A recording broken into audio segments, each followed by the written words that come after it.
Chapter 423 I am Sword Venerable Fudao. With the primordial immortal king turning to dust, the whole world seemed to suddenly quiet down.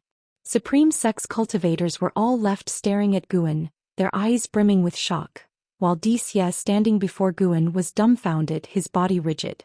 The nine-fingered divine lord and Xianxia were also as still as wooden chickens, unable to believe their own eyes. Guan's face was expressionless, and there was a slight sense of regret in his heart. Could even a powerful free immortal not break through his protecting Tao divine essence? He did not strike back just now. The primordial immortal king was destroyed by his own power and the protecting Tao divine essence, both body and soul, completely obliterated. Regrettably, since the primordial immortal king was not a living being, Guan was unable to seize any lifespan. More and more figures appeared out of thin air, all of them great cultivators from the supreme sect. Looking at the street where Guan was standing, they all frowned as the strong presence of the primordial immortal king still lingered in the air. Looking at the mess on the street, they couldn't help imagining the recent tumult. Guan raised his right hand, streaks of black air appeared out of nowhere, burrowing into the center of his palm. He then casually put his hand into his sleeve and nobody saw what it truly was. He looked down at Wuxia and asked, "Brother D, are you all right?" Wuxia came back to his senses. With Guan's help he shakily stood up. Looking at Guan, awe was difficult to hide in his eyes. Wuxia's lips quivered as he wanted to ask about Guan's identity but feared giving offense. Sword Venerable Fudao. A cry of shock came from afar. As the words were spoken, the quiet was broken and noise rose from all around, rapidly turning into an uproar. Wuxia also guessed this. The primordial immortal king claimed to possess the 9 heavens of immortal path cultivation level. Who else could slay an entity with such mastery within the supreme sect, if not Sword Venerable Fudao? He turned out to be Sword Venerable Fudao. Wuxia looked at Guan, whose smile was mild. His Daoist heart could not calm down. Recalling the years of interaction with Guan, he felt ashamed and frightened. Thankfully, he had never looked down on Guan, as he had never been disrespectful in their exchanges. Guan couldn't hear his inner voice but could probably guess it. For Guan it was just amusing. There was no feeling of being slapped in the face. He always enjoyed socializing and never demanded too much. A smile from others was already nice. There was no need to ask for more. Is he Sword Venerable Fudao? No, it's more likely that Sword Venerable Fudao protected him. Indeed, we didn't see him take action. It must have been Sword Venerable Fudao who acted. That man is Guan, the Valley Master of the Third Medicine Valley. Go chess and Gamoku were all invented by him. I know him, he definitely isn't Sword Venerable Fudao. I've also known him for hundreds of years. He is extremely kind-hearted. Perhaps he has met Sword Venerable Fudao, who is incognito, so Sword Venerable Fudao came to his aid. I wonder if that guy just now is dead. As more and more disciples began to talk, the tone quickly changed. With the voices of people familiar with Guan speaking up, many believed that it was Sword Venerable Fudao who had protected Guan, not that he was Sword Venerable Fudao himself. Of course, some still thought that Guan was Sword Venerable Fudao because he was too composed in the face of the primordial immortal king. Even if he was not Sword Venerable Fudao, he must have a close relationship with him. Otherwise he could not be so fearless. LV Baitian, Jihantian, Guzong, and other high-ranking members also appeared one after another. Upon seeing Guan, LV Baitian breathed a sigh of relief. He gave Jihantian an instruction and then appeared beside Guan. Let's talk somewhere else, LV Baitian said in a low voice, glancing at Wuxia with a look full of mystery. Guan nodded slightly, then followed LV Baitian away. As Wuxia watched Guan's retreating figure, he was about to speak when 2 figures appeared out of nowhere in front of him. Come with us, one of them said coldly. The oppressive feeling of the immortal path realm enveloped Wuxia, leaving him no choice but to comply. The street was quickly sealed off, the spectators were dispersed, the celestial phenomenon above and the remaining clouds gradually disappeared, and the snow continued to fall. Streams of shooting stars lit up the sky, figures emerging from the reincarnation vortex. They were descending into the great heavenly spirit land everywhere. Is it over? What happened? The ancient immortal emperor asked, furrowing his brows, still alone with the Xianxian emperor in the great hall.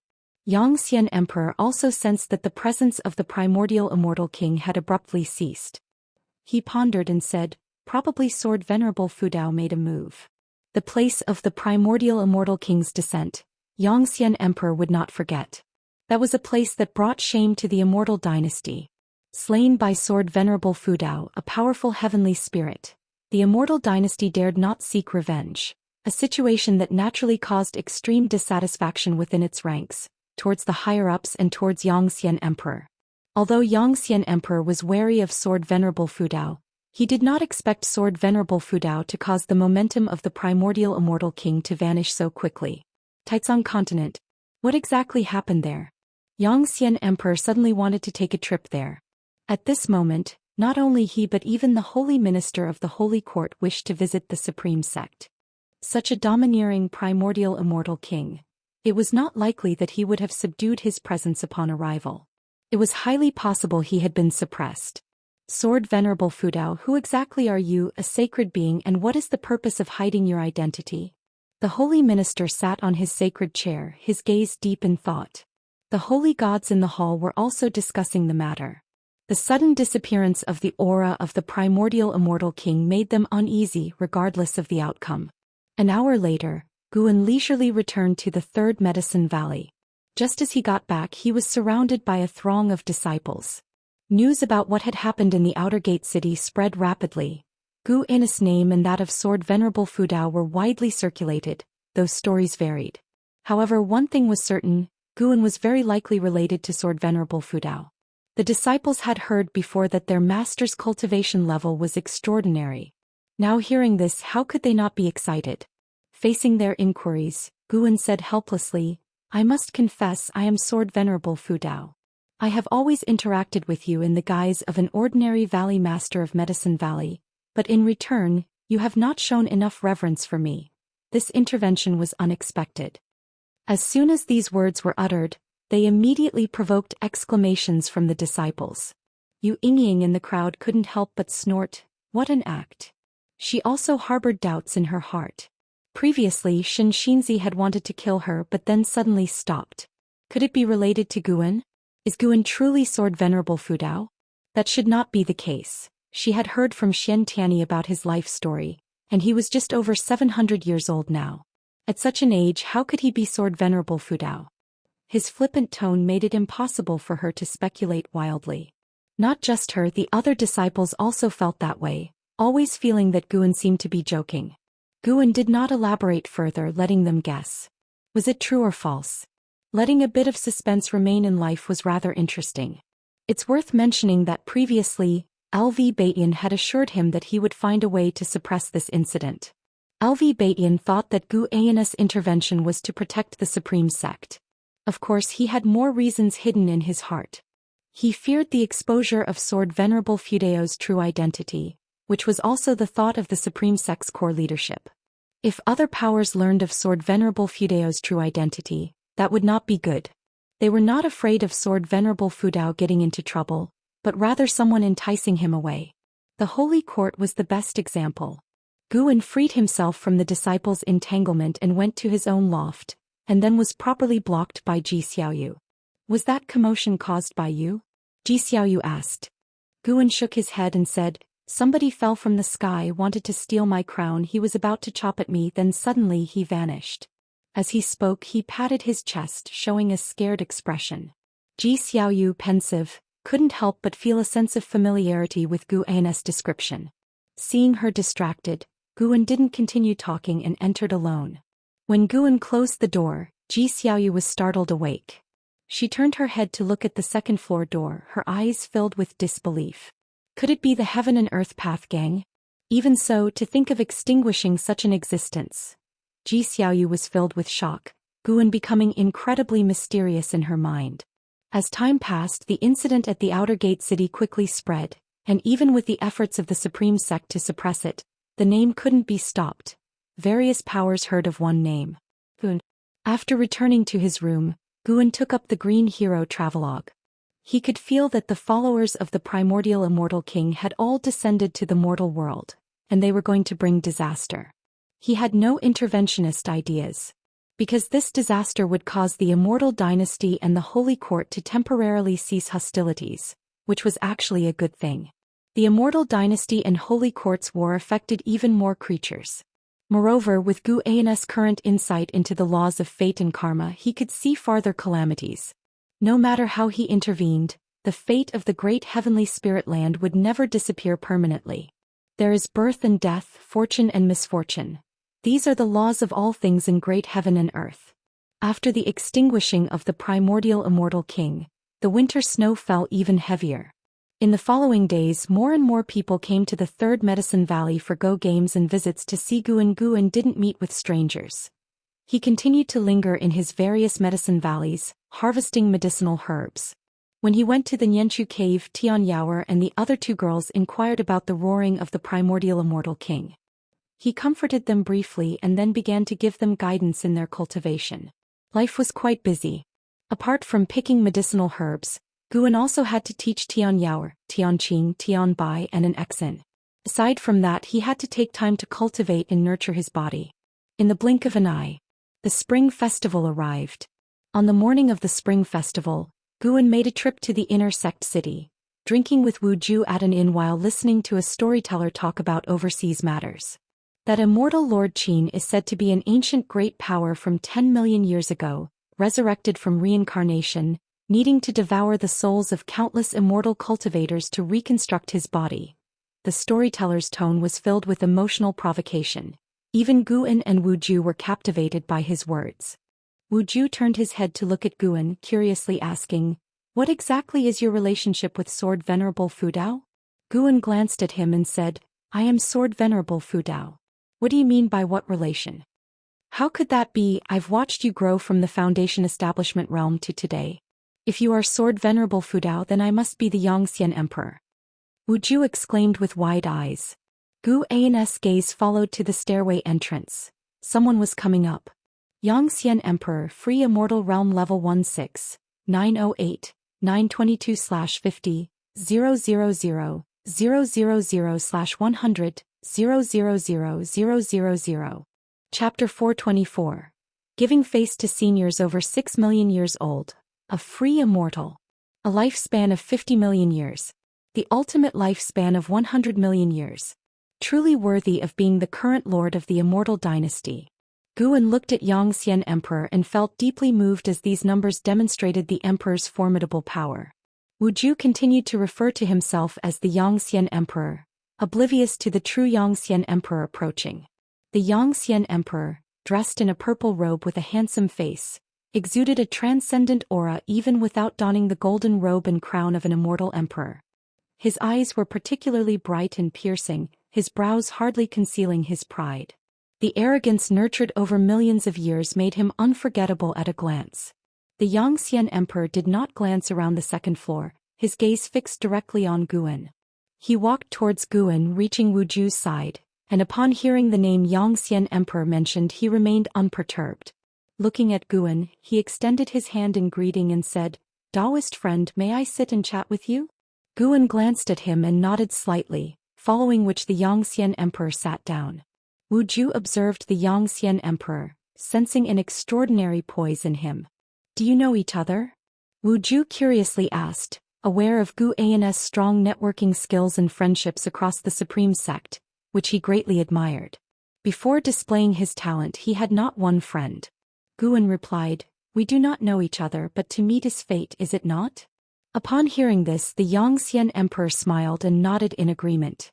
Guan waved his right hand and a jug of wine rose up, settling gently in front of the Xian Emperor. "Drink this jug of wine and see if you would like to be friends with us," Guan said nonchalantly. Previously, when Xianxia Immortal Lord had come to trouble him, even if not arranged by the Xian Emperor, as the Lord of the Immortal Dynasty, he couldn't disassociate from the causal relations. The Xian Emperor narrowed his eyes upon hearing this. Naturally, he wasn't going to drink the wine, but Gu An's intention was to constrain him. Facing Guan, he could only discern that Gu An's cultivation level was in the nascent soul realm, unable to spot any loopholes. If Guan truly was Sword Venerable Fu Dao, their gap in cultivation level was undoubtedly enormous. He hesitated for a moment before opening the jug and lifting it, beginning to drink heartily. Wu Ju looked skeptically between Guan and the Xian Emperor, witnessing for the first time Guan putting someone in a difficult position. Who is this person? Could he be a scion of a family that had offended Guan? The Xian emperor drank swiftly, and once he set down the jug, Guan picked up a new one and began drinking alone. Seeing this, any trace of discomfort in the Xian emperor's heart instantly dissipated, a smile appearing on his face. Adversaries should resolve and not agitate conflicts. He and Sword Venerable Fudao had no direct enmity. Xianxia Immortal Lord had acted rashly. Although this incident had cost him face, Sword Venerable's power was enough for him to concede some face. Though he was proud and considered his talent unparalleled in the world, he was only several million years old, and beings like Sword Venerable Fudao had likely lived tens of millions or even hundreds of millions of years. He should yield some respect to his predecessor.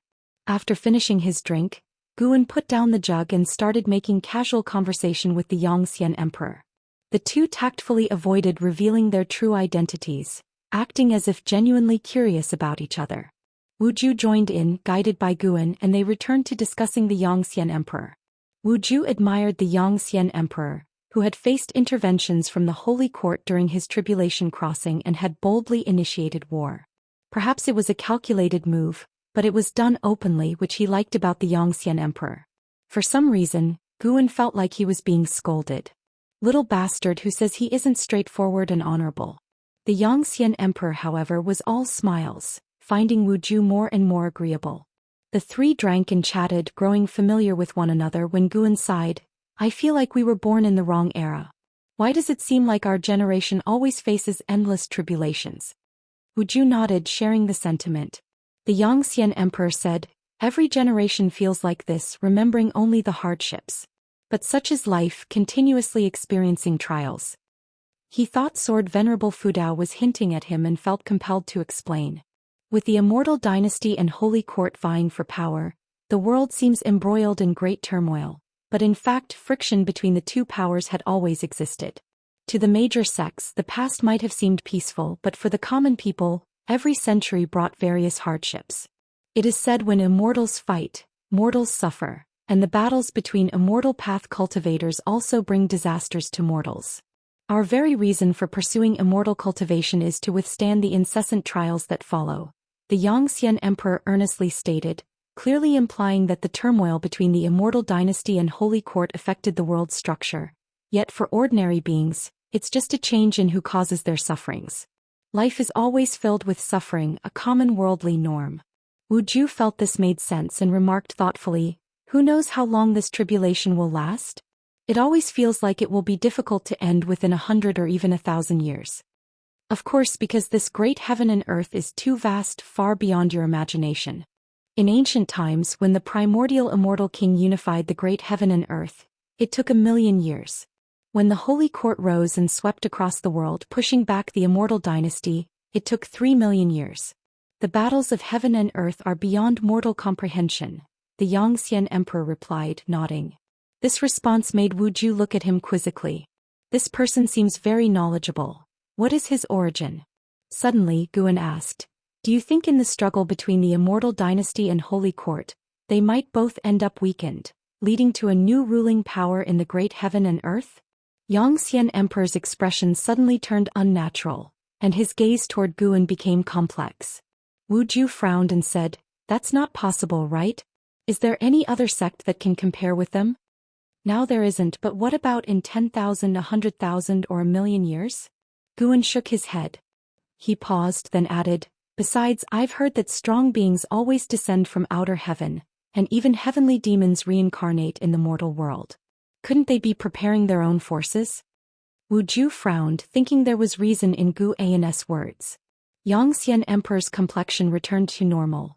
It turned out Sword Venerable Fudao was reminding him of threats from outer heaven. He was actually worried that Sword Venerable Fudao was going to support Supreme Sect. In fact, without Guan's mention, he had always been worried.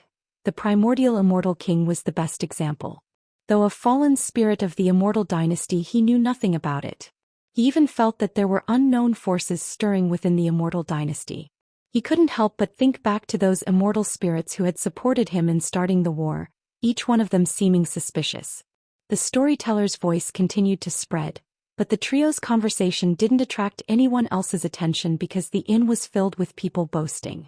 However, after drinking for nearly an hour, new guests arrived, recognized Guan and enthusiastically engaged him in conversation. Since the battle initiated by the primordial immortal king, many knew of the close relationship between Guan and Sword Venerable Fudao. Xian Emperor watched Guan interacting with the lowly cultivators and suddenly had a realization. This man was terrifyingly strong, yet he could lower himself to mingle with mortals without them noticing a thing. His Daoist heart was unfathomable. Of course, he didn't think much of this approach since he believed more in the supremacy of the strong. The weak should merely serve as foils to the strong. An hour later, Guan and his companions left the inn, and Guan invited Xian Emperor to spend the spring festival in Third Medicine Valley. Xian Emperor did not refuse. He also had more to discuss with Guan. Both returned to the Third Medicine Valley. Upon arriving, Xian Emperor's gaze became complicated.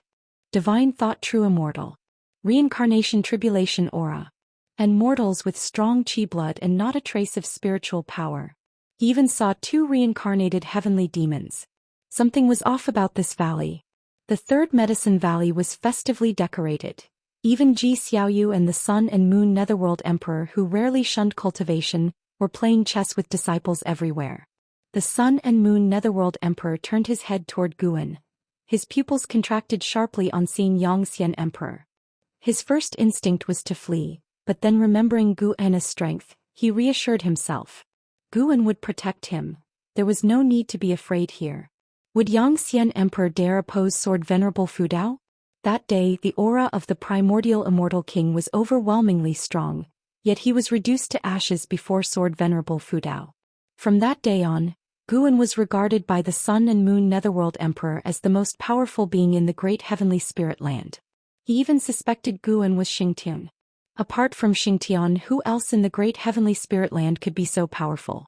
The Sun and Moon Netherworld Emperor diverted his gaze and continued to play chess with the 9-fingered Divine Lord, who was visibly upset and indecisive in his moves.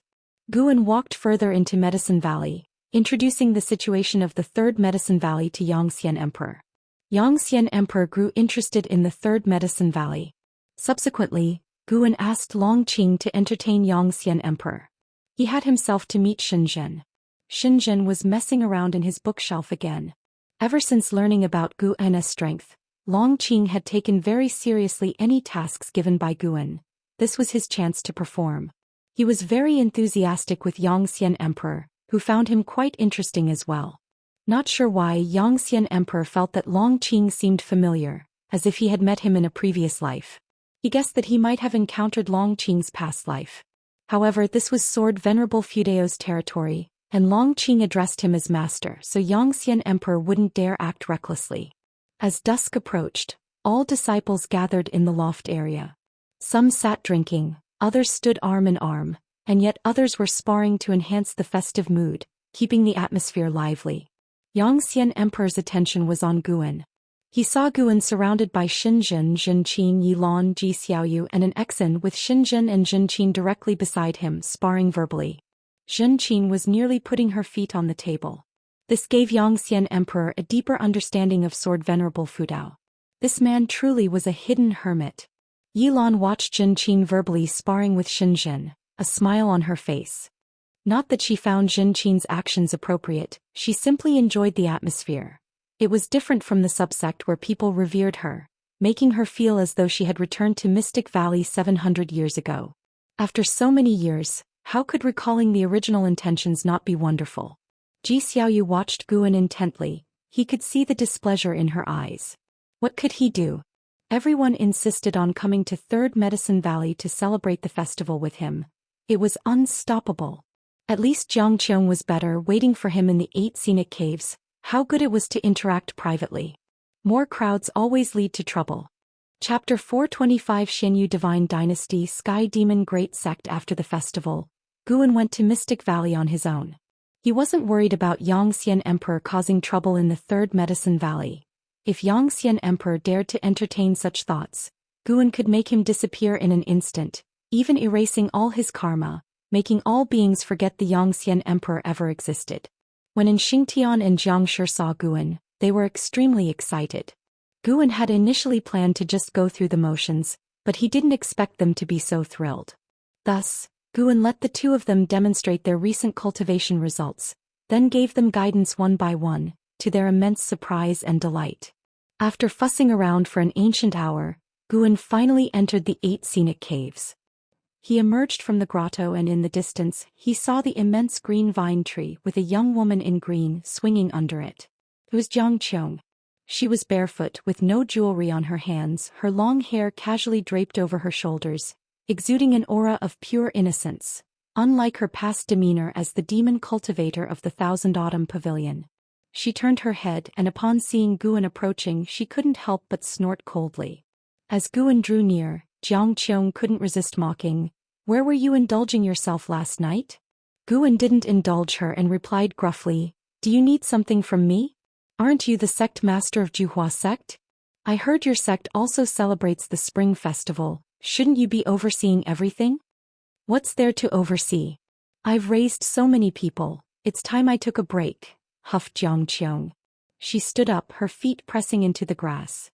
Her eyes gleaming, she suddenly lifted her right foot, trying to brush the grass off onto Guan, but he dodged it. "So I've heard you calling yourself Sword Venerable Fudao?" Xianxia watched Guan closely, her eyes sparkling. She had intended to catch him off guard, yet Guan had still avoided it. This kid really was no ordinary person. Guan kept his distance and countered, "Indeed, what about it?" Xianxia obviously didn't believe it, because Sword Venerable Fudao had personally told her that Guan was his disciple. She only felt their master-disciple relationship was quite strong. "It seems Sword Venerable Fudao is ready to take action. Putting you in front, you should be careful. Even with him backing you up, beware of hidden attacks. When dealing with others, try not to be too impulsive," Xianxia cautioned. Guan helplessly responded, "Please, do I need you to teach me in this area? Who is it that got kicked out of the Taizong dynasty on the spot?" Xianxia was immediately displeased and started chasing after Guan, but no matter how she tried she couldn't catch up. She got serious, chasing Guan at full speed while he continued to evade her. As the chase went on, Xianxia fell into a profound state, seeing Guan as a series of shadows in her eyes. His figure and step technique seemed so agile and enticing. Who knows how much time had passed? Xianxia suddenly snapped awake to find herself under the green vine tree, while Guan was in front of her, practicing alchemy. She took a deep breath and asked, "What was that just now?" "A step technique. Once mastered, you could be unrivaled in the world," Guan answered casually without turning around.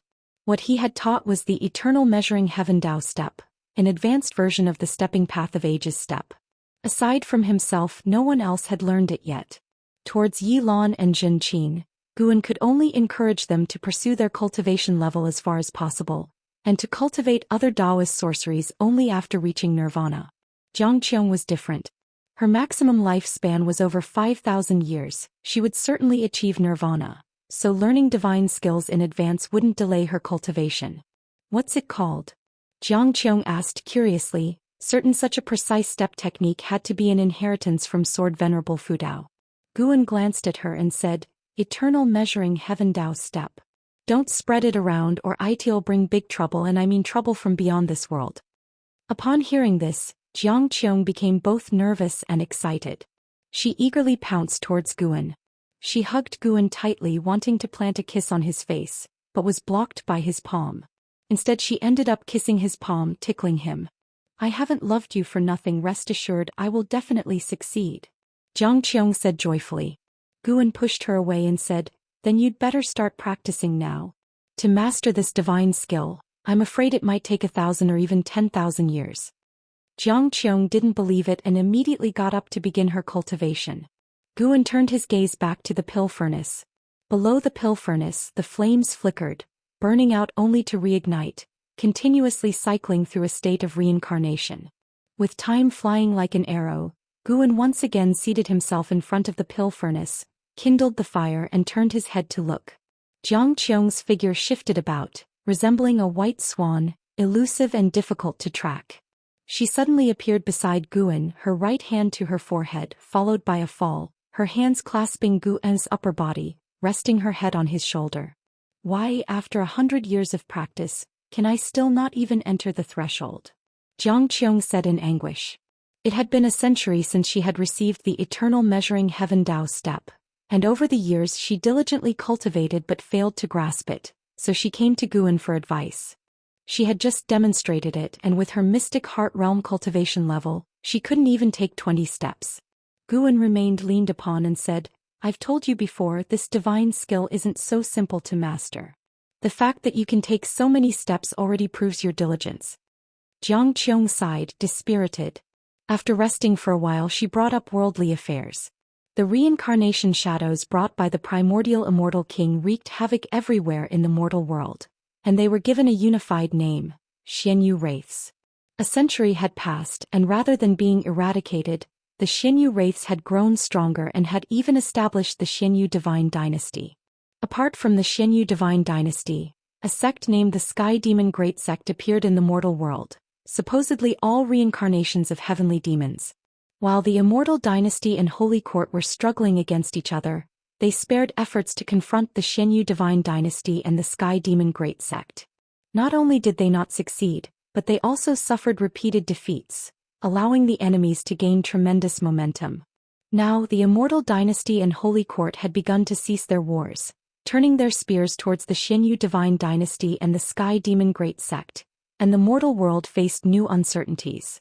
The Taizong continent remained unaffected, but its sects saw this as an opportunity to vie for resources. Outside their realm, Sword Venerable Fudao would not protect them, nor would overseas powers indulge them.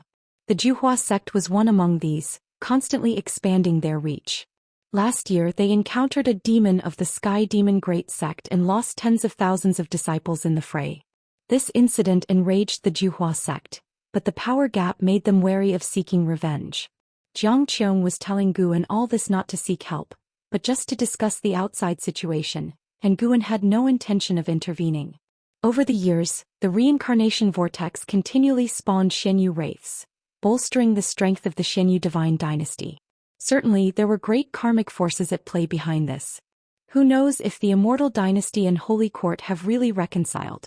They would do well to join forces and expel these two powers. Otherwise the consequences are unthinkable, Zhang Qiong said worriedly. Guan, while refining an elixir, replied, Don't worry, I will talk to the Xian Emperor. Zhang Qiong blinked in surprise and asked, Are you talking about the sovereign of the Immortal Dynasty? Yes, what about it? You're bluffing, making it sound as if you can meet him just like that. You think I can't? Even if you have Sword Venerable Fudao as your mentor, he's far away in the Immortal Dynasty. I'll take you to meet him today. Why don't you ask him yourself, okay? Guan rolled his eyes at Zhang Qiong, speaking in a mocking tone. She dared to look down on him. He was no longer the Ji family house servant of yesteryear. He had to show this woman some of his true power. Chapter 426. The Orthodox of Heaven and Earth. Guan brought Zhang Qiong to the Third Medicine Valley, and they made their way to the dojo. Along the way, Zhang Qiong looked around curiously, intrigued by the current state of the Third Medicine Valley. Since the news about Gu An's connection with Sword Venerable Fudao had spread, more people had been coming to the Third Medicine Valley, and the Supreme Sect had expanded it, continuously increasing the number of disciples in the valley. Now the number of Medicine Valley disciples had surpassed 4,000. At first glance, the Third Medicine Valley seemed like a sect. Zhang Qiong sensed many cultivators with a stronger presence than herself, which made her even more curious about Gu An's current status. Gu An approached a senior disciple from behind and tapped him on the shoulder, signaling him to leave. The senior disciple, upon seeing him, immediately felt relieved, quickly stood up to salute, then hurried away. Gu An sat down and looked across at the Xian Emperor, asking, You've been here for 100 years, aren't you going back? Zhang Qiong stood next to Gu An, casting a strange look towards Xian Emperor. Could it be that the Emperor of the Immortal Dynasty was him? Although the Xian Emperor had concealed his cultivation level, the sheer grandeur he emanated was extraordinary. Xian Emperor looked at Gu An and smilingly asked, Go back for what? Comprehending the great Dao here is quite good. He had been in Third Medicine Valley for 100 years. Initially he was curious why Sword Venerable Fudao would choose to stay hidden in such a modest place, but gradually he was attracted to the lifestyle here. The disciples working, cultivating, falling in love. Their every action symbolized the laws of the great heaven and earth. Everything in this medicine valley seemed to contain some aspect of the Daoist intent. His feelings were not a mere illusion but were influenced by Gu Anna's Tao fruit in the surroundings. The so-called Tao fruit is also a pathway of Tao, representing the fruits of chasing the Tao by living beings. Even though Guan had concealed his cultivation level, the aura of Xianyuan Zhou Xian still prevailed, and his Xianyuan Tao fruit also influenced everything around him. This was why the Medicine Valley disciples' cultivation speed was increasing, with geniuses emerging almost every year. These geniuses might not stand out in today's supreme sect but would have been famous 800 years ago and heavily nurtured by the sect. Guan was also aware of his own impact on the surroundings, unable to control it. He only opted to feign ignorance, kind of a care towards the people around. Now that the Xianyu Divine Dynasty and the Sky Demon Great Sect have emerged, the threat to the Immortal Dynasty, the Holy Court and even the whole world is not small, Guan stated, then glanced at Jiang Qiong. You are normally quite talkative, why the silence now?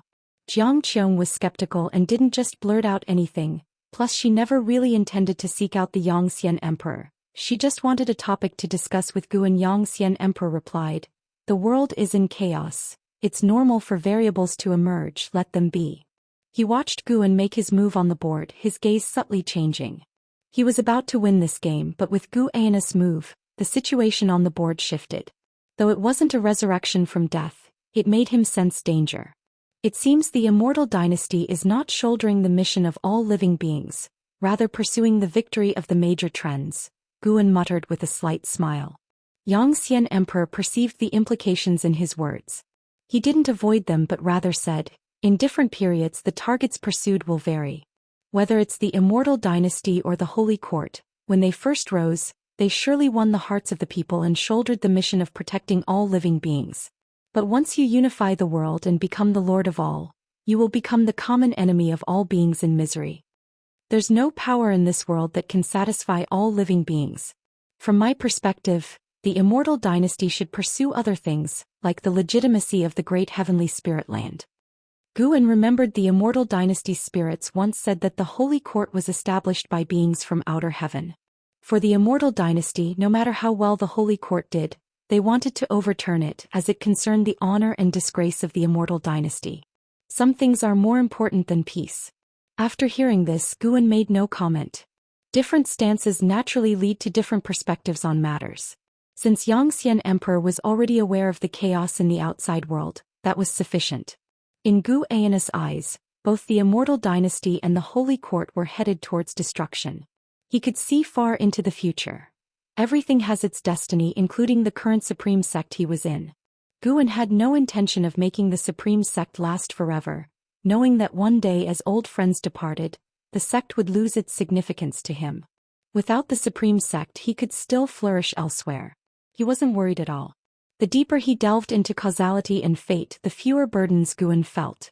Of course, Guan did not resist this change in mentality.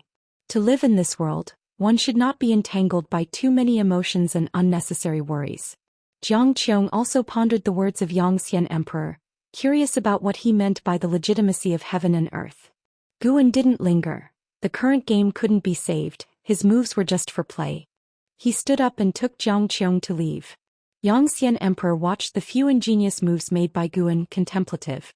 A breeze swept into the Medicine Valley, lifting leaves that swirled towards the sky. Spring had departed and summer arrived, warming the lands of great heaven and earth. On this day, Guan rode the blood prison Great Saint, bringing an exin to Immortal Seeking Island. The island master Sun Hanfeng personally greeted him, and soon Hu Shaojian arrived too. With Gu Anna's support, Hu Shaojian, now a cultivator of the void-crossing realm, despite years having passed and their relationship deepening, struggled to hide his excitement and joy in front of Guan, making it difficult for Guan to discern if it was an act.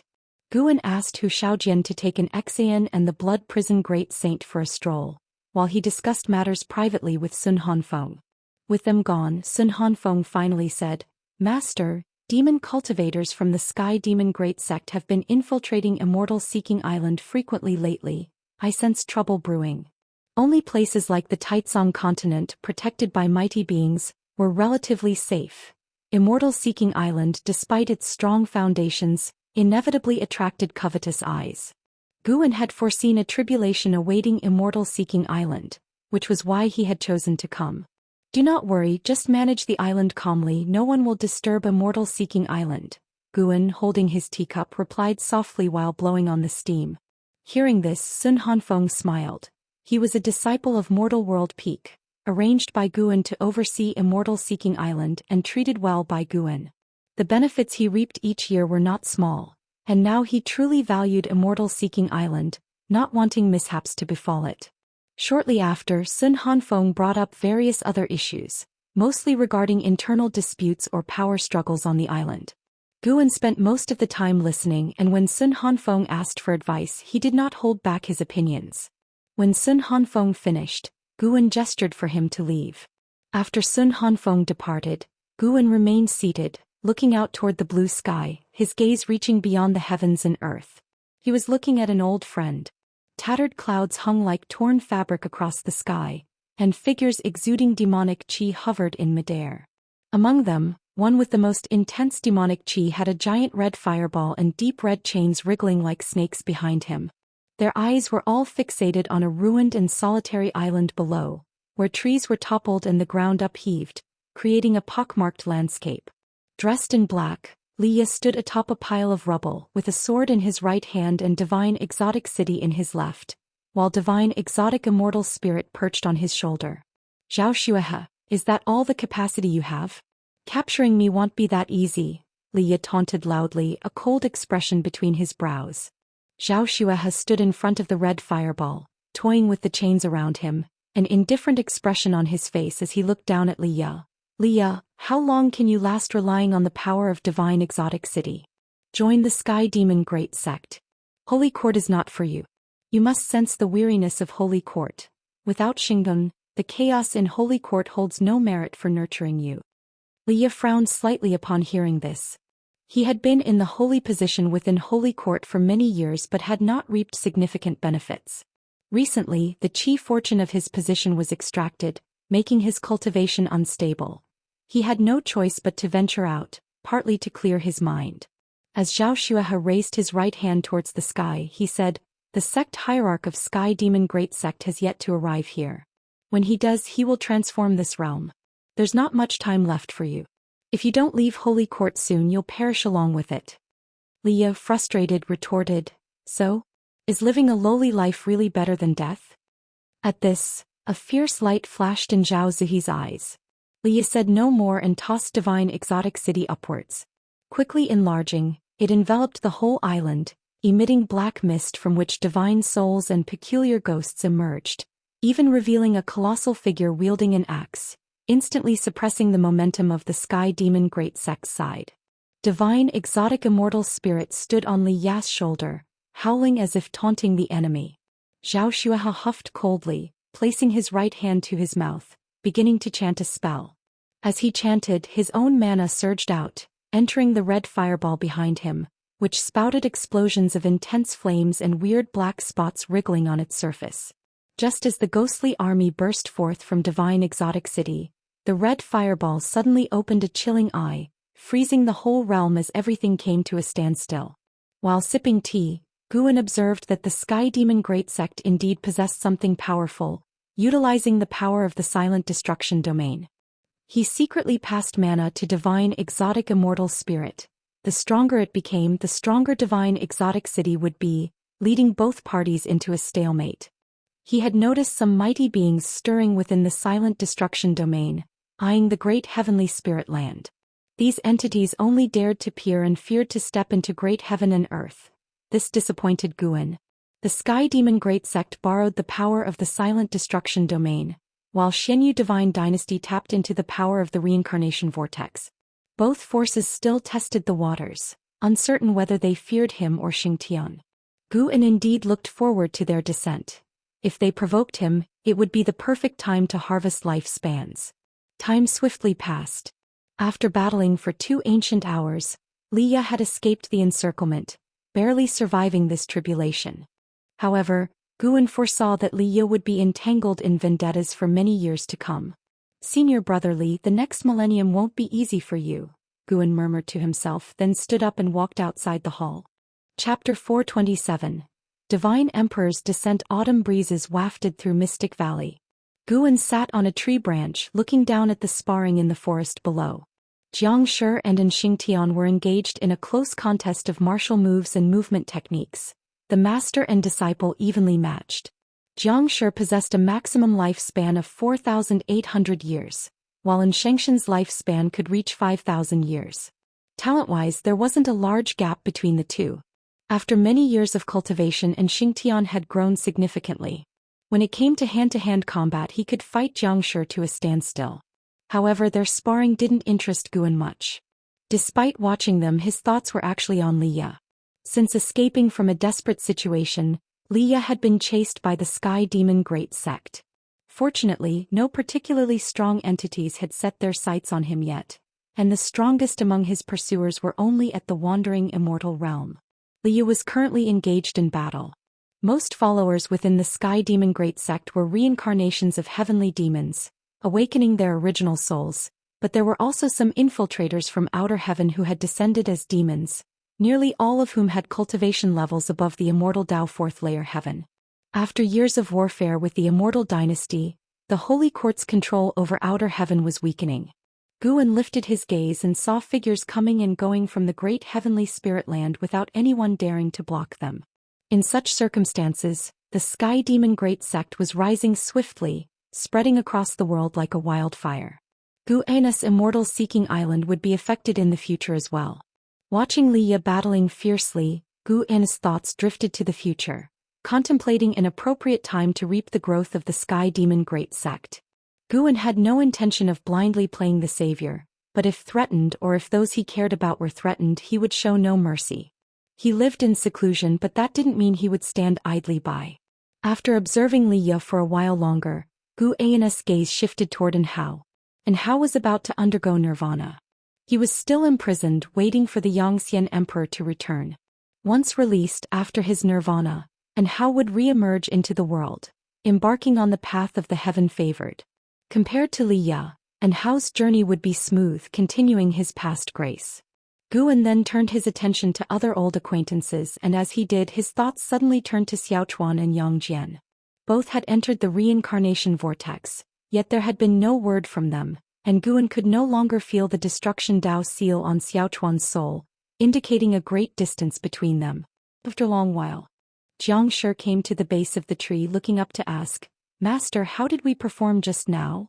And Xianxia also walked over, expectantly looking up at Guan. Guan withdrew his divine thought, glanced at them and said thoughtfully, "In truth, both of your growth rates are rapid. You can be considered geniuses. You don't need to be so tense. There's no need to prove anything to me. Strong or weak, as long as you don't betray me, I naturally won't abandon you." These two disciples had many merits, but every time they saw him they became nervous, and they were eager to demonstrate their abilities, which made him feel uncomfortable. Upon hearing this, Xianxia smiled. Xianxia also let out a sigh of relief. Unlike an Xen and Longqing, they had sought Guan for their own gain, so they could never be at ease in front of him, always maintaining a deep reverence for him. Guan then added, "In a while, I'll arrange for a disciple to spar with you.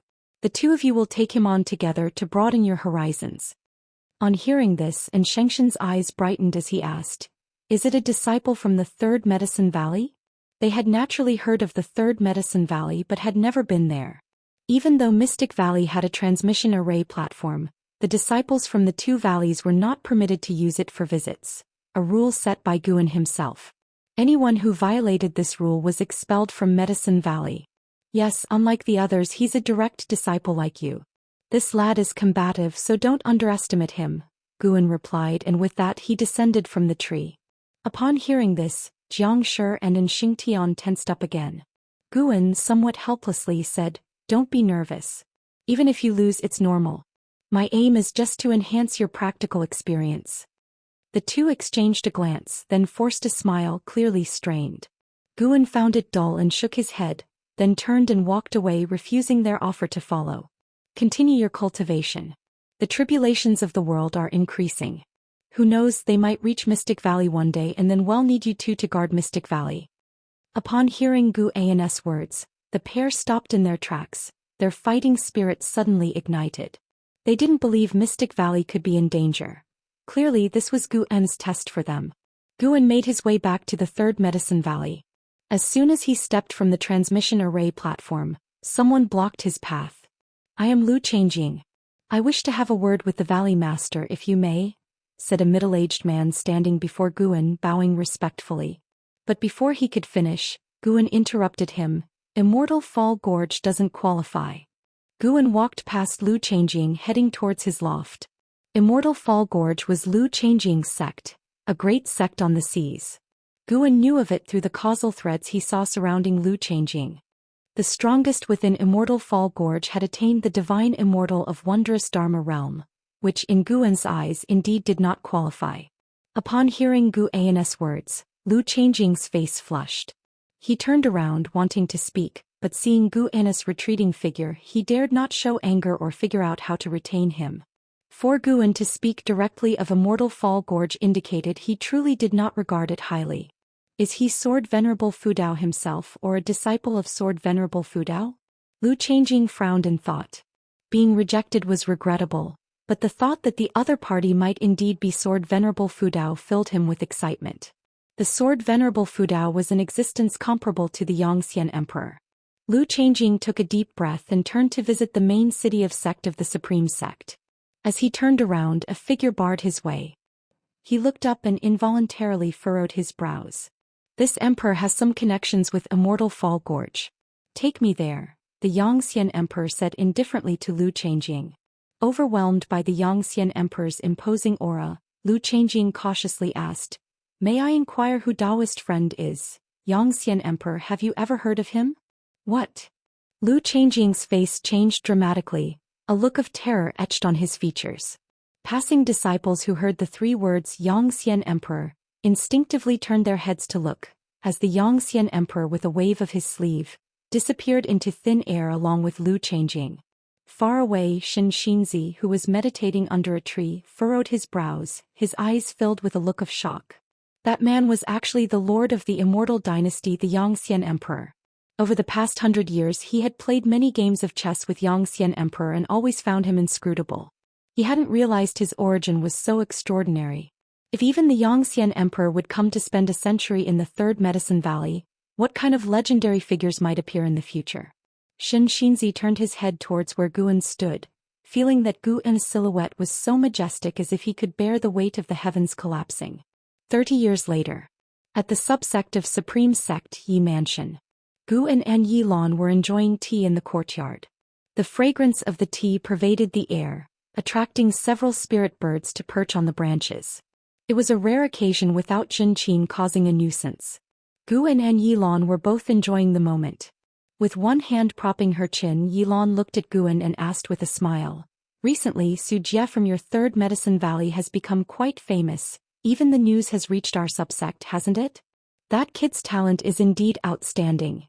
He's really brought honor to the Third Medicine Valley," Gu'en responded with a smile. Sujie had become a master disciple after only 5 years in the Third Medicine Valley. Gu'en did not give him personal guidance. He received the same treatment as the other disciples.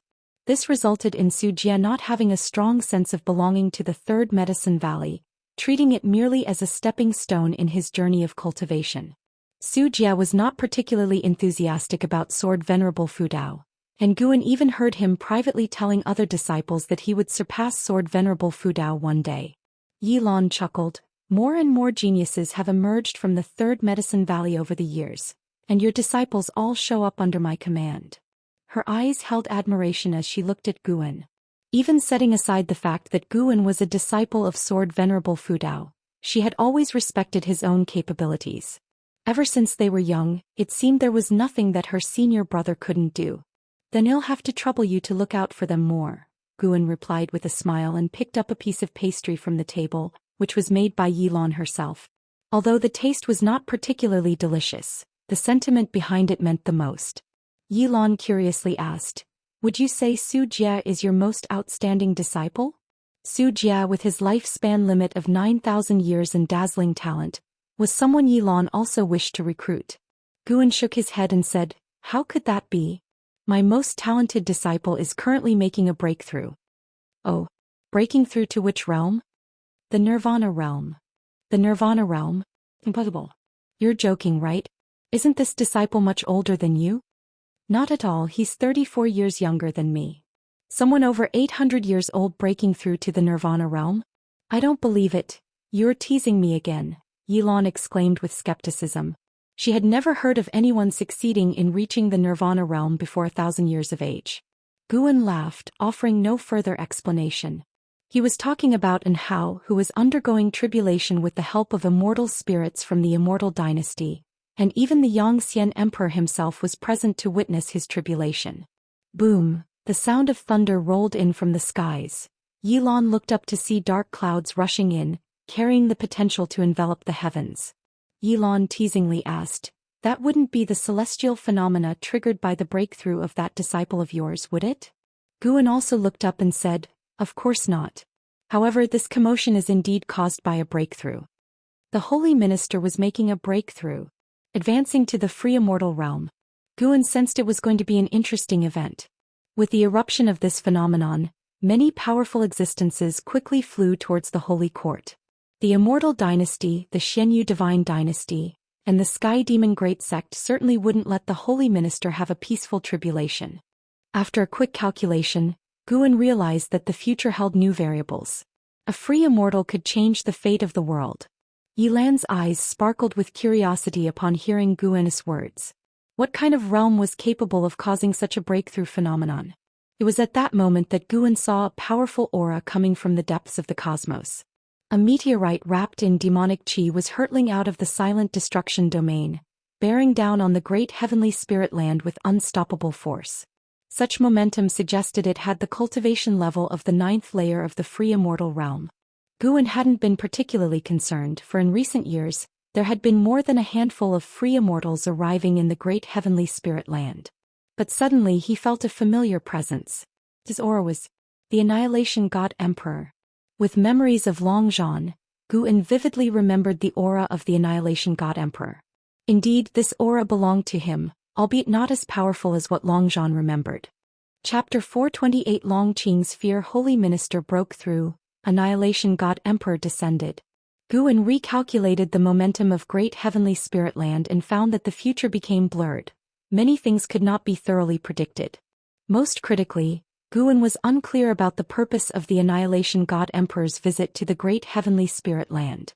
Long Zhan was from an era far distant from his own, with the battle court he established becoming ancient legend, making the Annihilation God Emperor only stronger than before. How could he not be wary? Even if this presence of the Annihilation God Emperor was just the aura of the free immortal, Guan believed that his true form would be an incredibly tricky existence. Under Guan's watch, the meteorite carrying the aura of the Annihilation God Emperor rapidly approached the great heavenly spirit land. The powerful beings within the great heavenly spirit land were also alarmed by the Annihilation God Emperor, all using divine thought and divine sense to probe, but no one dared to obstruct the Annihilation God Emperor. Within the holy land of the holy court, vast heavenly thunder covered tens of thousands of miles of sky. The holy minister amidst the tribulation looked up, his eyes revealing a wary expression. He knew his crossing of tribulation would bring trouble, but he had not expected such a powerful being to come. The aura of the Annihilation God Emperor reminded him of the primordial immortal king from before. He cursed the heavens for being unfair, but at this point he could only grit his teeth and break through. Once the heavenly tribulation began, there was no turning back, either die or succeed in crossing.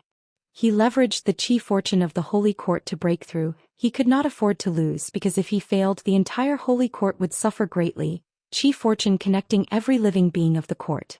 Rings upon rings of grand formations guarded the holy minister, dazzling and emitting vast and infinite pressure, countering the heavenly might stirring chaos in the heaven and earth rules, which also caused the surrounding mountains and oceans of the holy court to trigger cataclysms. Under the holy minister's gaze, a meteor streaked across the sky, the celestial thunder unable to obscure the meteor's brilliance. At this moment not only the holy minister saw the meteor, great cultivators and demons from various powers across the land also saw it. Inside Yi Mansion, Yilan also saw the meteor crossing the horizon, and for some reason she felt an unexplained palpitation.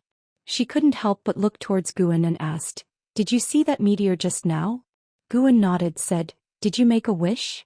Yilan gave him a glance, a worried expression across her brow, said, "At that moment just now I was inexplicably scared. Could it be another demon from outer heaven descending?" Guan chuckled and said, "What's there to fear? When has the supreme sect ever encountered such calamity? I've always felt quite at peace. The danger lies in the overseas realms." "That's not the right way to think. We can't always rely on others. The sword Venerable Fudao will leave eventually." Yilan shook her head. Guan offered comfort, said, "I am the sword Venerable Fudao, don't worry." She laughed upon hearing this, said, "Really? Then can Senior teach me divine skills?" "It's not impossible. Say something nice." "Want to hear something nice?" Yilan gave Guan a flirtatious smile, then stood up and walked towards him. Guan hurriedly raised his hand and said, "I was joking." "Humph, I took it seriously." Boom! The meteor, enshrouded in blazing flames, shattered the sea of clouds, crashing down upon the mountains with terrifying momentum, instantly crushing miles of mountains and forests, bright light bursting forth. Rolling dust rose into the air, like a massive wall of dust pushing towards the distance, destroying everything in its path. The earth shook and trembled as if it were the apocalypse. As this force spread to the horizon, terrifying waves of flame emerged at the center of the explosion, seeming to burst through the sky. This power from beyond wreaked havoc on all upon the land, merciless and brutally cruel. After an unknown period, the roaring between heaven and earth ceased, but the rolling dust continued to churn, just without its former intensity. A figure stepped out from the dust, clad in a black robe overlaid with black scale armor shimmering with a cold light. He wore a fierce helmet with two horn-like blades pointing to the sky. Below the helmet there was no face, only pitch blackness akin to a lifeless black hole. With each step the gravel beneath his feet turned to dust. The surface revealed magma patterns terribly fearsome. He stopped walking, looked up, still pitch black under the helmet, without eyes. It was unclear what he was looking at or perhaps what he was sensing. He shifted his left foot to the side, instantly dispersing the dust between heaven and earth, revealing the wounded land. Shocking to behold, he stood within a massive crater over 100 miles wide. Outside the crater, the land was littered with rocks and crevices, barren and desolate. Not just the dust on the land, even the sky suddenly cleared. The Annihilation God Emperor turned his head towards the distance. After looking for several moments, he turned and walked away. With one step his figure shifted millions of miles. The land was boundlessly vast. He took 5 continuous steps and still had not reached the edge of the continent. He arrived at a cliff where the area was still trembling. Following his gaze downward, a city below the cliff was collapsing, and the mortals were wailing and crying, their misery extreme. The Annihilation God Emperor remained silent for a while, then suddenly waved his sleeve and the earth regained its calm. Pieces of rubble and wooden pillars rose and flew toward the distance. After doing all this, he disappeared on the cliff. The cries beneath the cliff abruptly ceased, and the whole world fell into silence. In the evening, Guan entered the third Medicine Valley, watching the Annihilation God Emperor travel the other side of the world, temporarily unable to discern his purpose. The Annihilation God Emperor did not head toward the Holy Court, indicating that he was not attracted by the Holy Minister's tribulation. He seemed more like he was searching for something. Perhaps it was no coincidence, fearing the Holy Minister's tribulation might affect what he was seeking. As soon as Guan entered the valley, Long Qing hurried over, his face eager to please, expressing concern and warmth. "Get lost. If you can't comprehend, it means the time isn't right and your mindset is still not stable." Guan glared at Long Qing and said thus. Within the Supreme Sect, many believed Guan was a disciple of Sword Venerable Fudao, but many disciples within the Third Medicine Valley, including Long Qing, thought Guan was Sword Venerable Fudao himself. This was also confirmed by Xianxia, who now showed extreme respect for Guan, entirely in the manner of a junior. "How long must I wait? Why do I have to wait?" Long Qing asked indignantly. Guan suddenly thought of something. Could it be that the Annihilation God Emperor was here for Long Qing? It was very likely. Guan said sternly, "You already know your physique is special. Can't you guess that you might be carrying a significant cause and effect? If you don't settle down, you'll face great trouble, and even I won't be able to protect you, possibly not even the whole world." His tone was severe, causing Long Qing to be stunned. As Long Qing reflected on Gu An's words, he couldn't help feeling uneasy and panicked.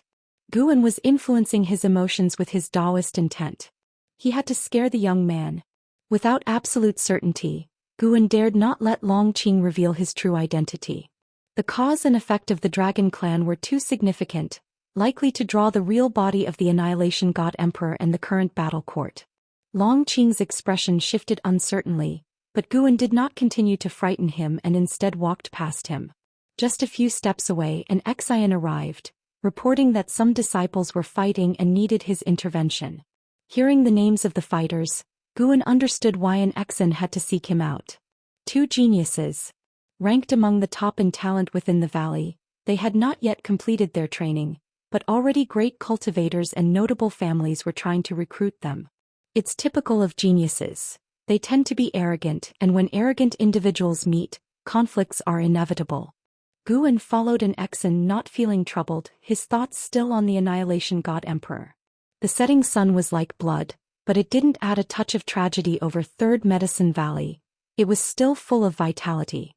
The Holy Minister's tribulation eventually led to a great battle with the Immortal Dynasty, Xianyu Divine Dynasty, Sky Demon Great Sect, and a few forces bearing grudges against the Holy Court all attacking together.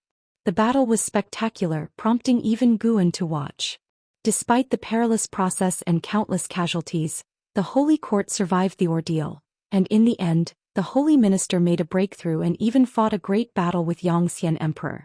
Although the Holy Minister was a civilian official, his combat strength was formidable, able to hold his ground against the Xianxia Emperor, which surprised Guan. The Xianxia Emperor did not entangle further. Otherwise, his alliance with the Xianyu Divine Dynasty and the Sky Demon Great Sect's free Immortal might have been able to eliminate the Holy Minister. This battle passed, but it also laid down a greater cause of trouble for the future. Thus, Great Heavenly Spirit Land welcomed a brief period of peace. 8 years quickly passed. One day, Guan, accompanied by an Xian and Blood Prison Great Saint, arrived at Tianya Valley. Xian had unexpectedly returned, specifically to seek out Guan. Before meeting with Xian, Guan collected medicinal herbs first. Xian took him into his cave and after activating the cave's restrictions, asked nervously, "Are you Sword Venerable Fu Dao?" Chapter 429 Heavenly Dao has its own fixed number. Facing Xian's inquiry, Guan raised an eyebrow and said, "So the news has reached your ears?" Xian crossed his arms in front of his chest, chuckling proudly, "Of course. That's really slow." "What?" Xian's smile froze, uncertain of what to say. If it were anyone else he would have responded with a kick, but facing Guan, what could he do? Endure, that's what. Guan found his expression amusing, so he pretended to be mysterious and said, "That's right, I am Sword Venerable Fu Dao. However, many people don't believe it and think that I am just a disciple of Sword Venerable Fu Dao. You must keep this matter between us. Heaven knows, earth knows, you know, and I know." Upon hearing this, Xian became excited. His body trembled as he asked carefully, "Is it true? Why, let me know." Guan's gaze deepened as he said, "Even though you are no match for me in my eyes, you are the only one who poses a threat to my talent. And Hao doesn't have what it takes, he's too compliant and will stumble eventually. Only those prodigies who survive can be considered strong." Xian was deeply moved, his fists clenched and blood boiling with excitement. Guan was satisfied with his reaction. Winning people over with just a few words. Why not? Then Guan went and sat down at a stone table to the side. Xian snapped back to reality and hurried to follow. Sitting across from Guan, Xian asked nervously, "Is it your talent, or are you the reincarnation of a great power, or have you concealed your age?" Guan looked at him and replied, "When you reach the Immortal Path realm, you'll understand a stage called Reincarnation Tribulation." Reincarnation Tribulation? Xian was captivated just by the name. Guan asked, "You didn't come to find me just to confirm this, did you?" He could guess Xian's purpose, but he preferred to hear Xian say it himself. Xian took a deep breath and said, "The Xianyu Divine Dynasty has invited me to join. Lately I've been thinking about breaking away from His Majesty. What's your view on the Xianyu Divine Dynasty?" Guan knew about the rift between Xian and Li Xiandao. As Li Xiandao was becoming stronger, he began to reveal his true nature, like Guan, and became increasingly domineering, which added to the pressure on those around him. Guan replied, "If you want it as a stepping stone, then it indeed is a good place. But if you plan to stay with the Xianyu divine dynasty, they will all go up in smoke." Lv Xian's eyes widened as he asked, "The Xianyu divine dynasty will be destroyed?" Guan chuckled, "To be more precise, all the powers of this world will go up in smoke. The old forces will turn to dust. Including the supreme sect Taizong dynasty? Yes. Why? Because the world has its cycles and the heavenly Tao has its set parameters. Doesn't that mean all my efforts are meaningless?" Lv Xian turned pale, completely disheartened. Guan shook his head, his words laden with profound meaning. "Someone always survives. But think about it. If all the powers of the world disappear and 99% of beings turn to dust, and you survive, then after weathering that period, what will your status be in this world?" Excitement shone on Lv Xian's face as he thought more about it. He was so elated at the idea of being one of the supreme beings of the world that he even ignored how he would survive to that point. His gaze towards Guan changed, filled with admiration. What level of cultivation was needed to foresee such an outcome? He didn't doubt Guan's words because he had also heard legends about the evolution of the world. Many cataclysms had swept through the world since ancient times. From what he could see, the world was far from destruction. At least there were no signs in sight. Indeed, Sword Venerable Fudao was the most formidable. Even the Yongxian Emperor couldn't compare. Lv Xian became exhilarated and started pressing for more information. Guan did not reveal more about the fortune of heaven and earth, but regarding some trivial information that he could disclose, he considered it taking care of Lv Baishan's son. Half an ancient hour later, Guan, accompanied by Lv Xian, walked out of the cave. Luo Han watched Lv Xian's respectful demeanor and couldn't help but laugh. This Lv Xian was so proud by nature that even the emperor had never been shown such reverence. It was unknown what abilities this young Guan possessed to make a proud figure like Lv Xian submit. Luo Han watched from a distance, then approached them. "Guan, where is the book?" asked Luo Han as he reached Guan. Guan casually took out Dream of the Red Chamber and handed it to him, saying, "Green Hero Travel will be after a while. The author went out to make a breakthrough." Luo Han's old face turned red as he said, "What Green Hero Travel? I just like Dream of the Red Chamber." Lv Xian asked curiously, "What is Green Hero Travel?" Dream of the Red Chamber. He knew of it because being interested in Guan, he had read all of Guan's writings.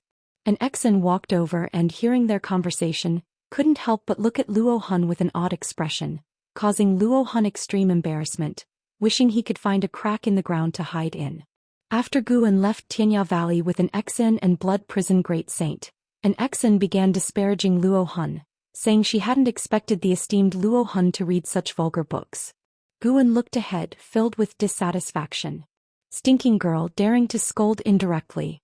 Had have to make her suffer a bit when guiding her cultivation later. In the wilderness, a gentle breeze blew. And Hao, dressed like a wandering swordsman, strolled along a mountain path with his hands raised, his sword scabbard resting on his shoulders through the crook of his arm, his head tilted back, looking carefree. After attaining the Nirvana realm, he had completely shed his youthful naivety, and now exuded an inscrutable aura, embodying the elegance of a high-level practitioner.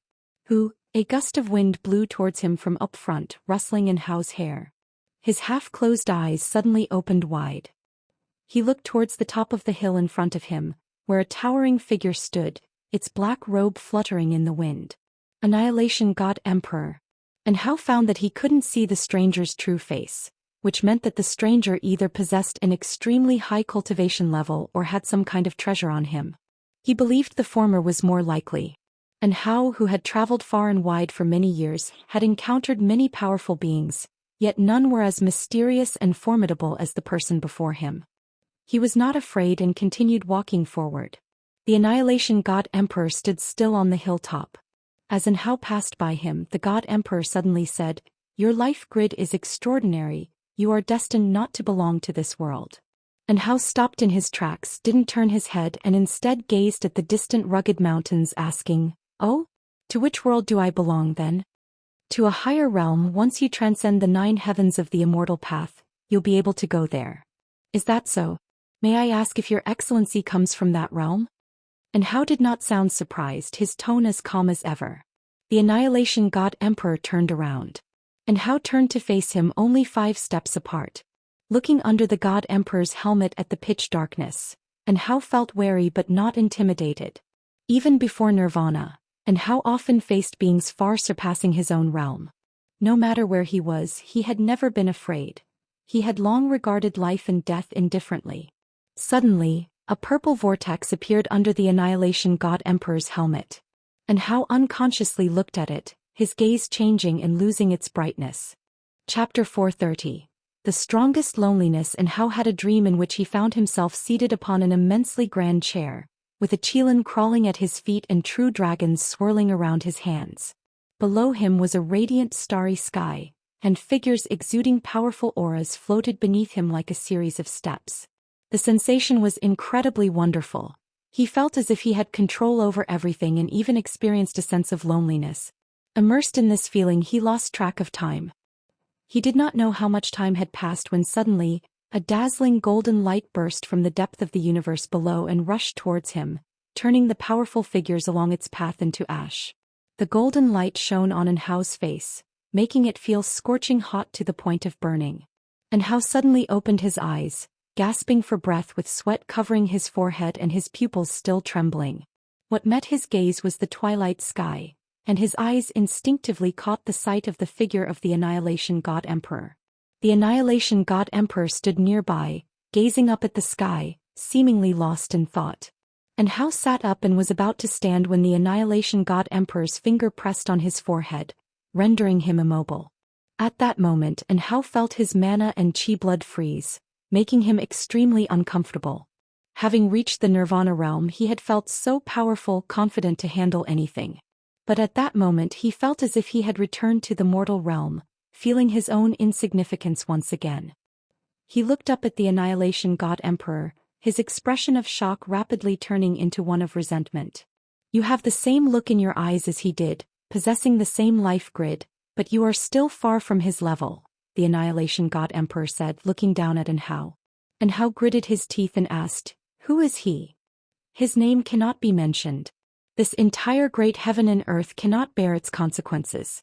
If mentioned, this great heaven and earth would instantaneously turn into nothingness." And Hao's eyes widened. It was the first time he heard of such power. Neither the Xianxia Emperor nor Holy Heaven could achieve such feats. Having traversed so many great heaven and earths, it is rare to encounter someone with such a grand life grid as yours. I grant you a divine skill, now it remains to be seen how high you can reach. As he spoke, the Annihilation God Emperor's index finger emitted demonic chi, which burrowed into Hao's forehead. And Hao, unable to move, was extremely nervous. As the demonic chi entered his body, he did not feel any discomfort, which made him even more uneasy. The Annihilation God Emperor withdrew his hand and said, "What you saw earlier were the memories of that being. Remember that sensation. It is the power you must strive with all your might to pursue." With those words, the Annihilation God Emperor vanished from the spot. And Hao, then freed from constraint, swiftly got up. He could no longer sense the presence of the Annihilation God Emperor. Not a trace was left, as if everything he had experienced was just an illusion. Who exactly is he? And Hao furrowed his brows, touching his forehead subconsciously, feeling that he had gotten himself into big trouble. Meanwhile, far away in the Third Medicine Valley, Guan withdrew his gaze. When the Annihilation God Emperor approached Hao, he had been paying attention. This Annihilation God Emperor was merely a free immortal in terms of cultivation level. If he dared to harm Hao, Guan could eradicate him even faster. But it seemed as though the Annihilation God Emperor intended to bring an opportunity to Hao. After the Annihilation God Emperor left, Guan checked Hao's fate once more and found that his future had changed. Hao was already on the path of the chosen, but after receiving the legacy from the Annihilation God Emperor, Hao grew even stronger, which reminded Guan of Long Zhan and Lu Han, who could just barely surpass him. What exactly is the origin of the Annihilation God Emperor? What does a higher realm refer to? Guan looked up, and beyond the outer heaven was the universe, surrounded by the silent destruction domain. The entire universe seemed infinitely vast, with no end to be seen in any direction. His gaze involuntarily fell upon the boundary gate, guarded by the heavenly spirit god.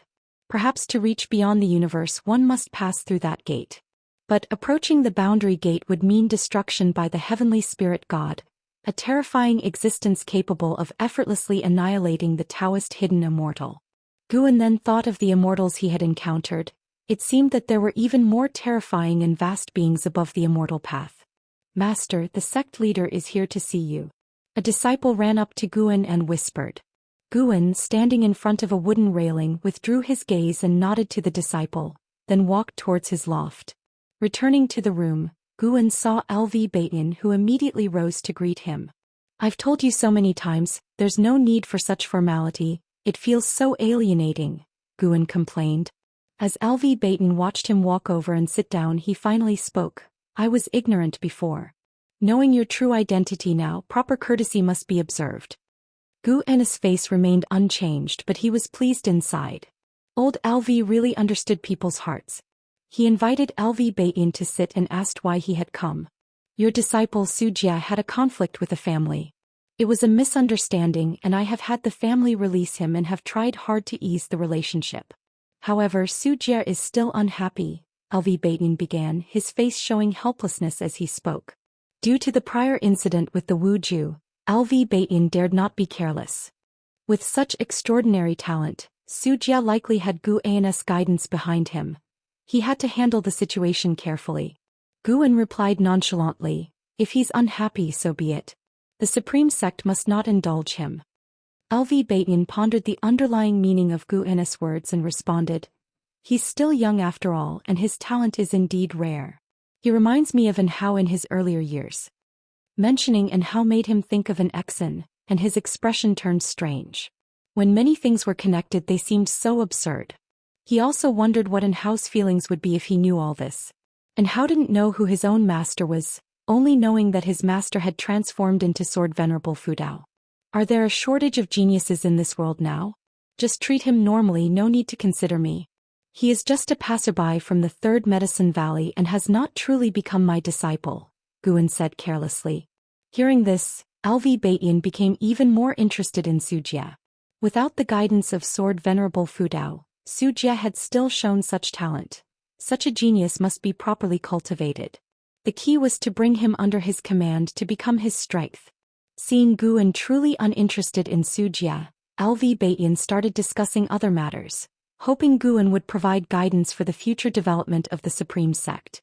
A full ancient hour passed before LV Baitin finally left. Guan personally saw him down the stairs. Before parting, the two kept bowing to each other, causing nearby disciples to talk. Guan looked at LV Baitin's departing figure and noticed that LV Baitin's karma had changed. Killer calamity. He immediately calculated LV Baitin's life grid and his expression became strange. Due to his words today, LV Baitin would face calamity. LV Baitin would find death due to Xia. Chapter 431. Involuntarily in Guan's projections, LV Baitin would focus on nurturing Xia in the future, treating him as the next sect leader to be groomed, and even betroth the daughter of the LV family's patriarch to Xia as if she were his own child. Xia did not disappoint LV Baitin. His growth rate was not inferior to An Hao's and he too took An Hao as his target. 500 years later when An Hao returned, Xia, overrating his own ability, challenged An Hao. Even though An Hao suppressed his cultivation level, he still easily defeated Xia. After that, Xia's personality drastically changed, becoming paranoid. He practiced cultivation even more diligently, treating getting stronger as the most important thing. He even schemed for LV Baitin's defying fate divine skill and eventually succeeded in persuading LV Baitin to pass on the skill to him. After the transmission of the skill, LV Baitin became a cripple and returned to the LV family, only to have the LV family attacked by Xia's enemies. In that chaos, LV Baitin died. Although Guan could see the future, he was not panicked, because he knew these events would occur only if he did not intervene. To deduce cause and effect, one must set oneself aside, an approach that allows for more accurate foresight. This is why many who are aware of their heavenly destiny refuse to engage in worldly affairs, because they cannot predict the choices they would make in the future, and thus they try not to change the course of the world. Guan was not displeased with Xia because of this. He was more reflective on both of their fates. Cultivation's choice to choose Zhou Xian brought disaster upon himself. And it wasn't that Zhou Xian intended to harm him. It could only be said that fate was playing tricks on people. One thought can turn one into a demon or make one an immortal. But who really knows whether their own thought is right or wrong? Guan muttered to himself, truly moved. Downstairs, the blood prison great saint looked up, pondering the words of his master. Could it be that Cultivation was about to become a demon? That would be just great. The blood prison great saint had no fondness for Cultivation at all. Knowing that Cultivation might be in trouble, he only felt schadenfreude, even looking forward to Cultivation disappointing Guan. After watching for a while, Guan turned and walked back inside the house. Night fell and the lights of the third medicine valley lit up one after another, revealing the mortal world's charms. 20 years later. In the third medicine valley, the sunlight was bright, birds circled above, and the shapes of disciples practicing cultivation could be seen everywhere, with supreme sect disciples riding demon birds flying across the sky. Guan lay underneath the mystic pure tree with his hands behind his head, looking at his attribute panel. Name, Guan, lifespan, 899/1-393-608-114, physique, mixed yuan Dao golden body, cultivation level, perfect Shen yuan Zizai immortal realm, almost 1.4 billion years of lifespan and close to 900 years old. Guan, looking at his age, felt the passage of time, unaware of how old he had grown. Yet his mentality remained young and he was still able to converse with some of the younger disciples. The fat as a buffalo white spirit rat came over and nuzzled his waist with its head in a flattering manner. Guan paid it no attention. It followed and circled to his front and said in a low voice, "Master." It spoke in a childlike voice, indistinguishable between male or female. Last year the white spirit rat had just learned to speak the human language. Its growth also brought liveliness to the third medicine valley. Almost every disciple who entered the valley had been bullied by it. It had a strong presence in the third medicine valley, and the disciples respectfully kept their distance. After all, it was the master's demon pet. They couldn't fight back even if bullied by it. "Spit it out if you have something to say," Guan said impatiently, looking at the white spirit rat with annoyance. The creature had recently been pestering him to raise a batch of female rabbit demons, which he found quite disgraceful. How could he, so esteemed and virtuous, have raised such a demon pet? Guan thought of the 3 Tianyao sisters and the deep-sea dragon carp, seeming somewhat abnormal as well. In contrast, the blood prison great saint was quite steady. He would focus on nurturing the blood prison great saint from now on.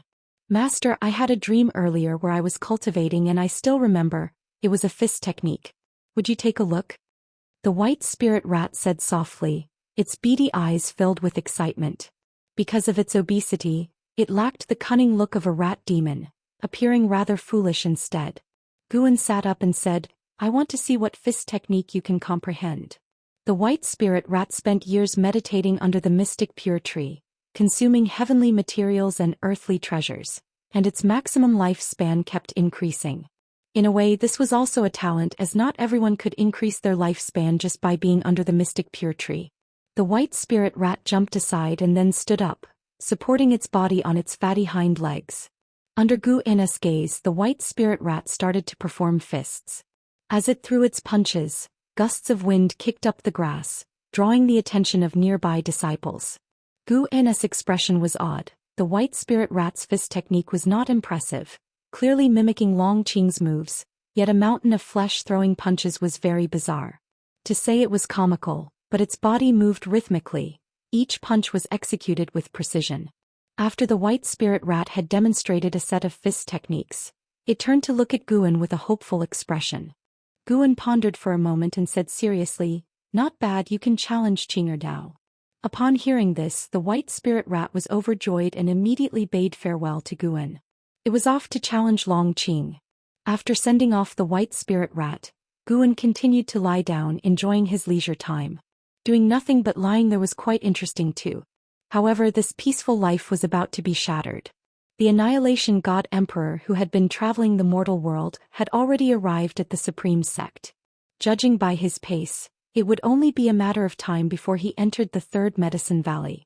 Wherever the Annihilation God Emperor went among crowds, he would disguise himself as a cultivator, and so he did at the Supreme Sect. With 1,000 faces for 1,000 people, no one could remember the visage he had transformed into. Time continued to pass. An ancient hour later, a figure entered the third medicine valley, a man in blue clothes with an ordinary face and no eye-catching magic artifacts adorning him. It was the Annihilation God Emperor. As he stepped into the third medicine valley, he looked around as if in search of something. A disciple approached to greet him and inquired about his business. The Medicine Valley disciple was very polite and did not posture. The Annihilation God Emperor said, "I'm looking for Zhou Xiaoyu." Zhou Xiaoyu? The Medicine Valley disciple paused, thought for a while and then remembered saying, "Elder Ji has been in seclusion for many years and has not seen anyone. I have been here at Medicine Valley for many years without having seen her. It's fine, I'll just look around. Your Medicine Valley allows that, right? Of course, you're free to do as you wish. If you have any needs, feel free to ask me." "Ah, much appreciated." The Annihilation God Emperor responded, and the Medicine Valley disciple followed up with a bow before leaving. Afterwards, the Annihilation God Emperor continued forward. When he passed by the dojo, he turned his head to look, but after a mere glance, he withdrew his gaze and did not pause in his footsteps. Two female disciples walked towards him, one of whom was Yu Yingying. "I told you before that the heavenly-colored evergreen grass needs constant attention. You didn't listen. Do you know how many top-grade spirit stones are lost with one plant?" Yu Yingying complained, while the woman beside her was almost crying, her lips quivering.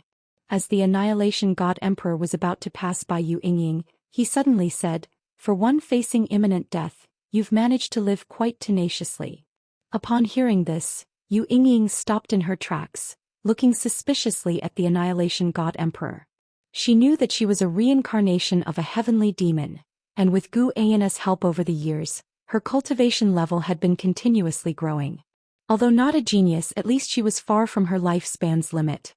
Hearing the words of the Annihilation God Emperor, Yu Yingying instinctively panicked. "Are you talking to me?" Yu Yingying stared at the Annihilation God Emperor and asked. The Annihilation God Emperor did not stop, continuing on his way, leaving behind a perplexing comment for Yu Yingying. "Cherish the present, there will come a time when you are powerless to control your fate." A time when she is powerless to control her fate? Yu Yingying furrowed her brows, immediately feeling uneasy. The Annihilation God Emperor eventually reached Gu An's pavilion, where the Blood Prison Great Saint looked up at him, his eyes filled with curiosity. "Reincarnation Path Emperor, aren't you going to show yourself?" The Annihilation God Emperor spoke, saying words that Xianxia, who was eavesdropping from afar, could not hear. After hearing what the Annihilation God Emperor had said to Yu Yingying, Xianxia became curious and puzzled about him, but unfortunately the Annihilation God Emperor did not allow his eavesdropping to continue. "Reincarnation Path Emperor?" The Blood Prison Great Saint promptly stood up, watching the Annihilation God Emperor warily. The Annihilation God Emperor glanced at him and said, "Future Great Saint, sit down. Pretend you saw nothing, heard nothing. My future identity has been seen through by him. He's a real master. How extraordinary." Blood Prison Great Saint's heart raced with excitement, as he began to fantasize about his own future greatness. He was not afraid of the Annihilation God Emperor Kaos. Chapter 432, 10 million incarnations. While the Blood Prison Great Saint was still lost in his vivid fantasies, Ji Xiaoyu's room door opened. Dressed in black, Ji Xiaoyu stepped out of the house, her gaze settling on the Annihilation God Emperor filled with doubt. The Annihilation God Emperor's gaze rested on Ji Xiaoyu, his expression remaining calm. At this moment the Sun and Moon Netherworld Emperor appeared beside Ji Xiaoyu, vigilantly staring at the Annihilation God Emperor. "Who might you be?" the Sun and Moon Netherworld Emperor asked in a deep voice, his eyes betraying a strong sense of wariness. He, strong as a divine thought true immortal, couldn't see through the Annihilation God Emperor's cultivation level at all, which gave him the same feeling he got when facing Guan. The Annihilation God Emperor spoke up, "Reincarnation Path Emperor, you should remember me." He completely ignored the Sun and Moon Netherworld Emperor, feeling like the Sun and Moon Netherworld Emperor wasn't worthy of conversation. Upon hearing this, Ji Xiaoyu's face changed dramatically, her expression one of disbelief, her body trembling as she struggled to compose herself. Seeing her like this made the Sun and Moon Netherworld Emperor even more nervous. While the Blood Prison Great Saint curiously looked at Ji Xiaoyu, seeing her in such a state for the first time. Taking a deep breath, Ji Xiaoyu raised her hand in salute and said, "The junior has seen the Divine Emperor. May I ask why the Divine Emperor has personally come to the great heaven and earth?" The Divine Emperor? The Sun and Moon Netherworld Emperor appeared to realize something, his look towards the Annihilation God Emperor filled with reverence. He stepped back, half kneeling, bowing his proud head. The Blood Prison Great Saint was even more curious about the identity of the Annihilation God Emperor, his blood beginning to boil. The stronger the Annihilation God Emperor, the more likely his words would come true. He might yet become a great saint of the great heavenly spirit land. The Annihilation God Emperor said, "I am here to find someone, a remnant of the ancient evil demons." Ancient evil demons? Ji Xiaoyu asked in surprise. Descendant from the long family of the battle court. The answer from the Annihilation God Emperor made Ji Xiaoyu's pupils widen sharply. Ji Xiaoyu asked with a frown, "That clan still has descendants? Weren't they already extinct?"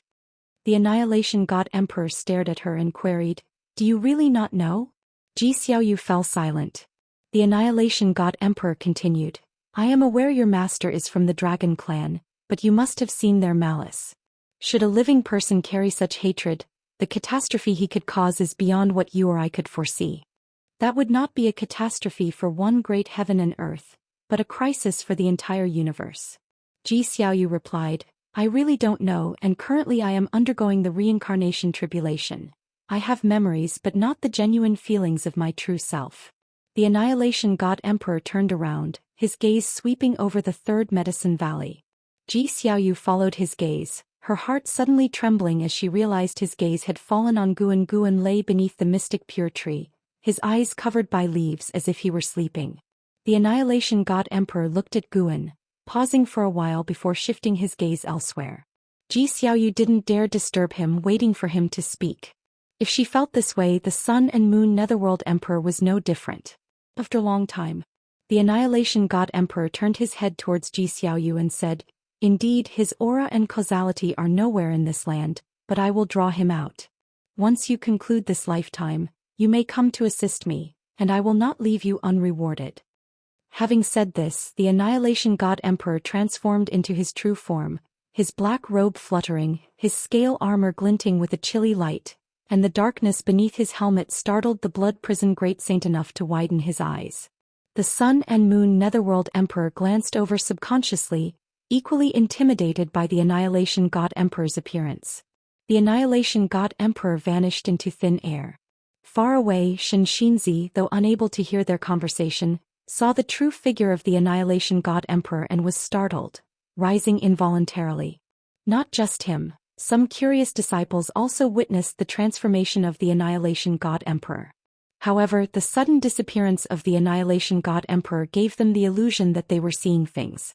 The Sun and Moon Netherworld Emperor stood up, took a step forward and asked in a low voice, "Could it be that one from the legends of the Silent Destruction Domain?" Ji Xiaoyu looked up towards the sky and softly said, "Yes, that's the one." The Sun and Moon Netherworld Emperor appeared to be in a trance, and he couldn't help but ask, "Wasn't that just a legend? Actually exist? Your Majesty, what is your relationship with him?" Ji Xiaoyu replied, "I have once received the inheritance he left behind and communicated with his divine thoughts. He could be considered one of my mentors, and this was also the first time I truly saw him. The one just now must have been only an avatar." "Avatar?" the Sun and Moon Netherworld Emperor exclaimed. "Yes, an avatar. He has countless avatars spread across different worlds, all searching for his own way." Ji Xiaoyu's gaze became distant as if filled with longing. The Sun and Moon Netherworld Emperor fell silent, equally shaken. The Blood Prison Great Saint, on the other hand, contemptuously thought to himself, "Why doesn't such a powerful being dare to take a walk in front of the master?" In his view, the Annihilation God Emperor was wary of Guan. Time continued to pass. As dusk approached, Guan sat up. He stretched lazily, having had a very comfortable sleep. He even had a dream as if he had experienced lifespan samsara. But it was not as real as the memories left by lifespan samsara. This made Guan want to start another round of lifespan samsara. He stood up and walked towards the attic, spotting the white spirit rat on the way, which was looking at him with a plaintive gaze. Guan noticed that one of its legs was twitching, clearly injured. It had been at a disadvantage at Longqing's place. Fortunately, the breakthrough deepened their path of returning primordial spirit, Guan said with a smile, a smug look on his face. Being cautious was always right. When he arrived at the front of his attic, Ji Xiaoyu walked out from inside. Let's go up to talk. Ji Xiaoyu came up to Guan and suggested in a low voice. After that she went up the stairs first, with Guan following behind. Once upstairs and in the room, Ji Xiaoyu began to cast spells, setting up restrictions around the room to prevent others from spying, even utilizing the power of the primordial Daoist talisman. Is it that serious? Guan feigned surprise. Ji Xiaoyu fixed her gaze on Guan, her eyes complex. Guan touched his face and asked, "What's the matter? Have you awakened memories of your past life? Or rather, have you not gone through reincarnation tribulation at all? Who exactly are you?" Ji Xiaoyu asked softly. Guan laughed and inquired, "Who do you think I am?" Ji Xiaoyu looked at him and said, "You take in orphans and give them the Long surname. Could it be that your real surname is Long? Specting him Longqing?" Guan couldn't help but smile wryly. "Wrong guess, I'm actually the ancestor of the dragon clan." Guan shook his head and said, "How could that be? My surname is Gu. Giving Longqing the Long surname is because he has it on his back. You've known that all along, haven't you?" Ji Xiaoyu responded, "I have known for a long time, but I've also always had my suspicions. It's okay if you don't admit it, and it's best if you never do, because there are beings out there to kill you that have come here. That being is from the ancient legends of the Silent Destruction Domain and may have existed even longer than the Great Heavenly Spirit Land. He is convinced that you are hiding in the Great Heavenly Spirit Land and he will not rest until he finds you." Guan, resigned, said, "I'm truly not the person you think I am, but I am quite curious about this being you mentioned. Is he very strong?" Chapter 433. Chivalrous Reincarnation. Xianxia. He is naturally very strong, perhaps the most powerful being I remember, and I don't even know how high his Dao level is, but one thing is certain. If he discovers your true identity or if you offend him, you won't stand a chance. Ji Xiaoyu looked at Guan and spoke seriously, her tone somewhat cold. Guan didn't get angry but was surprised as he asked, "That impressive? Do you admire him?" Ji Xiaoyu frowned and said, "How could that be possible? I'm just worried about your safety. He will take action next and you must practice restraint, avoid revealing yourself and try not to make a move if possible." "What kind of move could I make? I'm just an ordinary farming cultivator," said Guan with a shrug. The more he acted like this, the more vexed Ji Xiaoyu became, thinking him too arrogant. Seeing her about to erupt, Guan continued, "Don't worry, I know what I'm doing and am really not who you think I am." Ji Xiaoyu calmed her emotions and said, "It's good as long as you understand." After that she released the power of the primordial Daoist talisman and walked past Guan. Guan turned to look at her and asked, "Are you leaving just like that?" "Yes, I need to continue my cultivation," Ji Xiaoyu said without turning back. Guan didn't try to persuade her further, feeling helpless inside. "I really am not a descendant of the dragon clan." As for the Annihilation God Emperor, he did indeed feel wary, but not towards this Annihilation God Emperor. It was the original one he was cautious of. Guan sat in his own chair and took out a leisure book to distract himself. Regardless, it was a good thing that the Annihilation God Emperor hadn't recognized him as Longqing, nor had he seen through Longqing's real identity. It proved that Guan still had time to grow. In this life he wasn't going to be as reckless as Long Zhan. A year later, the 900-year-old Exen came to the Hidden Spirit Palace, where first he gathered medicinal herbs, with the deep-sea dragon carp following closely behind, carrying the basket for him. "This herb, my junior sister should like it. This one for Jiang Qiong, it hasn't been easy for her. These are for Tian Yao, she has a big appetite." Guan mumbled to himself while picking the herbs. The deep-sea dragon carp had grown accustomed to this. He didn't speak. With his long hair reaching his feet, wearing white clothes and an elegant demeanor like a gentle woman. His eyes seemed to hold tenderness, a face full of feminine charm, making it difficult to guess that he was a male demon. When Guan finished gathering, he took the basket and handed a bag of seeds to the deep-sea dragon carp. As the deep-sea dragon carp began to plant the seeds, Guan walked to the entrance of the Hidden Spirit Palace and sat on his rocking chair, taking out a book. The water above shimmered and the whole dojo was quiet, a perfect atmosphere for reading, occasionally complemented by the sound of whale calls, which struck the soul. An hour later, Guan finished savoring the book in his hand, pressed it to his chest and started to reflect. The spirit of chivalry is precious. Who says immortal cultivation is only about benefits and lacks chivalry? Guan talked to himself, his tone full of emotion.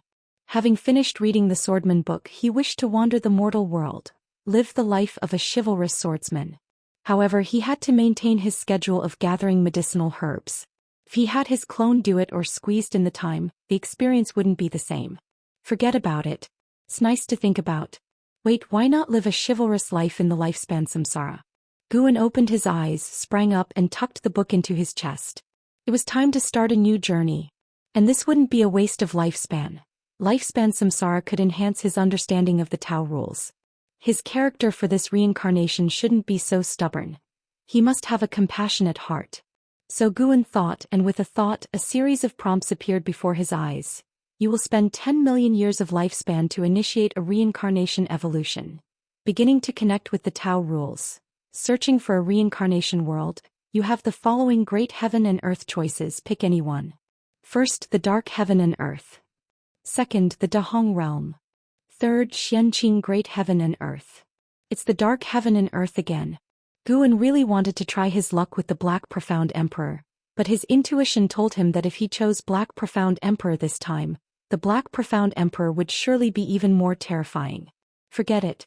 There's no need to mess around. Since he had chosen a life of chivalry, he should choose a world of lesser strength. Guan thought that the Dahong realm should be weaker than the great heaven and earth. Let it be the Dahong realm. You choose to reincarnate in the Dahong realm.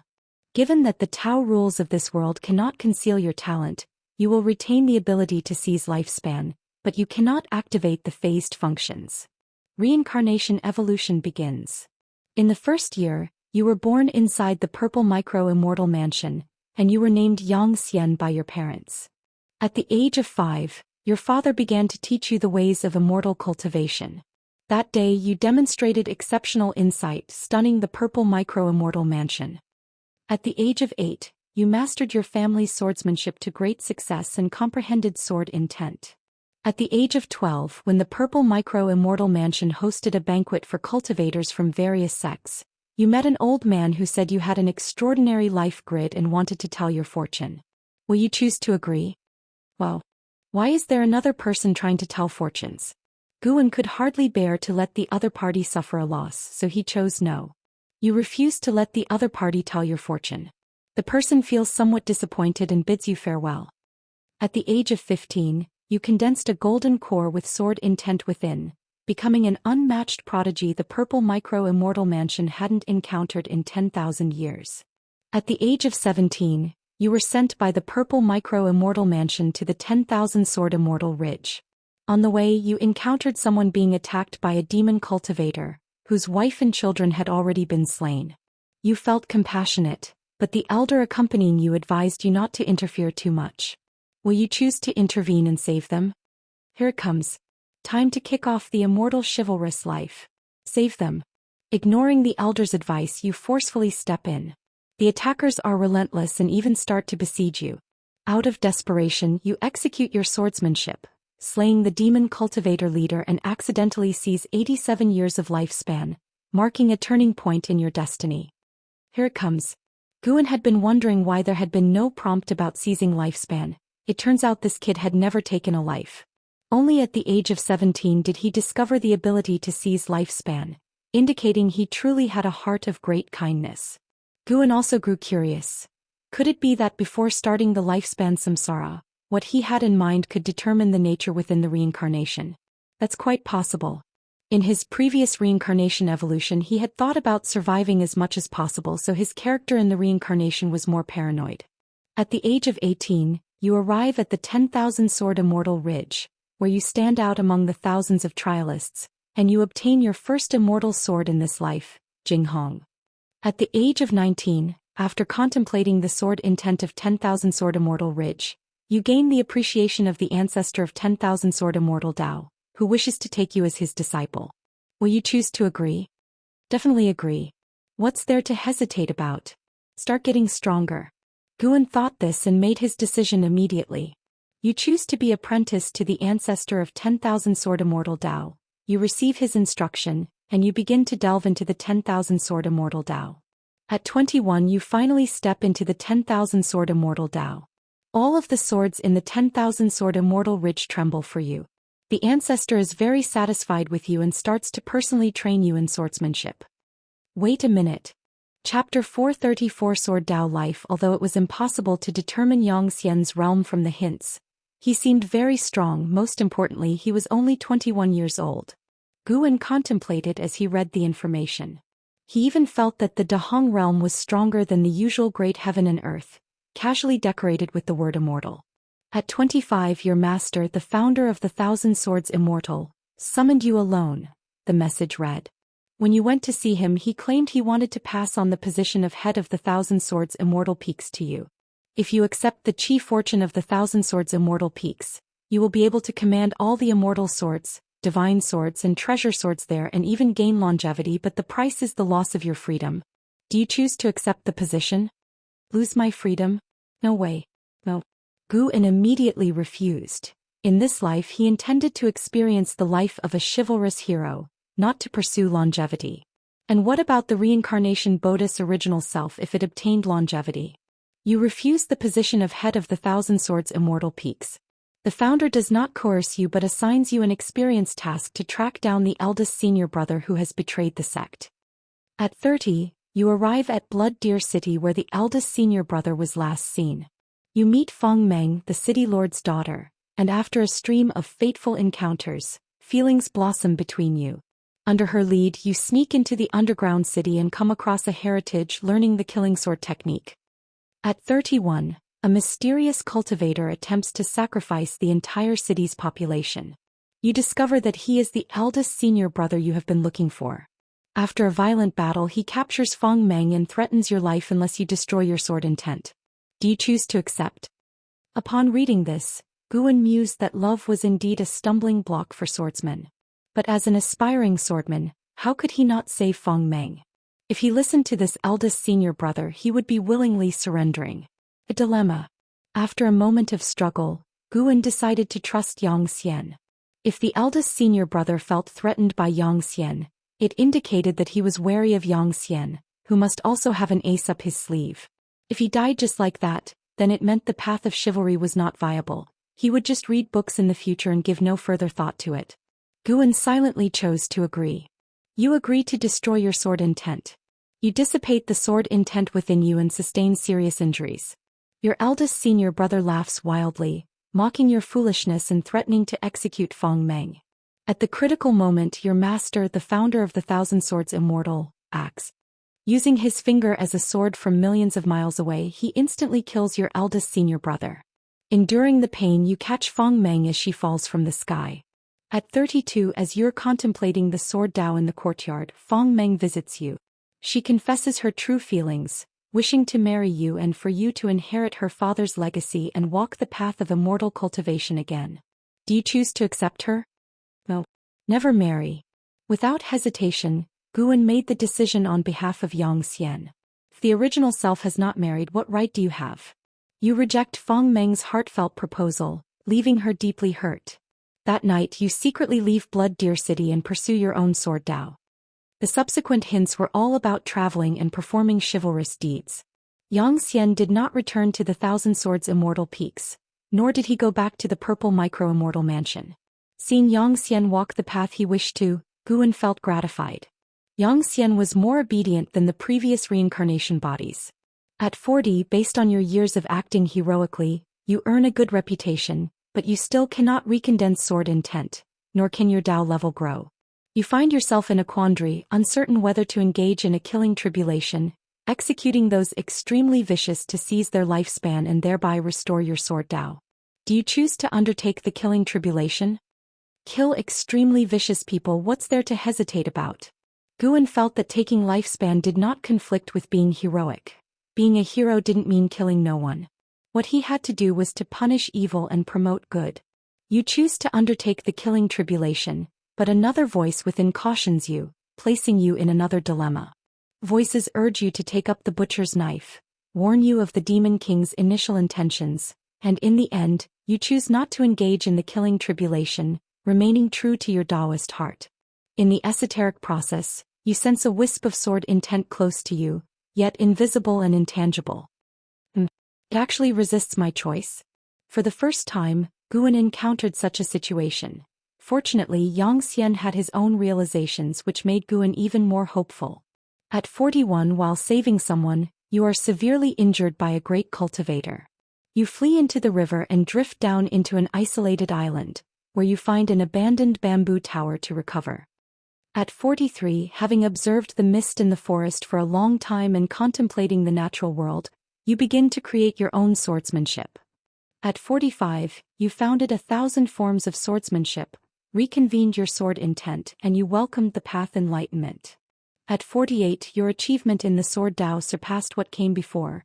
Every blade of grass and tree seemed alive with intent, as did the mountains and rivers, and you embarked on a path of the sword Dao that belonged only to you. At the age of 50, a youth stumbled upon your island, mistaking you for an immortal and wishing to take you as his master.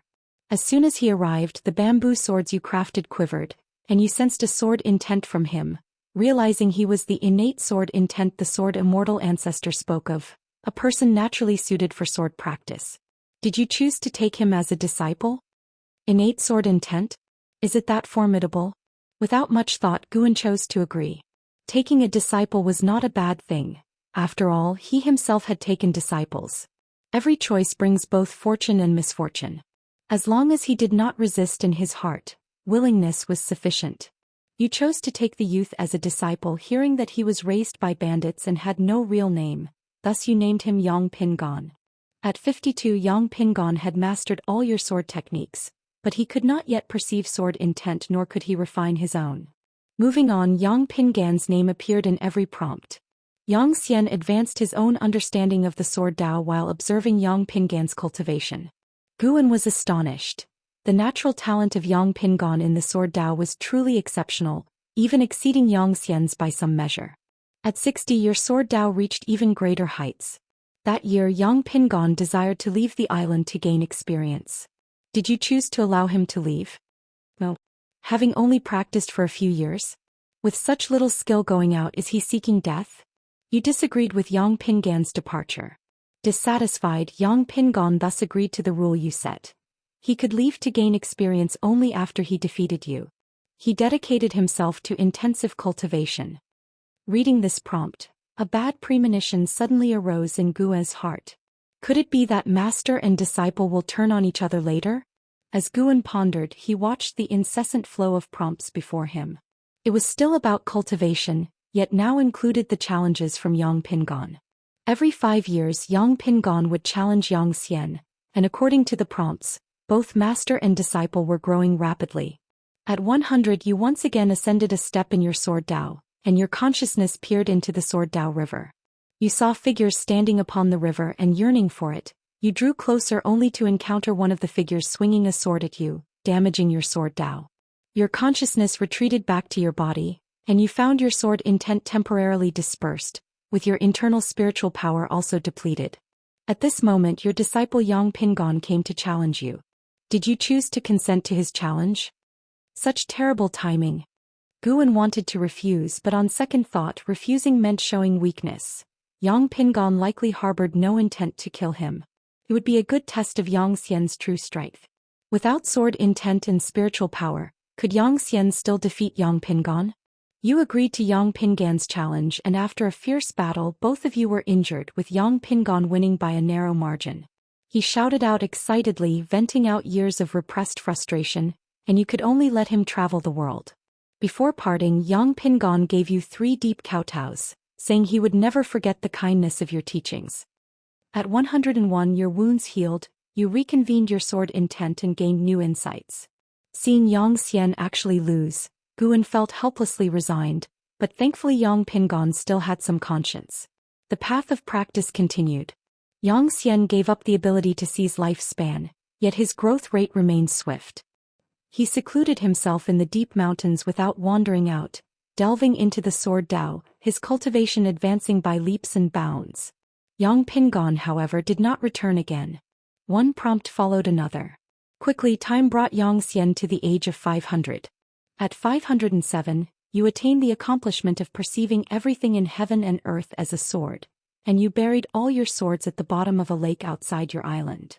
At 508, a masked woman arrived at your island, claiming to be Feng Meng's daughter.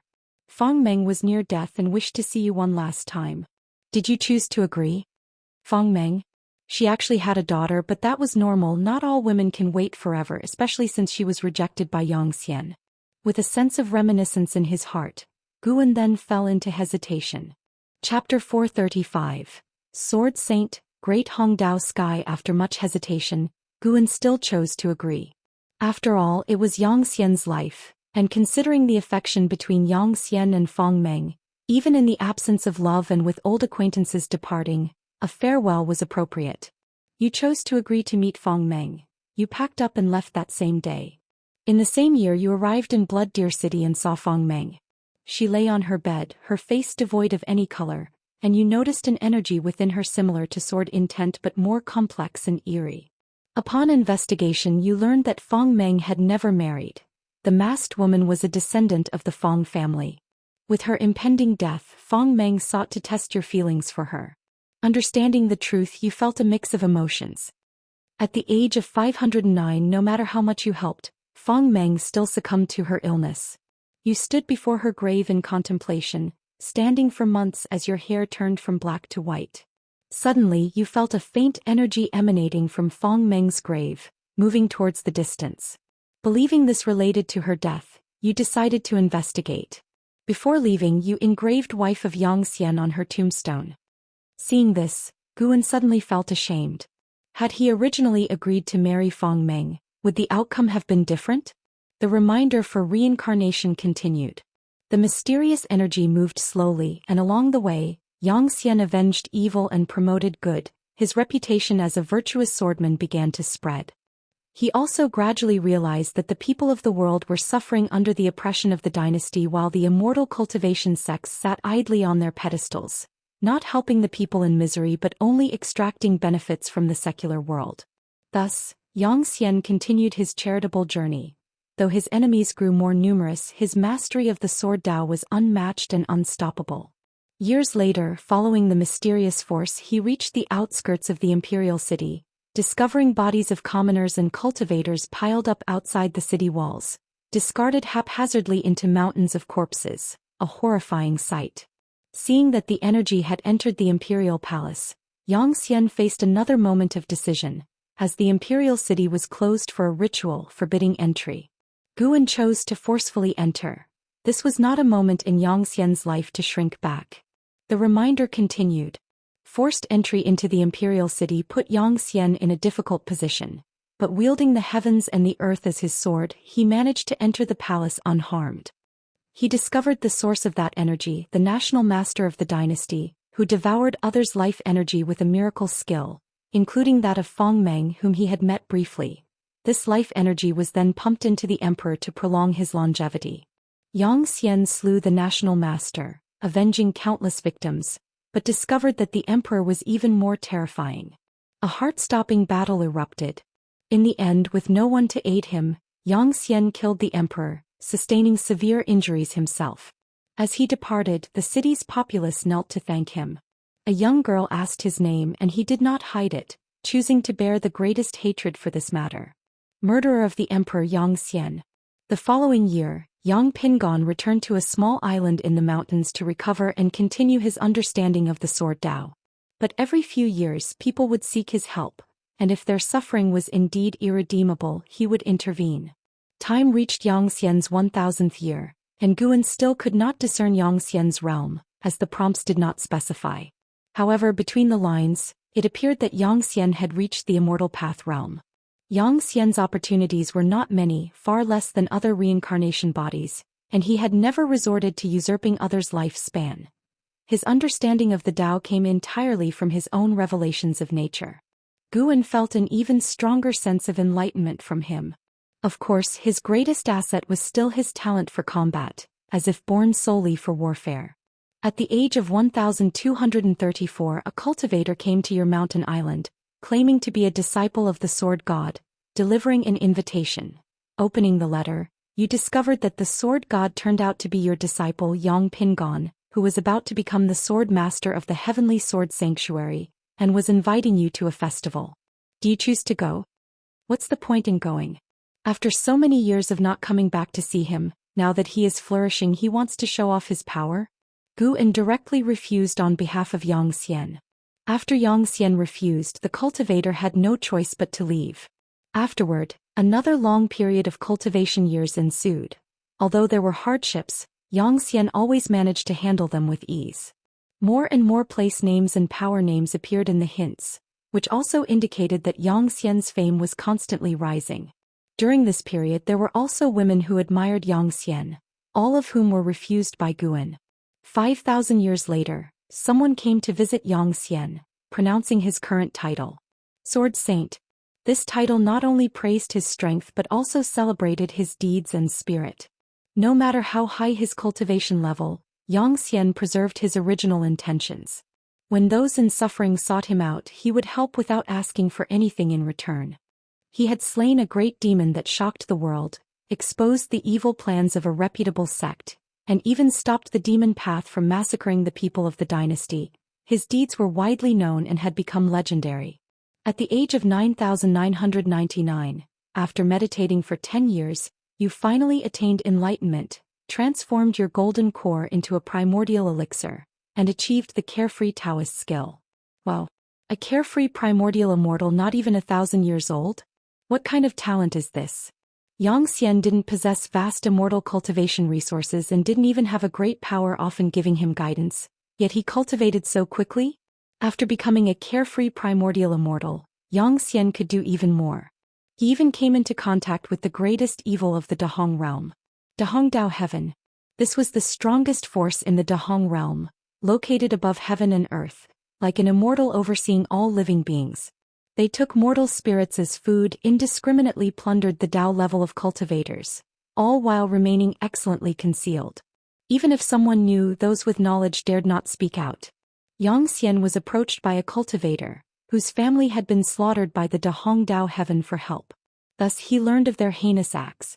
Although Dahong Dao Heaven possessed a power surpassing the 9 heavens of the immortal path and he could not shake them, he still chose to help the seeker of revenge and executed the carefree primordial immortal of Dahong Dao Heaven. Decades later, the Dahong Dao Heaven sent people to recruit him. Knowing his character, Guan helped him decline the invitation from the Dahong Dao Heaven. After that, great cultivators occasionally attacked Zhou Xian. He repelled them one by one, until he finally faced suppression by a mysterious great power. Due to the vast difference in cultivation levels, Zhou Xian was struck into the mountains by a single hand of his opponent. At the critical moment, a sword light cut through heaven and earth and saved Zhou Xian. It was none other than his first mentor, the sword ancestor of 10,000 swords.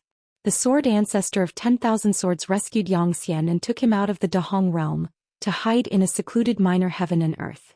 The sword ancestor of 10,000 swords warned Zhou Xian never to oppose the Dahong Dao Heaven again, as he could not protect Zhou Xian if he truly angered the Dahong Dao Heaven. Faced with the choice, Guan decided to endure in silence for the time being.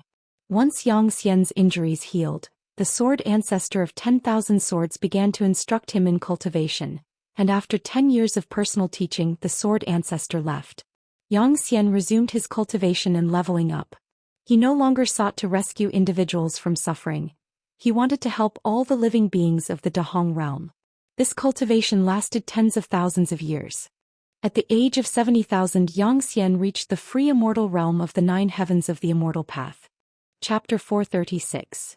Achieving Sword Dao Saint Ancestor, a free immortal of 70,000 years, achieved his realm through meditation and cultivation. Impressive indeed. Guan was even more excited about Zhou Xian's future, wondering if he could surpass the free immortal realm and overcome the death tribulation that awaited according to past experiences. After reaching the free immortal realm, Zhou Xian returned to the Dahong realm. Along his journey he met several cultivators from the Dahong realm and learned about the situation there. For thousands of years, every millennium the Dahong Dao Heaven would cleanse a region with blood. There were less than 100 regions in the Dahong realm, and now its cultivators were wary of the Dahong Dao Heaven and started to establish their dojos in outer heaven. After parting ways with those cultivators, Xian returned to the Dahong realm alone. He first visited his birthplace, the Ziwei Immortal Mansion, only to find it annihilated by the Dahong Dao Heaven long ago. The once familiar land was desolate, with just a few broken walls remaining of the Immortal Mansion. Hatred for all living beings combined with personal vengeance. Even Guan was concerned for the Dahong Dao Heaven, questioning whether Xian would embark on a slaughter. Although the Dahong Dao Heaven had beings that transcended the 9 heavens of Immortal Path, Xian also had the ability to evolve his lifespan, yet he chose not to use it. The following year Xian went to the site of the former Blood Deer City. He could no longer find Fong Meng's bones, and the city had vanished over time, leaving no trace behind as though that memory was a figment of his imagination. Xian decided to draw his sword against the Dahong Dao Heaven. 2 years later, Xian descended upon the Hongtian realm of the Dahong Dao Heaven, intending to destroy its chi fortune and dissolve it. For this he faced an ambush by the Dahong Dao Heaven. During the fierce battle, Xian continuously improved his sword Dao achievement, making Guan suspect that he had used his lifespan evolution ability. The free immortals of the Dahong Dao Heaven were alarmed. 10 free immortals besieged Xian, but he held his ground, wielding the world's essence as his sword, casting a brilliance that shook the ancient and modern world, even harnessing the power of the Sword Dao River. The Sword Dao River, like the River of Destiny and the River of Time, was a manifestation of the Dao. Mortal spirits could not fathom it. It represented the condensed power of the Sword Dao. Boosted by the Sword Dao River, Xian eliminated the physical bodies of the 10 free immortals in one strike, forcing their divine souls to flee in disarray. Just as Xian was about to destroy the foundation of the Dahong Dao Heaven, an ancient being from it descended, a being who surpassed the free immortals, leaving Xian to fend off the attacks as best as he could. When Xian was nearly overwhelmed, the Sword Saint ancestor arrived to aid him and ultimately fell. Xian, in utter fury, awakened his sword heart to a divine level, making heaven and earth tremble. Guan, looking at the prompt before him, could already imagine how dire the situation had been. A battle of free immortals against a Taoist hidden immortal. Without the protection of the Sword Dao River, Xian, no matter how strong, would have met his demise. But this time was different from the past. Xian had an ally. After tens of thousands of years, his disciple Yang Pingon appeared to help. Remarkably, Yang Pingon had also become a free immortal.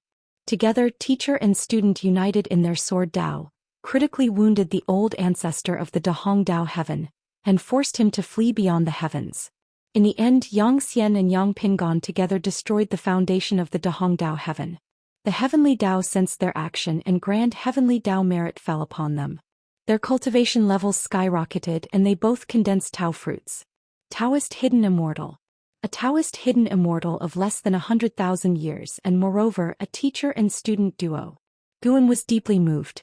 If he had not taken Yang Pingon as his disciple back then, Xian would likely have died at the hands of the Dahong Dao Heaven. The chi fortune of the Dahong Dao Heaven dissipated. Its followers scattered and fled. The news spread far and wide. The names of the Sword Saint and Sword God resonated across the world, becoming legends of the Dahong realm. Afterward, Xian chose to leave the Dahong realm. Yang Pingon declared his intention to create a new world order, pledging to protect all living beings personally. Xian gave him a deep, meaningful look, then set out to roam the cosmos beyond the heavens alone. Xian arrived at a fragmented world beyond the heavens to engage in path enlightenment. His battle with the Dahong Dao Heaven had given him much insight. Guan saw multiple prompts of him comprehending the Karma Dao, Chi Fortune Dao, Fate Dao and Creation Dao. At the age of 100,034, a mysterious figure invaded your dojo, claiming to be the Black Profound Emperor and challenging you to a combat. Do you choose to accept? Black Profound Emperor. Guan's spirits lifted at the sight of these 3 words. However, he was unsure whether Xian's time was in the past or future, thus unable to judge the Black Profound Emperor's cultivation level. For now, better refuse. I'll take care of him myself later. Such were Guan's thoughts. You choose to refuse the Black Profound Emperor's request for a combat. However, he unexpectedly made a move. You countered with a single sword strike, annihilating the Black Profound Emperor's physical body.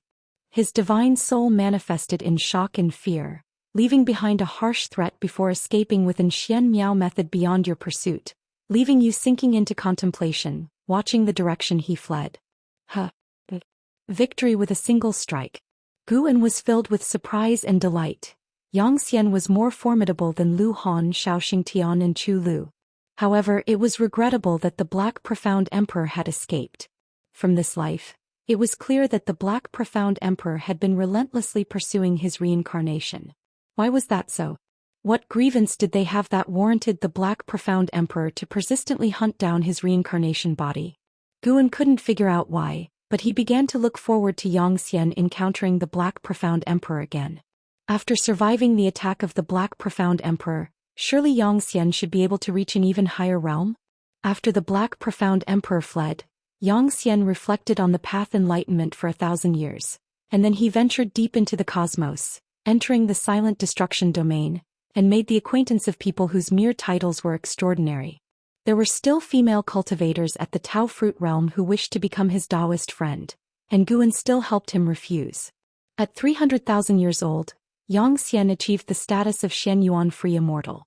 He continued to uphold the chivalrous spirit of relieving suffering in the cosmos, spreading his name even further, and he gained a new title, Sword Dao Saint Ancestor. At 332-71-34 years old, while you were teaching Sword Dao to the juniors of various dojos in the universe, the Black Profound Emperor suddenly attacked, wishing to annihilate your entire dojo. You used the stars as your sword, with the sword intent of billions of stars converging into a Sword Dao holy net that enveloped the Black Profound Emperor and fiercely vanquished him. However, you did not receive a prompt about seizing lifespan, hence you concluded the Black Profound Emperor was still alive. This bastard was really hard to kill. Guan began to grind his teeth. The prompt continued. After 350,000 years, Xianxia wanted to see just how vast the universe was and continued his travels. In the end, he arrived at the boundary gate. Guan inwardly cursed his luck but had no choice in the matter. At 350,008 years old, upon arriving at the boundary gate, as you were immersed in the profound Tao of the boundary gate, a figure stepped out from within the gate and attacked you, causing your physical body to perish. Your sword intent barely protected your divine soul, but the assailant struck again, annihilating your divine soul. You died at the hands of the heavenly spirit god. Reincarnation cycle has ended. Guan's face darkened. He knew it would be this way. Previously, the Black Profound Emperor was an insurmountable barrier he had finally overcome, and now the heavenly spirit god had become his new obstacle. How foolish, Xianxia, why did you have to be curious? If you hadn't gone, wouldn't you have avoided death? Guan vanished into thin air from the chair and arrived in the midst of the cosmos, settling on a meteorite. He activated the lifespan barrier and then received Xianxia's life memories. Feeling Xianxia's life truly was even more poignant. During his life he had never used lifespan evolution, and although he could not see Xianxia's prompts directly, Xianxia's Sword Dao and cultivation level didn't skyrocket within a single ancient hour, except for the time he received the heavenly Dao merit. Moreover, throughout his life Xianxia had slain fewer than 100 living beings. What a terrifying will. The death of Feng Meng grieved Xianxia deeply, and Guan felt the same sorrow. The obliteration of the purple micro-immortal mansion and the fall of the Wan Sword immortal ancestor also caused Guan distress but did not dampen his spirits. Guan focused on understanding Xianxia's two encounters with the Black Profound Emperor. The Black Profound Emperor was very mysterious, each appearance shrouded in black mist around his body, preventing any glimpse of his true face. From the battles, it was evident that the Black Profound Emperor was no match for Xianxia. But Xianxia was no match for the heavenly spirit god either. It's worth noting that, moments before his death, Xianxia left behind some items, sparking some expectation within Guan. He wondered if he would ever come into contact with those remnants. Chapter 437. Holy Heart Sword Dao. The change in Guan. After inheriting the memories of Xianxia, Guan had received Xianxia's Sword Dao inheritance, which was the essence of his life's cultivation. Holy Heart Sword Dao. This Sword Dao uses the heart as its foundation. Whatever the heart conceives can be transformed into one's own sword. Flowers, grass, trees and woods can become swords, mountains, rivers, seas can become swords, all living beings can become swords, the sun, the moon and the stars can become swords. Xianxia even wanted to turn the 3,000 great Dao into his swords, But his sword Dao had not yet truly reached the level of the great Dao, so it was only a conceptual idea for now. By the time Guan had fully accepted Xianxia's memories, he opened his eyes and a day had gone by. It seemed like only a day, but he had experienced a reincarnation. Those memories were so intense that they felt as if he had lived them firsthand. He was Xian, but he was not entirely Xian. To put it precisely, Xian was just a part of him, Guan, and this feeling was very mystical.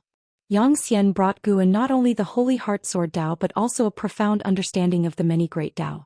Even Guan was amazed by Xian's perceptiveness. Without utilizing the evolution of lifespan, Xian's understanding of the great Dao was deep, stronger than other reincarnation bodies. Guan checked the lifespan consumed by the lifespan barrier, which wasn't too much, stood up and in one step returned to the hidden spirit palace. Deep sea dragon carp was cultivating. Upon hearing footsteps, he opened his eyes, saw Guan return, and was pleasantly surprised, promptly rising to ask, "Master, why have you returned?" Guan looked at him and said, "Didn't you want some combat techniques? How about I pass on a set of swordsmanship to you?" "Of course, thank you, Master."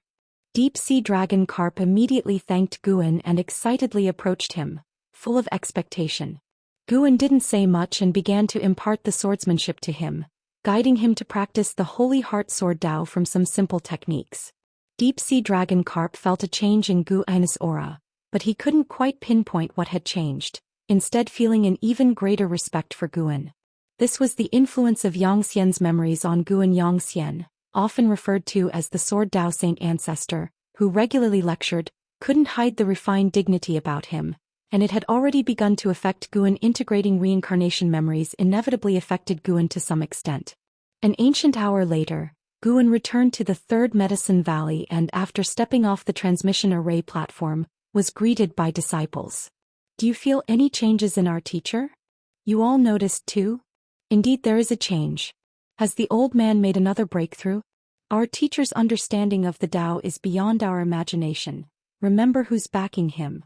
The disciples watched Guan's retreating figure, whispering among themselves. Some even deliberately flattered him, guessing he could overhear. When Guan arrived in front of the pavilion, Blood Prison Great Saint was also startled by the change in his aura. Had his master's cultivation level improved? He admired Guan, and the stronger Guan became, the happier he was, because he had decided to follow Guan for life. It doesn't necessarily have to be a millennium, be prepared. Guan stopped and said that to Blood Prison Great Saint. Upon hearing this, Blood Prison Great Saint was taken aback, his bovine fur fluttering as if blood flame was burning.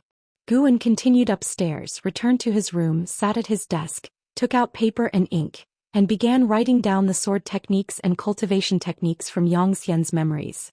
He wasn't afraid of forgetting them, he just wanted to write them down to spread fortune in the future.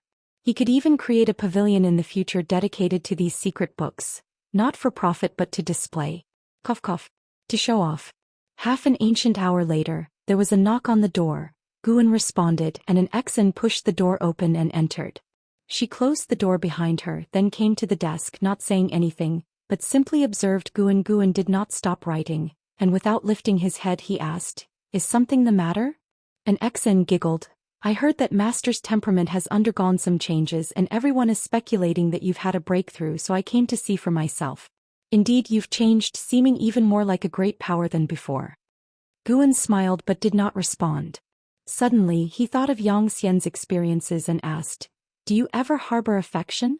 An Exan paused, puzzled. She asked, "Harbor what affection? There is no one in Medicine Valley who could stir mundane desires in me, and I will never fall into a calamity of emotions in my life. My senior brother once told me that his biggest regret was getting emotionally involved with someone, which hindered his progress, yet it would pain him to abandon it. I will never allow myself to fall into that situation." And Xingtian and the later generations of the Yin family were still harboring grievances against An Hao, making an Exan even less inclined to marry and have children. Moreover, she was cultivating immortality and would not be swayed by the instincts of flesh and blood. She was happy as she was and truly did not crave love. Guan looked up at her and seeing that she was not just giving lip service, he smiled. "Is that so? Affection is not as simple as you think. When fate arrives, you might forget your words today." An Exan tilted her chin defiantly. "I won't forget. Master, you aren't trying to send me away, are you? How could that be? I've just been reading a book these past 2 days and felt some emotions about the love story within, Guan explained while once again feeling that complex emotion well up within him. Xianxian's biggest regret in life was rejecting Feng Meng. He had never had a woman because the memory of Feng Meng's feelings for him was satisfaction enough. Hearing this, an Exan breathed a sigh of relief and reminded him, Master, you should read fewer miscellaneous and idle books. Guan couldn't help but glare at her. Get out, get out, get out. You have no respect for your elders. An Exan grinned triumphantly, bowed and then left. Guan continued writing the secret book as the sun outside the window gradually set. Time kept flowing by.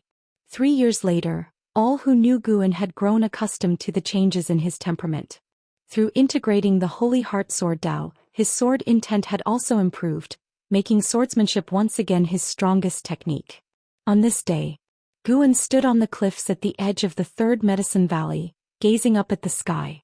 He saw in the depths of the universe, near the silent destruction domain, a massive city appeared, pitch black in color as big as the sun above the great heavenly spirit land. The Annihilation God Emperor was hiding within that black city. Holy Courts, Immortal Dynasties, Xianyu Divine Dynasty, and the Sky Demon Great Sect from the great heavenly spirit land had all sent people to investigate, but anyone who came close to Black City would turn to stone. Looking around, the void was suspended with hundreds of stone statues, the strongest among them reaching the Dao Void mysterious immortal realm, which was a pity. What exactly are you planning to use to attract Long Qing?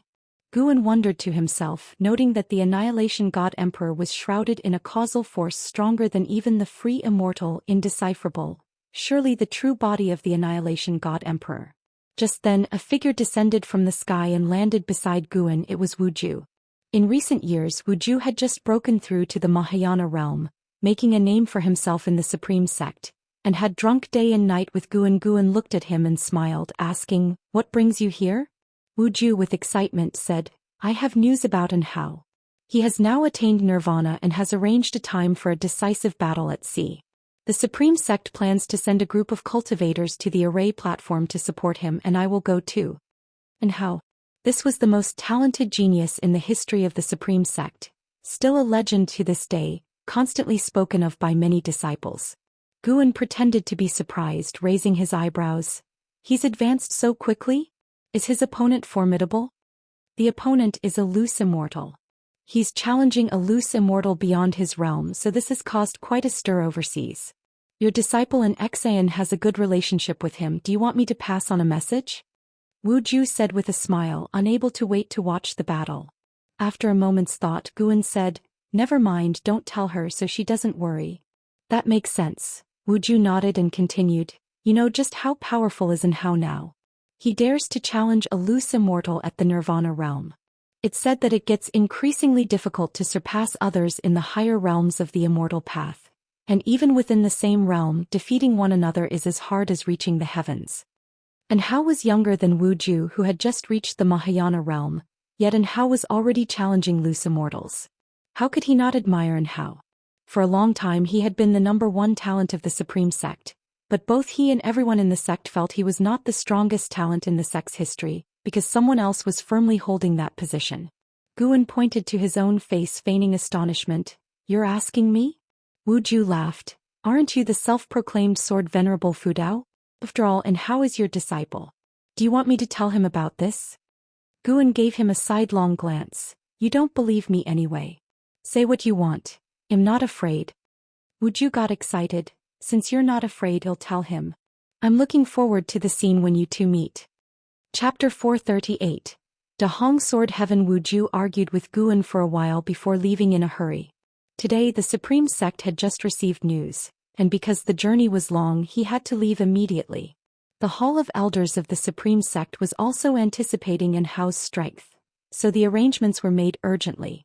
In the following 3 days, the news of An Hao challenging a loose immortal spread to the Third Medicine Valley, sparking discussions among the disciples. As An Hao's junior sister, An Exan naturally received a lot of attention. Guan went downstairs and looked afar, seeing An Exan surrounded by dozens of female disciples chirping incessantly, their voices merging into a noisy chorus. He had just descended the stairs when Ji Xiaoyu stepped out of the door. Guan initially thought she was looking for him, but she merely glanced at him before leaping up and swiftly flying out of the third medicine valley. Guan subconsciously deduced Ji Xiaoyu's fate, and knowing what she was about to do next, he felt relieved. He walked towards the dojo. This time he was not interested in playing chess. Upon reaching the dojo, Guan did not step in but instead watched from the periphery as disciples and cultivators played chess. It was unusual not to see the nine-fingered Divine Lord, and Guan felt somewhat unaccustomed. Long Qing approached from the entrance of the valley. Spotting Guan, his eyes lit up and he hurried over. He came beside Guan and curiously asked, "Master, would you like to play chess? Shall I keep you company?" Guan glanced at him and said, "You, a lousy chess player, play with me? Didn't I ask you to cultivate your Daoist heart? Why are you fooling around with the white spirit rat again?" Hearing this, Long Qing scratched his head awkwardly and said, "It claimed it had found a treasure and wanted me to accompany it." Guan asked, "And then?" Long Qing clenched his fists in frustration and gritted his teeth. "It tricked me into a cave and then filled the entrance with dung. It infuriated me. I must settle the score later, master. It's really despicable." Upon hearing this, Guan silently stepped back. Long Qing continued to curse the white spirit rat. In the entire third medicine valley, except for an Exon, everyone detested the white spirit rat. Though it was merely mischievous without truly harming anyone, and occasionally even gifted treasures to the disciples it had bullied, they could only endure its antics. Listening to Long Qing's complaints, Guan just listened without comment. Although the white spirit rat was nasty to others, it was very submissive to him, often trying to please him. How could he punish it? After Long Qing had finished venting, Guan suddenly asked, "In planning to establish a sword mountain, where do you think it should be located?" "Sword mountain?" Long Qing was stunned, his face showing surprise. "Wait. The master is Sword Venerable Fudao. Could this sword mountain, like the heavenly repair platform, contain his sword intent? It must be so." Long Qing immediately became excited, turning his head to select an appropriate location. The reason for creating Sword Mountain was to commemorate the ancestor of the 10,000 swords. The 10,000 sword peaks of the ancestor left a vivid memory. Hillsides covered in swords, each of exceptional grade and rank, each containing different sword intents. All the sword intents together were like the heaven and earth rules converging, forming a unique realm of their own. A realm of the Sword Dao, and it was the 10,000 sword peaks that had inspired Xianxia to create the Holy Heart Sword Dao. Long Qing eagerly began to suggest ideas, and Guan had him follow to look around. Having the rare opportunity to roam the hills alone with Guan, Long Qing felt delighted, and the master and disciple walked toward the edges of the Medicine Valley. Seeing this scene, a smile appeared on Nzin's face surrounded by people. Long Qing was someone she had watched grow up, always considering him like her own child. Over the years, Long Qing often confided in her privately. He felt that his master could help him but insisted on tempering his Daoist heart. He suspected that his master did not like him. Naturally, an Exon hoped that there would be no rift between Guan and Long Qing. Seeing Guan willing to spend time alone with Long Qing, she thought Guan wanted to help Long Qing.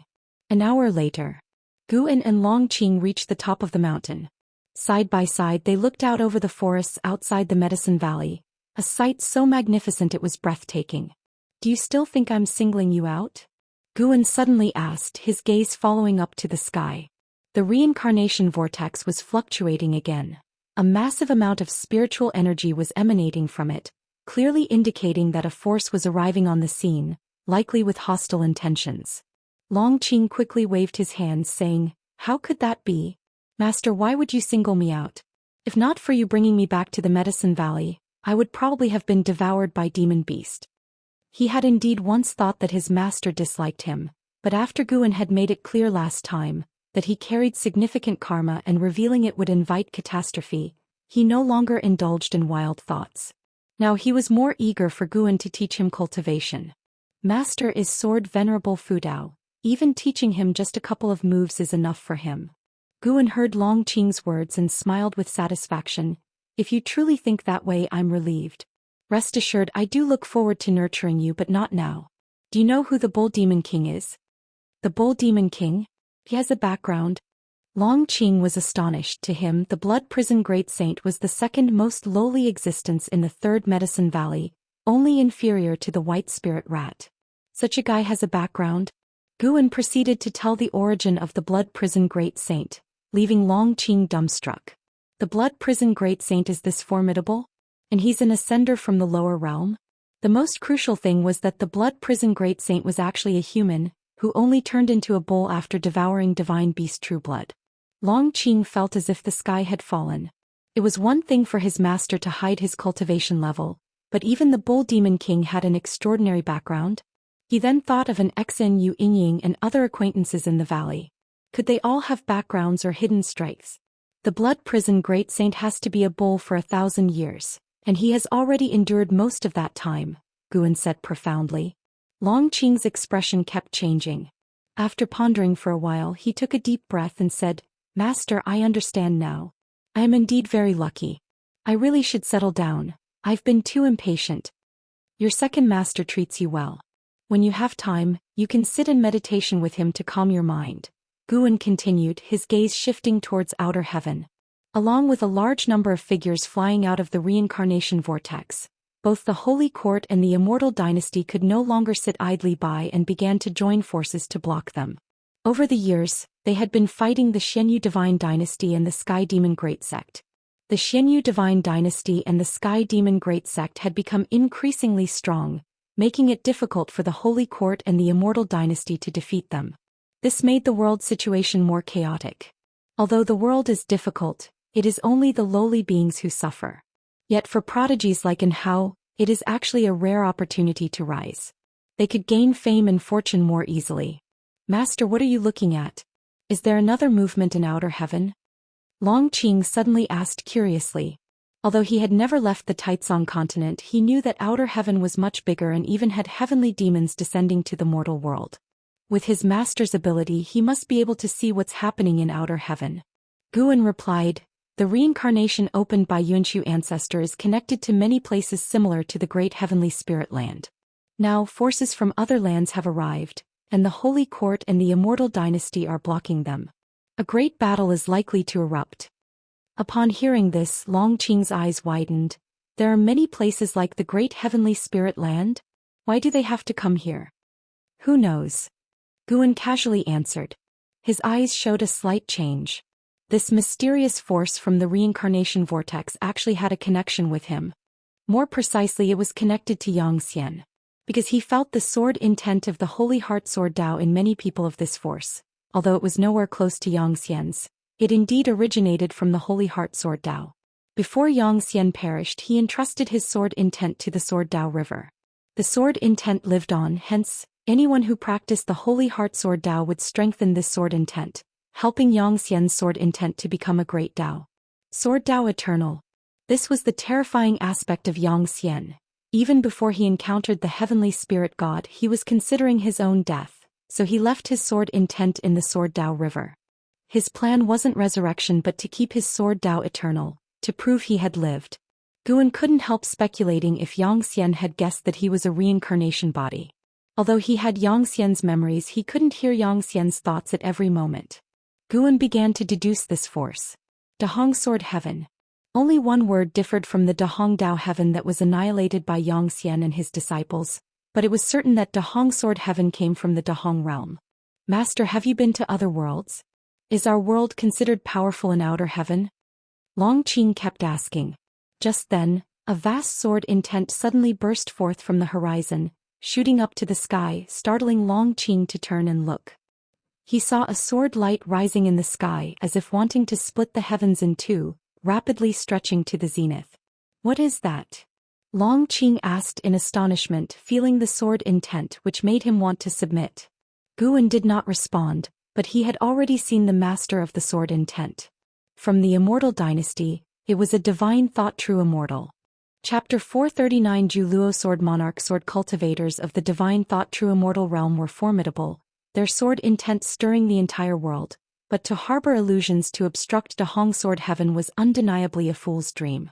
Guan's gaze returned to Dahong Sword Heaven, where continuous figures flew out of the reincarnation vortex, each emitting a formidable sword intent, led by two free immortals. These people's faces were unfamiliar to Guan, never having been seen in Xian's memories. However, he was certain that Dahong Sword Heaven was founded by Xian's disciple Yang Pingan. Previously, Dahong Sword Heaven had not appeared, but now it did. Could it be because its followers were being taught the Holy Heart Sword Dao? Guan felt this was only part of the reason. Their imposing manner suggested they harbored designs on the great heavenly spirit land. After a brief negotiation, the Holy Court and the Immortal Dynasty commenced their siege on Dahong Sword Heaven, the battle fierce. Long Qing could not view the fight from outer heaven, but he was lost in boundless imagination. The Supreme Sect, disturbed by the Immortal Dynasty's sword intent, debated where this sword intent originated. After watching for a while, Guan turned and left, with Long Qing quickly following, inquiring about the situation in outer heaven. Guan did not conceal the facts, briefly describing the battle in outer heaven. Long Qing listened excitedly, his longing for the immortal path realm intensifying. Upon returning to Medicine Valley, Long Qing hurried to his room to meditate, determined to make his master proud and to become a powerful figure who could stir the winds and clouds of the world. Guan returned to his room, untroubled by Dahong Sword Heaven bringing calamity, as this group was not potent enough to threaten the great heavenly spirit land. Sitting at his desk, Guan turned to look out the window, his thoughts drifting to distant memories. There on that island only Yang Pingan accompanied him, always challenging him. Thinking of it, he felt quite nostalgic. Seeing the robust chi fortune of Dahong Sword Heaven, it was clear that a lengthy time had passed since Yang Pingan had established it. How strong was Yang Pingan now? Guan looked forward to finding out, though he also felt a sense of urgency. Times had changed, and it was essential to guard against others. Guessing Yang Pingan's intentions in seeking the Holy Heart Sword Dao was challenging. Setting aside Yang Pingan, he also had to consider the Annihilation God Emperor as a hypothetical enemy, striving to grow stronger. Moreover, the depths of the universe still had the Heavenly Spirit God as an obstacle.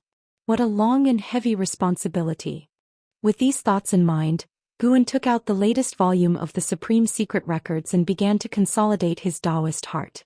The Supreme Secret Records were still being written but were no longer sold in the market. Only Guan had access as a form of repayment from Shenzhen. At dawn, the waves crashed against the shore. On the cliff, streams of sword qi appeared out of nowhere, circling and coiling to form a vortex that rapidly expanded, followed by a figure stepping out from it, landing on the cliff.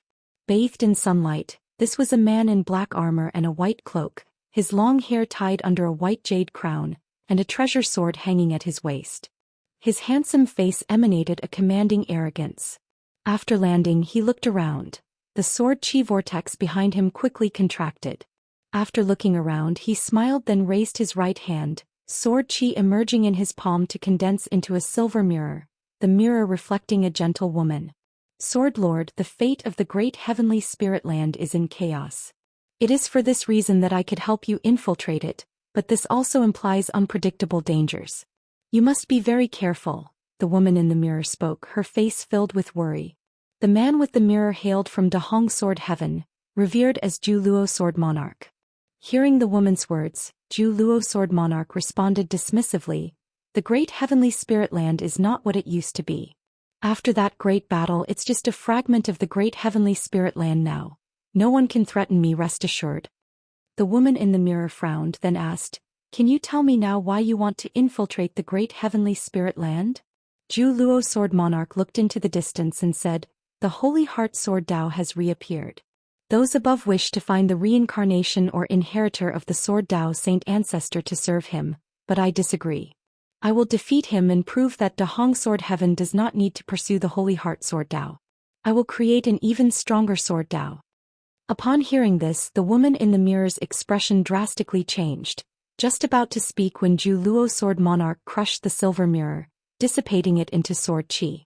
He then identified a direction, stepped forward, transforming into a streak of sword light soaring toward the end of heaven and sea, leaving behind a trail of sword qi mirages, like a mirage hanging above the vast ocean.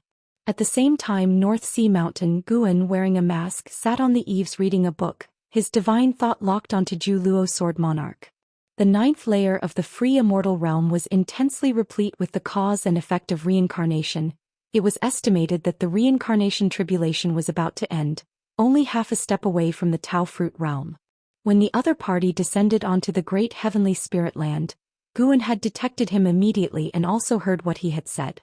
He didn't consider Zhu Luo Sword Monarch a threat. Rather, the implications behind the words of the Sword Monarch gave him pause.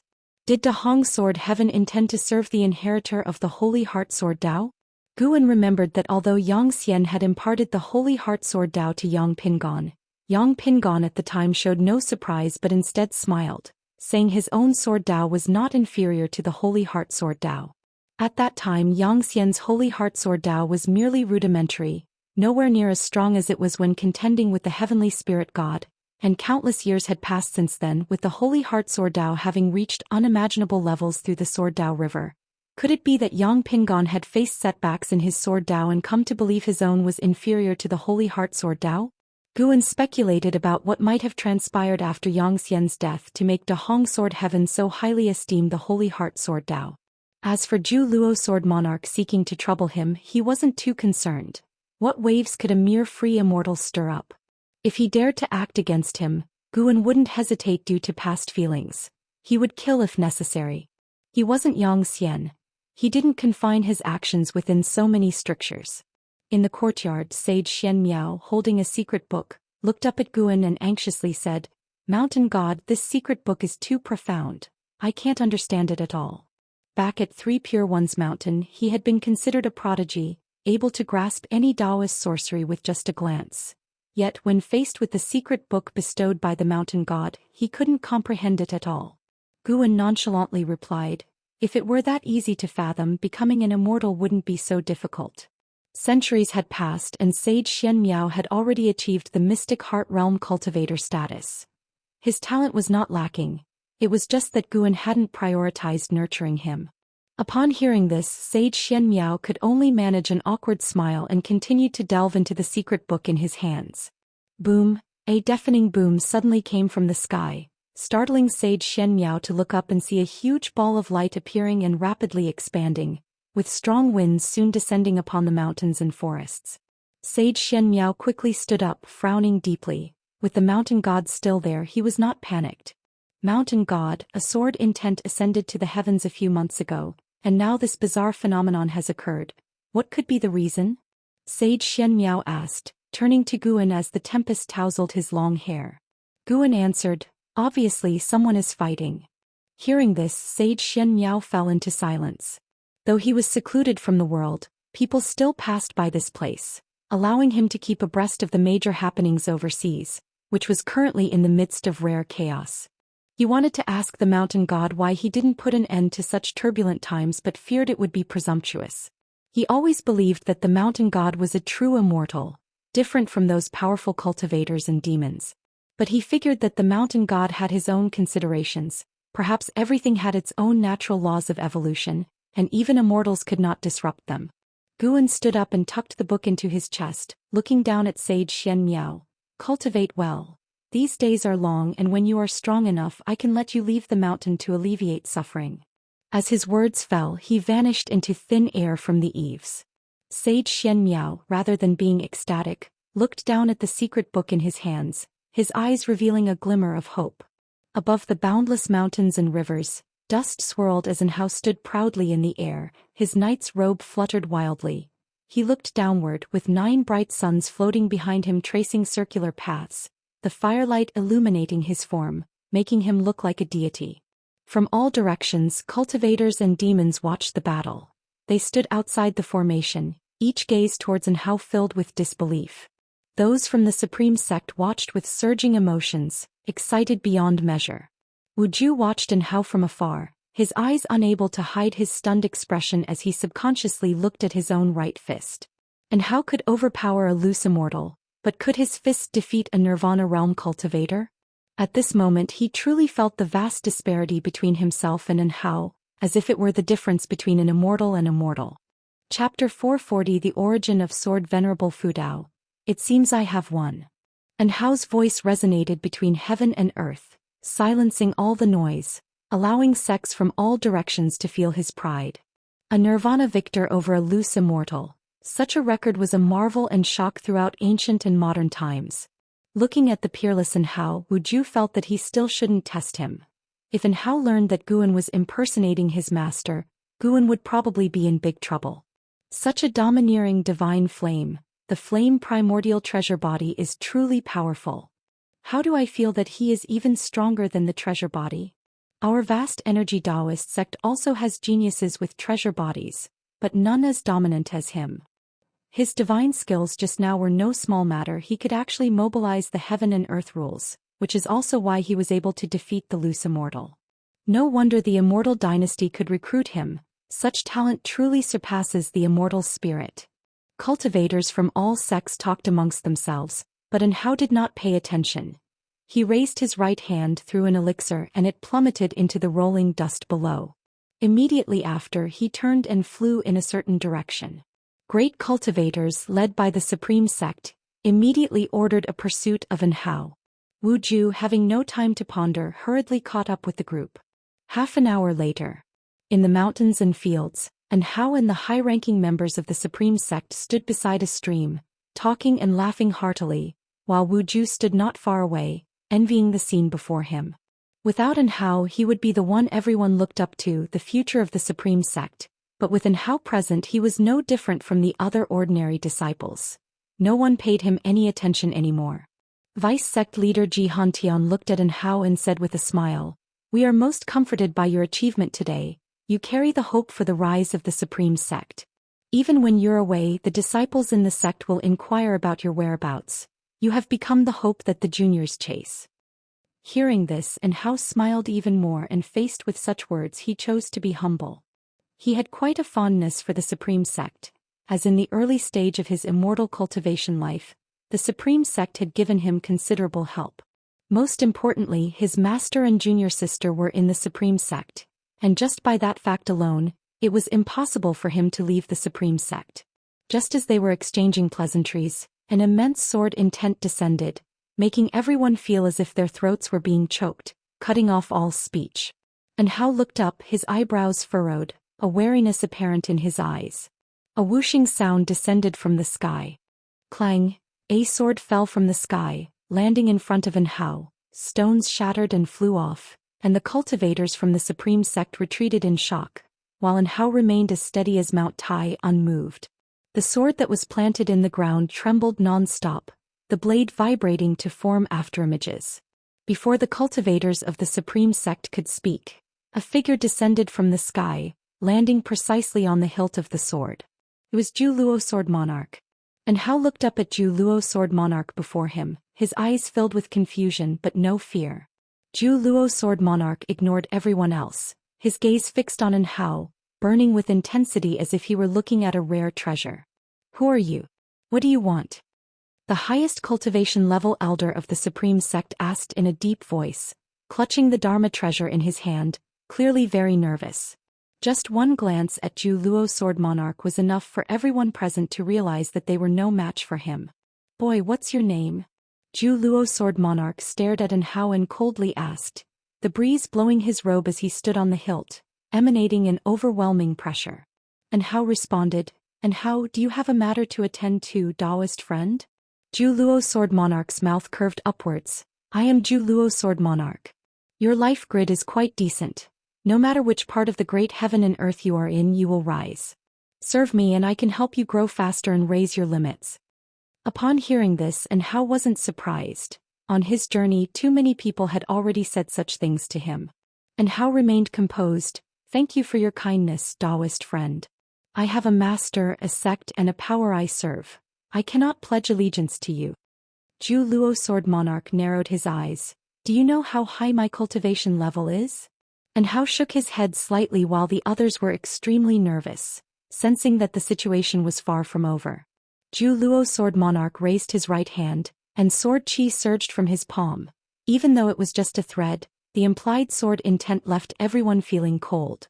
"I am a free immortal, which is what you call the 9th level of the immortal path. The strongest of your great heaven and earth, the Xianxia, is also a free immortal just stepping into the reincarnation tribulation, while I have reached the end of the reincarnation tribulation, just one step away from breaking through to a higher realm.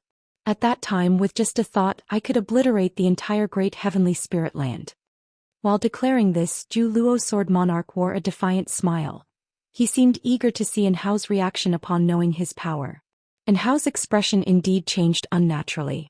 He knew of the free immortal that was the realm of the Xian Emperor, but from Zhu Luo Sword Monarch's words, the Xian Emperor had only entered the threshold of the free immortal realm, whereas Zhu Luo Sword Monarch had reached the pinnacle of the free immortal realm. The cultivators from Supreme Sect were all showing expressions of disbelief. How could they have come across a being more powerful than Xianxia? Zhu Luo Sword Monarch's arrogance was overflowing, making people feel that he wasn't spouting empty words. What about it? Will you take back what you said just now? Zhu Luo Sword Monarch stared at Enhao with a mocking smile. Enhao replied, Senior is indeed formidable, but if I were to serve you just because you are stronger and then tomorrow I meet someone stronger than you, wouldn't I have to betray you too? Addressing the other as senior was already the limit of respect Enhao was willing to give. He was indeed shocked by Zhu Luo Sword Monarch's cultivation level, but did not believe that Zhu Luo Sword Monarch was the strongest in the world. The strongest person could only be his teacher. Zhu Luo Sword Monarch, upon hearing Enhao's refusal, showed a displeased look, but he also felt that what Enhao said was reasonable, and his appreciation for Enhao grew stronger. Who is your teacher? If I ask him to give you to me, will you no longer refuse? Zhu Luo Sword Monarch asked. At these words, the expressions of the cultivators from Supreme Sect became strange. Although they were shocked by Zhu Luo Sword Monarch's power, they also believed in their hearts that Sword Venerable Fudao was the strongest. Otherwise, how could the Immortal Dynasty lay aside their hatred, and why would the Holy Court come forward with flattery to win over Sword Venerable Fudao? Enhao frowned. He did not believe that Zhu Luo Sword Monarch could threaten his teacher, but he feared causing trouble for his master. If you don't tell me, I can calculate it myself. Zhu Luo Sword Monarch huffed and then started to calculate by using his fingers. He can calculate it.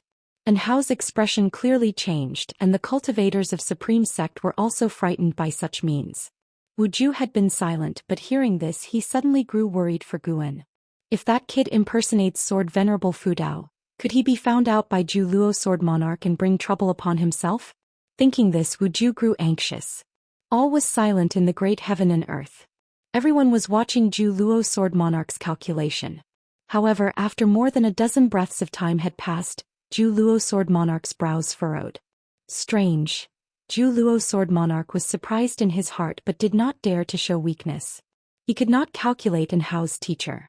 He did manage to calculate LV Batian and Enhao's teachers from the Star Sea congregations and Immortal Dynasty, but these people's cultivation levels were too low, and the karmic ties of teacher and student with Enhao were not strong, indicating that Enhao didn't acknowledge them in his heart. He could feel there was a mysterious existence behind Enhao, but no matter what, he could not figure it out. What's going on?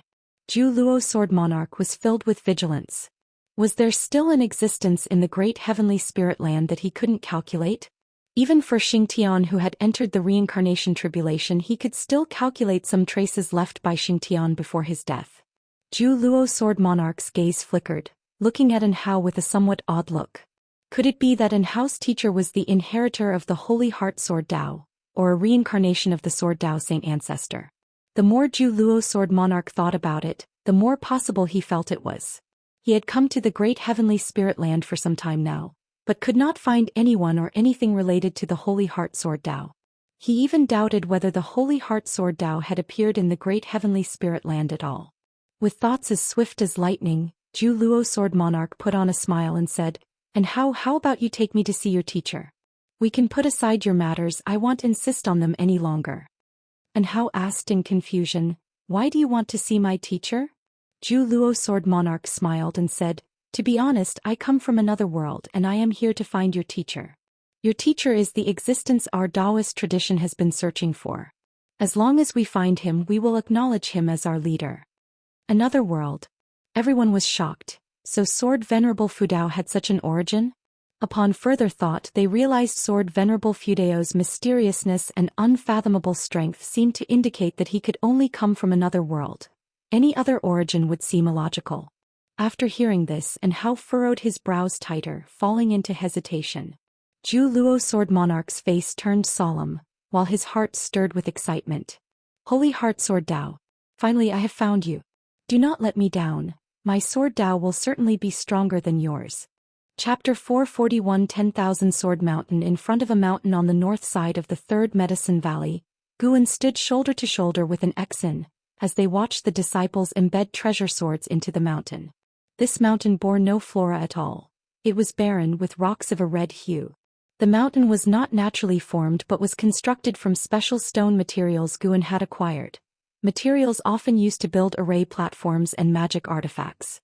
An Exin turned her head to look at Guan and asked with curiosity, "Master, are you creating this sword mountain to leave a legacy?" Guan smiled and said, "You will find out later." Seeing him speak so mysteriously, an Exin grew even more curious about the sword mountain before them. Guan raised his hand and a steel flew out, landing in front of Sword Mountain and embedding itself into the soil.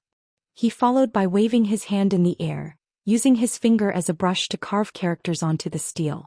An Exin focused her gaze and could feel a force from Guan's strokes, a force she could not describe with words. For some reason she felt a sense of loneliness. 10,000 Sword Mountain.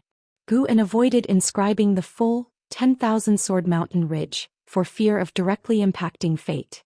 Omitting one character seemed excessive, but it actually made a world of difference.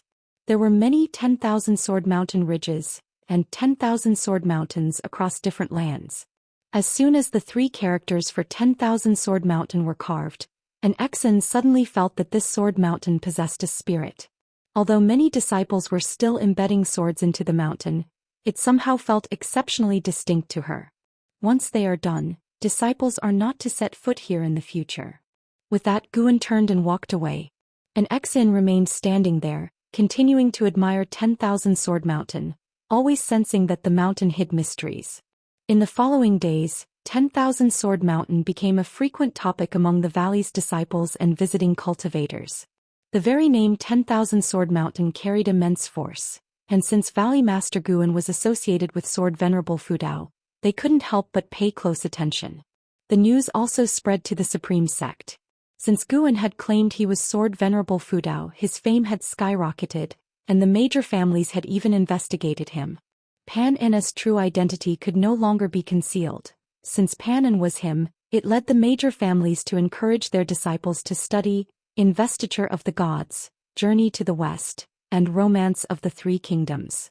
They felt Sword Venerable Fudao must have wanted to convey something through Pan En. Even if they overthought it, being familiar with Pan En's books would give them something to talk about when facing Sword Venerable Fudao in the future. It could do no harm. One day at noon, outside the Supreme Sect, and Hao, accompanied by Zhu Luo Sword Monarch, emerged from the forest. He turned his head to Zhu Luo Sword Monarch and said, "I only know my master is in the Supreme Sect, but I don't know exactly who he is. If he wants to meet you, he will seek you out. Remember, do not harm the disciples within the sect." Zhu Luo Sword Monarch snorted, "As the Sword Lord of Dahong Sword Heaven, would I harm mortal spirits?" He transformed into a streak of sword light and soared towards the Supreme Sect. And Hao followed to catch up but had already lost track of Zhu Luo Sword Monarch's presence. Thus, and Hao decided to first visit an Exayan at the Third Medicine Valley. Half a column of incense later, and Hao landed on a mountain peak, from where he could oversee the entire Third Medicine Valley. Compared to many years ago, the Third Medicine Valley had become more prosperous and impressive. Each surrounding mountain was equipped with formations, and he could see the figures of valley disciples laboring and practicing. Things truly change, but people pass away. And Hao murmured to himself, his tone filled with lamentation. He suddenly felt anxious, fearing that an Exin was no longer there. He was about to jump down when a noise from beside him caught his attention. Glancing over, he saw a man and a mouse running toward him. He remembered that mouse. It was Gu An's white spirit rat. The Supreme Sect had many, but he had never seen any as plump as Gu's, which is why he remembered it. Behind the white spirit rat came a strapping young man. Upon seeing the newcomer, and Hao couldn't help but raise his eyebrows. This fellow looked a bit like Guan, which made him slightly bewildered. Most importantly, this youth had not a trace of spiritual power, but his physical prowess was astonishingly strong, and Hao even felt that the youth possessed the physical prowess of the Nirvana realm. And Hao became interested in Long Qing. He didn't mind the white spirit rat running past him, his gaze fixed on Long Qing. Suddenly, the white spirit rat stopped, turned its head to look at Hao, its eyes filled with suspicion. It felt as if it had seen this person somewhere before. Notice taken of Hao's gaze, Long Qing involuntarily slowed his steps. In the presence of others he needed to maintain dignity and couldn't disgrace the Third Medicine Valley. When he reached Hao, Long Qing bowed with a clasped fist and said with a smile, "I am Long Qing, a disciple of the Third Medicine Valley. May I know your respected name, and are you seeking entry into the Third Medicine Valley?" Nowadays the Third Medicine Valley held a high reputation within the Supreme Sect, and even as a servant disciple one could face anyone confidently. Hao sized up Long Qing and asked, "What is your relationship with Guan?" Hearing the direct mention of his master's name and recognizing the extraordinary demeanor, Long Qing guessed that Hao's relationship with his master was not shallow, so he replied, "He is my master. Are you looking for him? He just left today and should be back by evening. Shall I lead you into the valley?" "Master? Why do I feel like you're his descendant?" Hao chuckled. Upon hearing this, Long Qing wasn't angry since many people had said the same, and he had doubted it himself. However, Guan had refuted any blood relation between them, and ultimately, Long Qing attributed it to being heavily influenced by his master in manner and temperament over time. Long Qing shook his head and said, "I am not, though I wish it were so." Hao did not press further, nor did he mind the trace of melancholy in his tone. Hao smiled and said, "Throw a punch at me. If you manage to hurt me, I will pass you divine skills that require no spiritual power to wield." "Is that really a good idea?" Long Qing frowned. "Divine skills? Do you take me for just another master?" He had already learned divine skills from Xianxia, but in his opinion they weren't all that impressive. Hao raised a hand, his face challenging as he taunted, "Aren't you afraid? With such a strong physique but too scared to strike, aren't you failing to appreciate the gift given to you by the heavens?" At these words Long Qing's temper flared. He lifted his right hand, slowly clenched it into a fist, a visible force enveloping his fist, his robe billowing and hair dancing as his aura abruptly transformed. His expression turned stern, making Hao feel he resembled Guan even more. Long Qing said coldly, "If I end up crippling you, you'd better not regret it." Hao proudly laughed, "Thinking of crippling me? Even if you trained for another 100,000 years you couldn't." A cold glint flashed in Long Qing's eyes as he suddenly stepped forward, his right fist held back while his body poised as though drawing a bow, unleashing the punch from his waist with all his bodily strength channeled into his fist. He could sense Hao's strength. Not wanting to lose face, he naturally gave it his all. His punch sounded out like a rumble of thunder, startling the Medicine Valley disciples in the distance. Whether on the mountain or in the valley, they turned their heads towards the source of the noise. Also, beneath the mystic pure tree, an Exan was practicing when she opened her eyes and looked towards the sound, her brows tightly furrowed. Chapter 442. The so-called fellow disciples on the mountaintop. The strong wind spilled over, causing flowers and grass to sway like green waves. Long Qing maintained his punching stance, his face showing disbelief. How could this be? His eyes widened, a tempest of shock surged within him. Following his gaze, he saw his right fist being blocked by a single finger from Hao.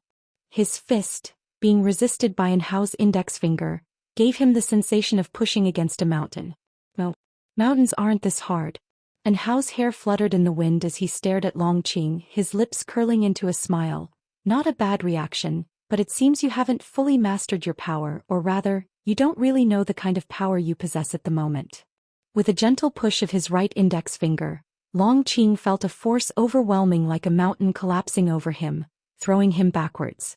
His complexion drastically changed, and while he instinctively stabilized his body, he still staggered backwards several steps before stopping. He looked at Hao with fear in his eyes, swallowing hard before asking, "Who exactly are you?" "My name is Hao, have you heard of me?"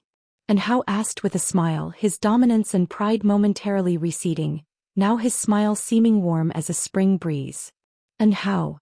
Long Qing's eyes widened, excitedly asking, "Are you elder sister and Zin's senior brother?" Hearing this name, Hao's expression turned gentler as he asked, "Is your teacher sister doing well?" He hadn't used his divine sense to probe the Third Medicine Valley, partly for fear of being rude and partly because he was somewhat nervous inside. "Of course she is the leading disciple of the Third Medicine Valley, How could she not be doing well? Long Qing, knowing An Hao's identity, suddenly felt a sense of closeness. Although An Xin was his teacher sister, she was like a mother to him in his heart, since he had been raised by An Xin and Yu Yingying since he was young. He often heard An Xin mention An Hao, naturally forming a close and curious impression of him. Hearing this, An Hao completely relaxed and then asked Long Qing to take him to see An Xin. Long Qing was very curious about him. As the two walked towards the valley, they chatted, mostly with Long Qing asking and An Hao answering. An Hao quite liked Long Qing. He couldn't quite say why. Perhaps it was Long Qing's strong physique that sparked anticipation. Why does your medicine valley have so many great cultivators? An Hao suddenly asked. He even sensed the presence of those from the Immortal Path realm, which piqued his curiosity. Long Qing mysteriously said, "Haven't you heard? My master is Sword Venerable Fudao." Hearing this, An Hao was taken aback, asking in surprise, "You have two masters?" "No, it's my master Guan, he is Sword Venerable Fudao." Long Qing hurriedly explained, knowing what he should say and what he shouldn't. Anything publicly said by Guan he could repeat. "Guan is Sword Venerable Fudao? How is that possible?" An Hao frowned. He couldn't forget his first encounter with Guan. Both were very young back then. How could Guan possibly be his master? His first reaction was that there must be some misunderstanding, given that no one in the Supreme Sect would dare impersonate Sword Venerable Fudao. My master admitted it himself, and Sword Venerable Fudao hasn't challenged him, so isn't he Sword Venerable Fudao? Long Qing explained. He was unaware of the relationship between An Hao and Sword Venerable Fudao. Too much time had passed and only a few knew of their relationship. Long Qing, having spent years in the Third Medicine Valley and An Xin deliberately not mentioning it, those great cultivators had no interest in gossip, so he was also none the wiser. Admitted it himself? An Hao's brows furrowed tighter, feeling quite uneasy. What did Guan mean by this? Trying to take advantage of him? An Hao decided he needed to have a good talk with Guan, as some matters must not be carelessly touched. Half a stick of incense later. An Xin led An Hao into the house, shut the door and asked him to have a seat, then she began to brew tea. "Elder brother, I thought you had forgotten about me," An Xin said jokingly as she walked to the table with the teapot. An Hao, who was looking around the room, replied awkwardly, "How could I forget you? Whenever I have time I come back to see you." An Xin laughed heartily, "You can even forget your own wife and children. Forgetting me wouldn't be strange." Guan became more embarrassed. He coughed lightly and said, "My aspiration is to travel the world. I cannot stay with them if I maintain relations, it would only bring them trouble." An Xin did not speak of the An family's encounters, reasoning that if Guan cared he would visit on his own, and if he did not, speaking of it held no meaning. Moreover, as long as Guan remained, the An family had already received his care, and they would no longer face significant troubles. Thinking of this, An Xin suddenly felt that although Guan was strong, there was still much he could learn about being a person from his master. Just like romantic attachments, the master would not decide lightly, but he would take care of those who had good relations with him. Guan didn't know what she was thinking. After expressing concern for a few moments, he asked the question he most wanted to ask. "I heard that Guan calls himself Sword Venerable Fudao? What's that about? How dare he?" An Xin heard this, widened her beautiful eyes and huffed, "What? He's not worthy? It's not that. Sword Venerable Fudao is our master." Guan grew anxious, a side of him that only showed in front of An Xin. An Xin followed saying, "He is my master too. I have two masters. It's not the same." Guan frowned, unsure how to explain. An Xin said, "Perhaps Sword Venerable Fudao truly is him, and our original master isn't him. Has the master as Sword Venerable Fudao ever met you? Could it be he also received guidance from our first master? Or maybe they have a common master, that's why they both can perform the Demon Shadow Divine skill." Having been with Guan for a long time, she too had become crafty, thinking of continuing to confound Guan. "So fun." Guan hesitated and said, "You mean we might actually be fellow disciples?" "Who knows, he calls himself Sword Venerable Fudao and hasn't run into trouble." An Xin shrugged. More than that, she was curious about how strong Guan was. She felt a competitive spirit rising within her now. Guan, after hearing this, pondered thoughtfully. Thinking that Guan might truly be Sword Venerable Fudao, and his master hadn't clarified this matter, he felt uneasy. No way, he had to find Guan personally. If the master wasn't Sword Venerable Fudao, why wouldn't he explain? Could it be he was helping Sword Venerable Fudao pose? Could this mean that in the master's eyes, Guwen was more important? Guwen's thoughts were in turmoil. He hadn't felt so perturbed for a long time. Previously, no matter how tough the situation, he had never felt such anxiety because his master was his ultimate pursuit. And he was so determined to become stronger because he didn't want to disappoint his master. And Xin changed the subject, starting to ask about Guwen's experiences over the years. And Guwen didn't hide anything, beginning from the time he left the Star Sea congregations. Guwen too wanted to impress his junior sister by sharing his legendary experiences, speaking emotionally, but unfortunately, an Xin hadn't yet learned Guwen's emotional intelligence to provide timely emotional feedback to him. Time flew by quickly. As evening approached, Guwen rode the Blood Prison Great Saint back to the valley leisurely. Although Zhu Luo Sword Monarch had arrived, he didn't pay much attention to it, going about his usual activities. Having spent the afternoon investigating, Zhu Luo Sword Monarch had already set his sights on Sword Venerable Fudao. He would soon arrive at the Third Medicine Valley.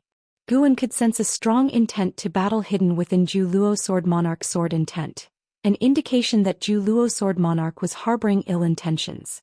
He was curious to see how strong this prodigy descendant of Dahong Sword Heaven was. Upon entering the valley, Guwen dismounted and walked alone towards 10,000 Sword Mountain. Simultaneously, Zhu Luo Sword Monarch appeared out of nowhere in front of the stele at 10,000 Sword Mountain, gazing at the mountain lost in thought. This mountain harbored a faint sword intent that was difficult to capture. Although he felt no threat, he couldn't see through this sword intent. It didn't resemble the Holy Heart Sword Dao. He had been to the Sword Dao River and knew what the Holy Heart Sword Dao was like. Some disciples passing by on the trail behind him cast surprised glances his way, but seeing he didn't step onto 10,000 Sword Mountain, they didn't come forward to stop him. From a distance, Guwen spotted Zhu Luo Sword Monarch and conducted a lifespan detection on him. Zhu Luo Sword Monarch, Free Immortal Realm 9 Layers 29, 769, 870/500, 000, 000/500, 000, could killing him yield 40 million years of lifespan? Guwen thought to himself, his steps neither fast nor slow, leisurely as if wandering through a garden, occasionally greeting disciples he encountered along the way. Chapter 443. You dare challenge Holy Heart Sword Dao? Daoist friend, you seem unfamiliar. Is there something you need help with? Guwen's voice came from behind, interrupting Zhu Luo Sword Monarch's thoughts. Zhu Luo Sword Monarch half-turned, glancing at Guwen with the corner of his eye. Looking at Guwen, he felt a strange sensation in his heart. Logically, such a mortal shouldn't merit his attention, but somehow as soon as Guwen spoke, he had turned around involuntarily, drawn to him. He had only ever felt this way in the presence of those stronger than himself. While sizing up Guwen, he deduced that Guwen had some karma with An Hao. Though not closely connected, it indeed existed. Zhu Luo Sword Monarch asked, "Are you the valley master of this medicine valley?" Guwen smiled and replied, "I am Guwen, may I know your esteemed name?" Zhu Luo Sword Monarch answered, "I am Zhu Luo Sword Monarch from Dahong Sword Heaven." Dahong Sword Heaven? I have not heard of it, but it sounds grand and powerful. Certainly the force of a holy land, and it must be far from the Taizong continent. Guwen feigned surprise. Zhu Luo Sword Monarch was not in the mood for probes and directly asked, "Are you a disciple of Sword Venerable Fudao? Call out your master." As he spoke, he also emitted a trace of sword intent, instantly enveloping the entire Third Medicine Valley. Ji Xiaoyu appeared out of nowhere in front of Guwen, staring warily at Zhu Luo Sword Monarch, the Dao patterns on her forehead igniting into fierce flames. The Sun and Moon Netherworld Emperor appeared as well, frowning at Zhu Luo Sword Monarch. And Hao, Nine-Fingered Divine Lord, and Xianxia also quickly appeared. Those great cultivators who had been playing chess in the dojo promptly arrived as well. Guwen could feel that Zhu Luo Sword Monarch's sword intent was to isolate the Third Medicine Valley from the outside world. Was he intending to create a battlefield? And Hao stared at Zhu Luo Sword Monarch, asking in a deep voice, "Senior, what are you trying to do?" An Xin swiftly ran over, curiously looking at Zhu Luo Sword Monarch, her eyes filled only with anticipation. Zhu Luo Sword Monarch ignored An Hao, his gaze settling on Ji Xiaoyu. He squinted and said, Yang 4 Emperors, long time no see. Reincarnation Path Emperor, I didn't expect you to undergo reincarnation tribulation here. Ji Xiaoyu with a composed expression replied, Zhu Luo Sword Monarch, it seems Dahong Sword Heaven has no intentions of invading the great heavenly spirit land. Are you acting alone? Zhu Luo Sword Monarch laughed. Among the Yang 4 Emperors, I only fear the 6th Tao Dust Emperor. Has his reincarnation tribulation ended? Yang 4 Emperors. Reincarnation Path Emperor. 6th Tao Dust Emperor. The surrounding cultivators listened in astonishment. These names sounded impressive. You can go find him, he indeed mentioned you, Ji Xiaoyu coldly replied. Zhu Luo Sword Monarch shook his head with a rueful laugh, ignoring the stares of others. He said, enough of this, I'm here to find Sword Venerable Fudao and challenge him to a battle. Hearing the name Sword Venerable Fudao made everyone tense. Daring to challenge Sword Venerable Fudao, he must be extraordinary. The Sun and Moon Netherworld Emperor couldn't help but ask, did Dahong Sword Heaven come for Sword Venerable Fudao? He had also witnessed the great battle outside of heaven before. Dahong Sword Heavens might had alarmed him. They managed to fight simultaneously against the Immortal Dynasty and the Holy Court, and Zhu Luo Sword Monarch hadn't even participated in that battle. Just how many free immortals did Dahong Sword Heaven possess? Zhu Luo Sword Monarch did not answer the Sun and Moon Netherworld Emperor. Despite being only a single great realm apart, he simply looked down on the Sun and Moon Netherworld Emperor. The scene suddenly quieted down, turning the Sun and Moon Netherworld Emperor's face an iron blue. Guan gave a cough and said, so it seems you want to challenge me? At these words, everyone turned to look at him. Zhu Luo Sword Monarch's expression changed. He stared intently at Guan and asked, are you Sword Venerable Fudao? So that was it. No wonder he had such an unusual reaction. In his eyes, no matter how one looked at it, Guan seemed like a cultivator in the nascent soul realm with no trace of the immortal path realm. And Hao heard Guan's words and wanted to speak but stopped himself. He had a suspicion in his heart. Could it be that martial master was secretly watching, which is why Guan dared to be so reckless? He also hadn't noticed Guan concealing his cultivation level, so he didn't think Guan had the ability to fight. More and more disciples watched from a distance, not daring to get closer, only able to discuss from afar. Guan walked around Ji Xiaoyu and approached the Zhu Luo Sword Monarch. Ji Xiaoyu grabbed his wrist, trying to persuade him, but Guan just smiled at her and gently pulled his hand away. Well, I am. How do you want to challenge me? Guan looked at the Zhu Luo Sword Monarch and asked with a smile. He was giving the Zhu Luo Sword Monarch a chance. If he answered poorly, he would perish along with his cultivation. After all, Dahong Sword Heaven was Yang Pingan's Daoist tradition, and by seniority the Zhu Luo Sword Monarch was also his disciple. As a martial master, how could he kill a fellow sect member upon meeting? The Zhu Luo Sword Monarch raised his right hand, condensing sword intent in his palm, resembling a thread of lightning, neither dazzling nor enormous, yet it made everyone terrified.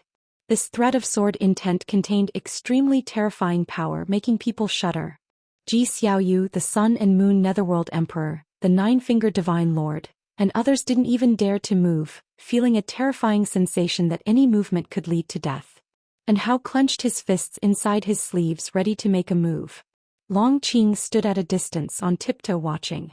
He couldn't feel the sword intent of the Zhu Luo Sword Monarch, but with so many people gathered, how could he not be curious? Naturally, well, compare the sword Dao to see whose sword Dao is stronger. Show your Holy Heart Sword Dao. The Zhu Luo Sword Monarch coldly stated. Holy Heart Sword Dao. Ji Xiaoyu and the Sun and Moon Netherworld Emperor both drastically changed their expressions, looking at Guan in astonishment. They had heard of the great fame of the Holy Heart Sword Dao, a supreme inheritance of Dahong Sword Heaven, able to dominate across 3,000 worlds and be invincible. Guan had actually inherited the Holy Heart Sword Dao? No wonder Sword Venerable Fudao refused to show his true self. It turns out he was a great cultivator from Dahong Sword Heaven. In any great heaven and earth, there was no one who could silently reach the free immortal realm. Just the heavenly tribulation from divine thought true immortal to free immortal would shake the universe. How could one hide?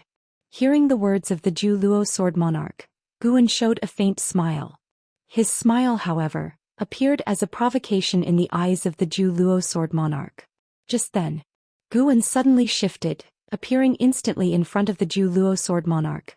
The gust of air lifted the Zhou Luo sword monarch's cloak and he widened his eyes. Challenge the Holy Heart Sword Dao? Guan slightly raised his chin, looking at the Zhou Luo sword monarch with indifferent eyes, as if he were looking down on an ant. With his left hand he then grabbed the Zhou Luo sword monarch's wrist. The entire process went unchallenged by the Zhou Luo sword monarch. It wasn't that he couldn't react, but he was unable to resist.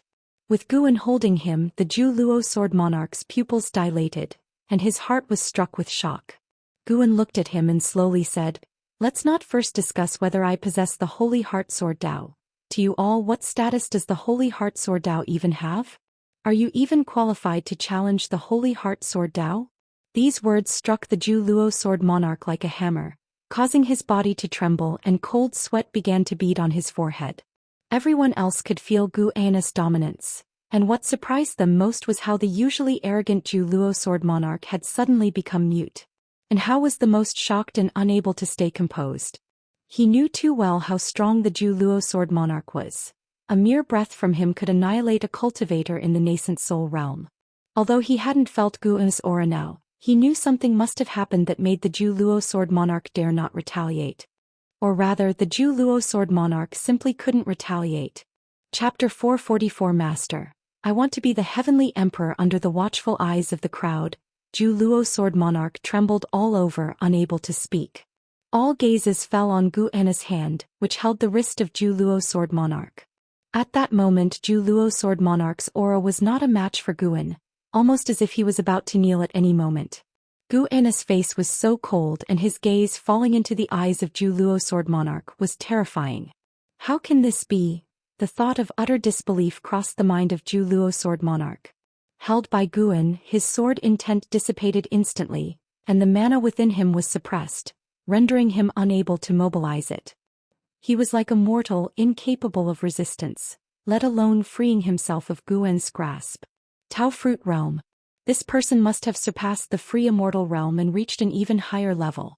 Despite Zhou Luo sword monarch's claim to have reached the end of the reincarnation tribulation, in reality he had yet to find his breakthrough opportunity.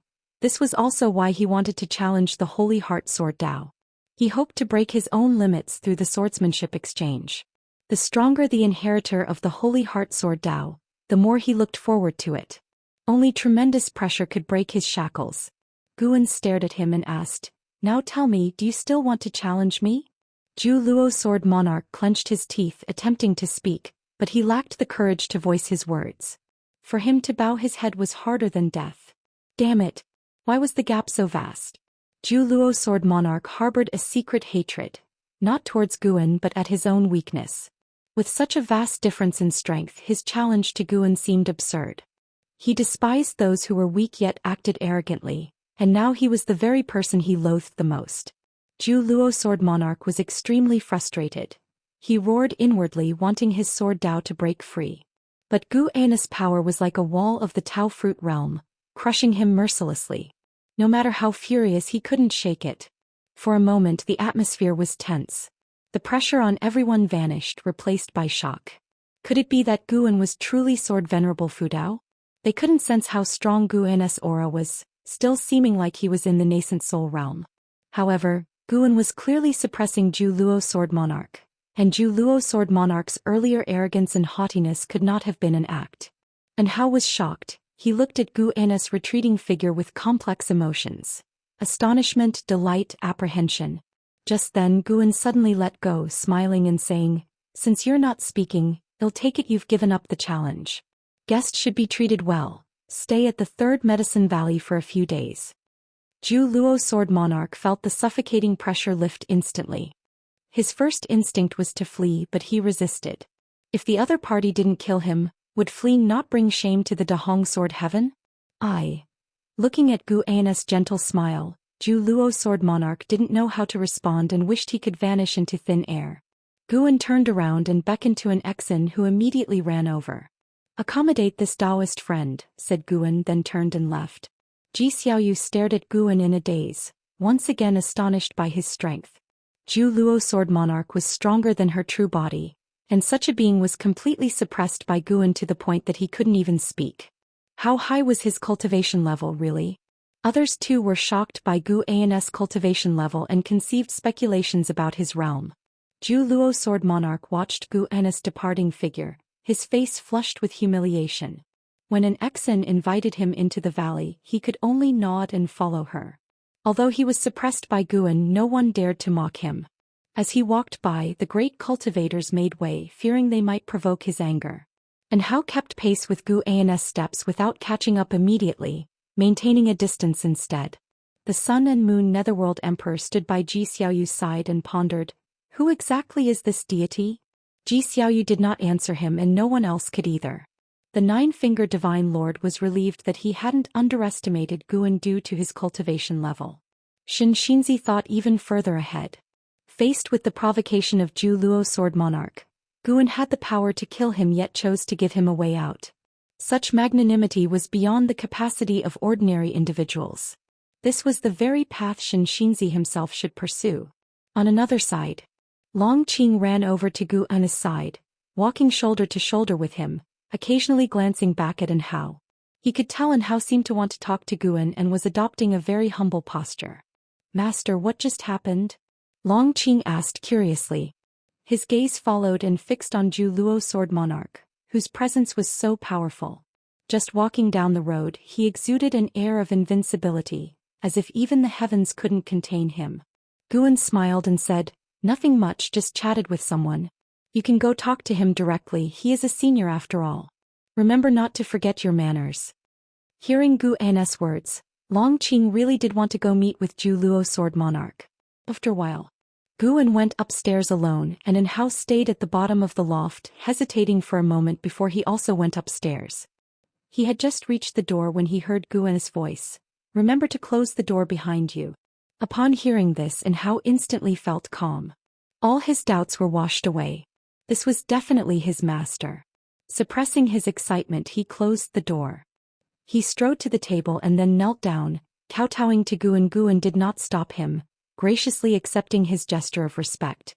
And Hao looked up at Guan and exclaimed excitedly, "Master, you've kept me in the dark for so long. No wonder you took an Xian as a disciple. You've been looking after her all along, hasn't she known all this time?" Guan smiled and replied, "She didn't know at the beginning. She was just as excited as you when she found out.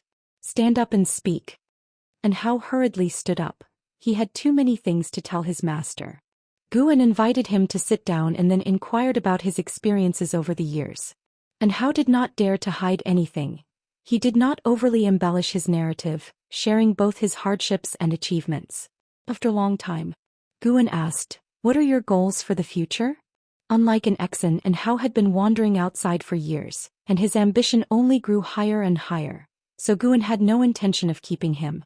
Taking a deep breath, An Hao said, "Master, I want to become the Heavenly Emperor just like the Jade Emperor you've written about." Guan smiled and said, "Those two words should not be uttered carelessly because real immortals do exist. Indeed, to be besieged by immortals, real immortals are far more terrifying than mortals can imagine. If there is order, there must be a ruler, and the leader of the immortals might be known as the Heavenly Emperor." Upon hearing this, An Hao was startled and cautiously asked, "Immortal dynasty?" "They are far from it." Gu An's response let An Hao breathe a sigh of relief and also filled him with surprise. If the Immortal dynasty was not considered a group of immortals, how powerful were the true immortals?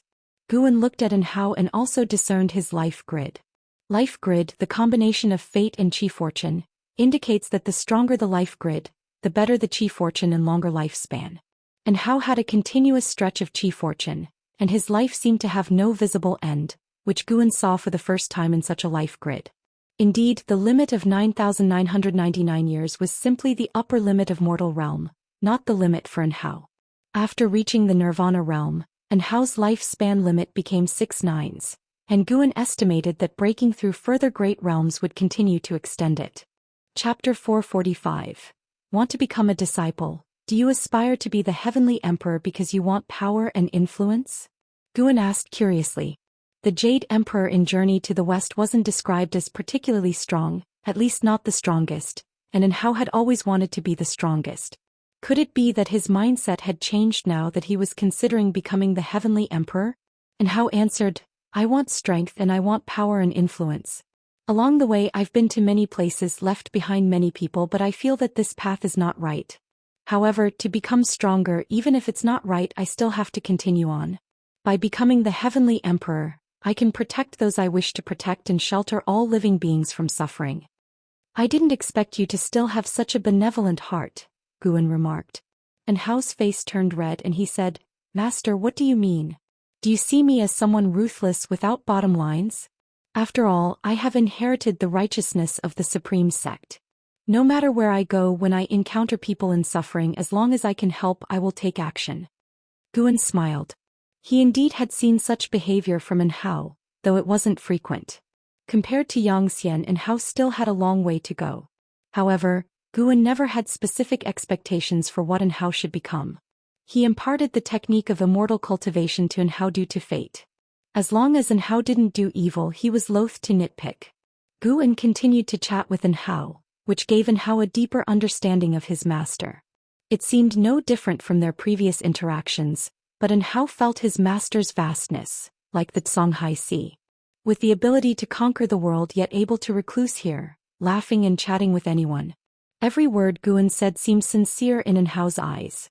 When Guan's image merged with the image of the master in his heart, it was both sincere and contained wisdom, as if every word from his master taught him and held expectations for his growth.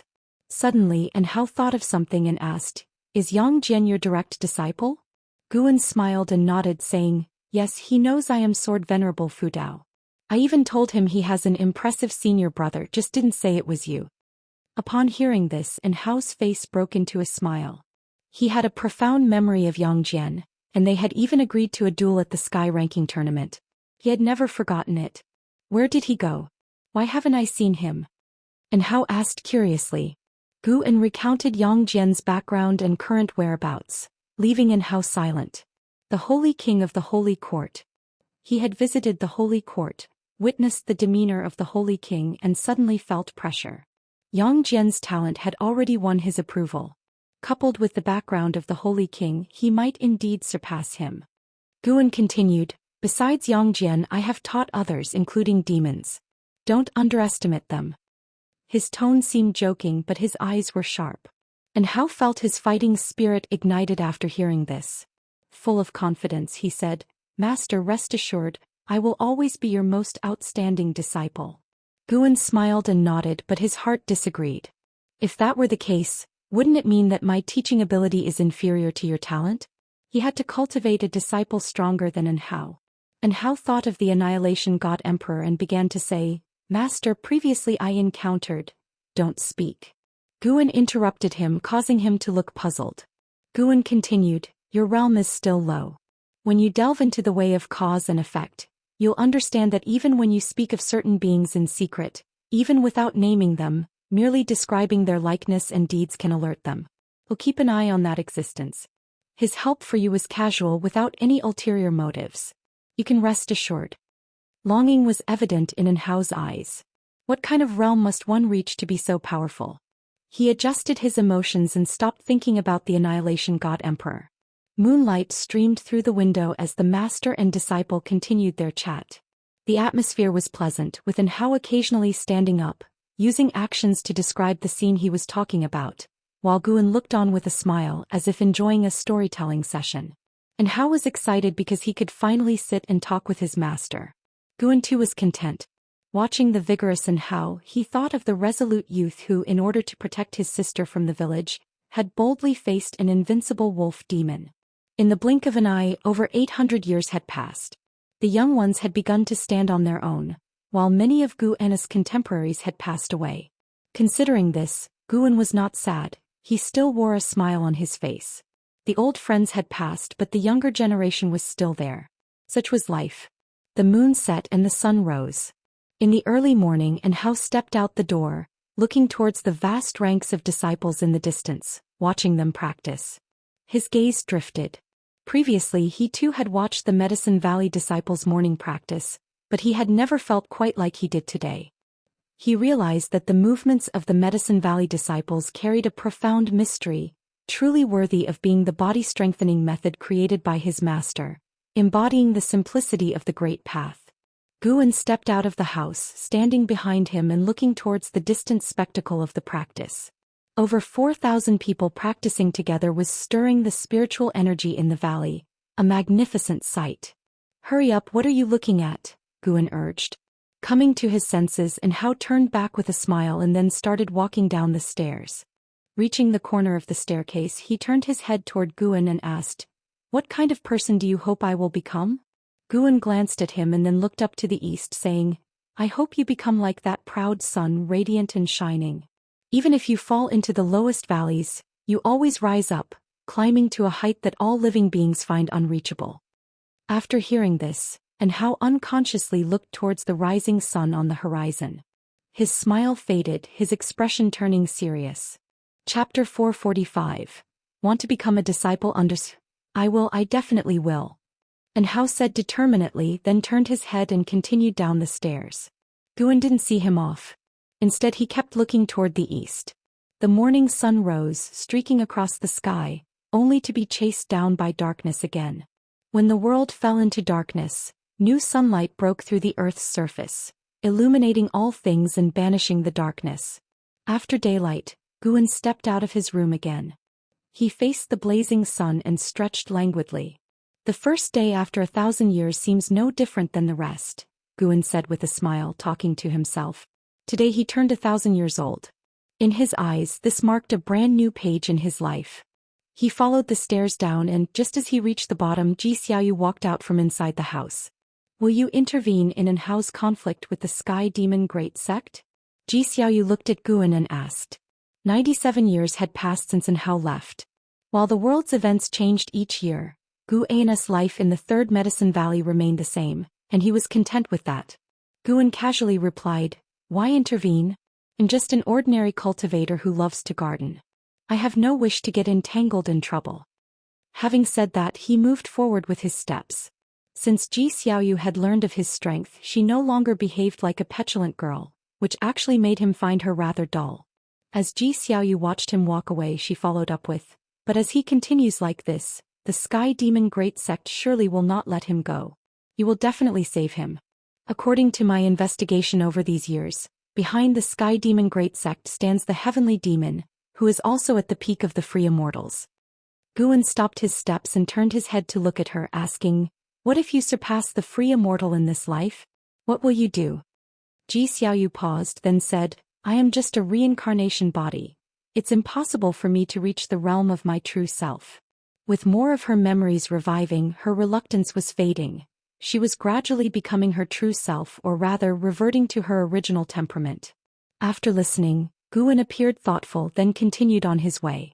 Zhou Xiaoyu started to ponder Guan's words. Must a reincarnation body truly not surpass the original self? Thinking it through, she didn't know how to reach a higher realm beyond the reincarnation tribulation. She had received no guidance. Zhou Xiaoyu felt as though she had grasped at something, but it wasn't clear what it really was. She looked at Guan's retreating figure, feeling that somehow he was reminding her of something. Guan was also in deep thought. Within the lifespan samsara, Long Zhan had once surpassed him, and he believed that a reincarnation body could possibly surpass the original self. His curiosity aroused. If his reincarnation body continued to grow, what would happen? Guan was merely curious and felt no urge to experiment. For the time being, he had no desire to open another lifespan samsara because he was saving up his lifespan for the next breakthrough. Although no existence threatened him at the moment, he couldn't relax. He had to maintain his progression in strength, not wait for an unbeatable foe to arrive before starting to regret. With these thoughts in mind, he made his way towards 10,000 Sword Mountain. A meteor streaked across the sky, caught perfectly by his gaze. Another free immortal has descended. It seemed it wouldn't take many years for another earth-shattering war to erupt. But there had been many such wars in recent years, with high-level beings fighting outside of heaven, clearly all fearing they might shatter the great heavenly spirit land. Guan's gaze then shifted towards the depths of the cosmos. The Black City, created by the Annihilation God Emperor, was still devouring Tao's spiritual energy, and Guan could sense a faint power gathering inside it.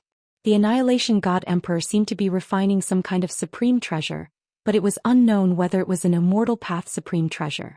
Was he trying to force Long Qing out by using this treasure? Guan pondered curiously in his heart. He wasn't in a hurry at all. As long as the true form of the Annihilation God Emperor didn't appear, he felt no fear. For Guan, time was even more important. He made his way to Sword Mountain, where treasure swords covered the mountain, reflecting sharp sword lights under the sunlight. Stepping up the mountain, he touched every sword hilt along his path, infusing each with the sword intent of different swordsmanship. The swords he touched would instantly lose their luster, seeming to lose their spirit, but in reality they were being nurtured by the sword intent, with the underground spiritual energy altering the essence of the swords. After a while, Guan reached the mountain peak. Looking down upon all the swords, his figure was noticed by Zhou Luo Sword Monarch, who was under a distant tree. Since coming to Third Medicine Valley, Zhou Luo Sword Monarch had not left.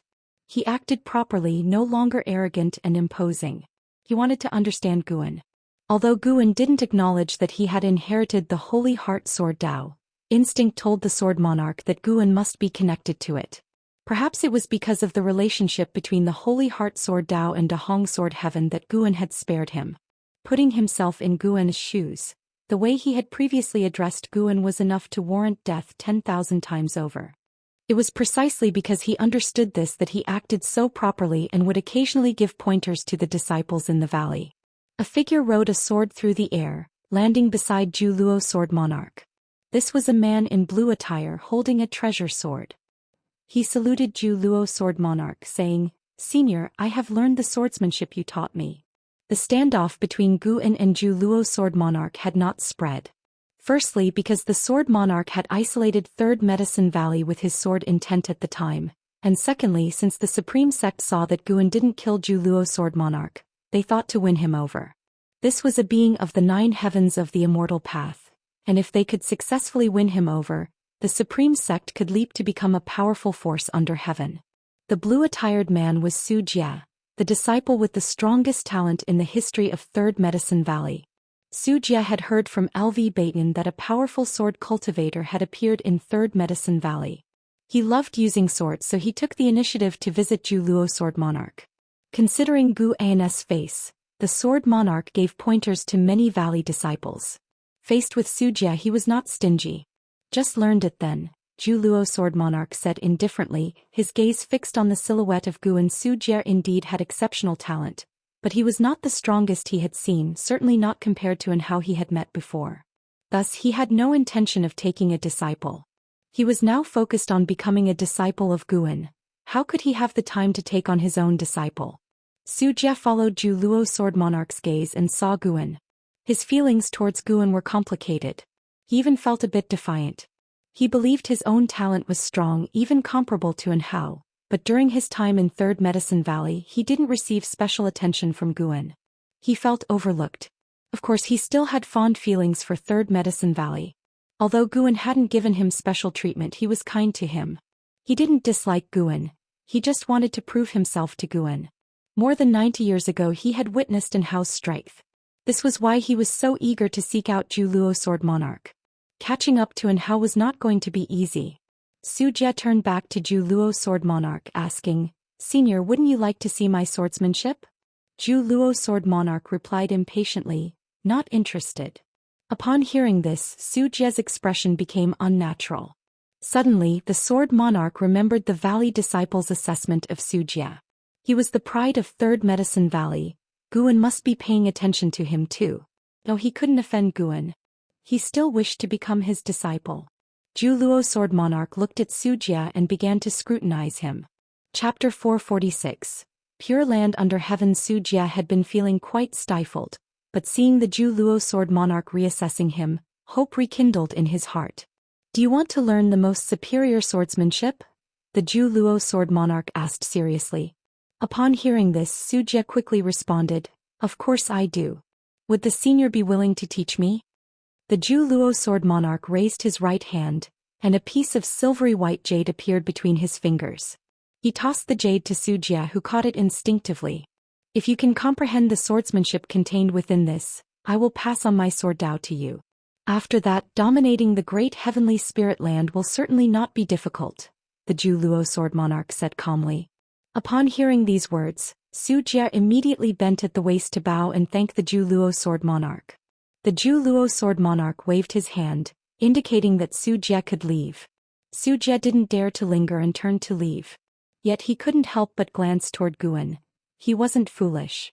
The Zhu Luo sword monarch had clearly been impatient just moments ago, but after looking at Guan his attitude changed completely, indicating that it was only because of Gu An's face that he agreed to impart his swordsmanship to Su Jie. This made Su Jie's feelings even more complex. He was very grateful to Guan and even wanted to thank him, but he felt like there was an invisible wall between himself and Guan that was very difficult to cross. Meanwhile, Guan was still standing on 10,000 Sword Mountain, deducing fates and cause and effect. He saw many people coming and going at the foot of the mountain. These were visions of the future. Inheriting the memories of Xianxia, his understanding of the sword Dao and fate was profound.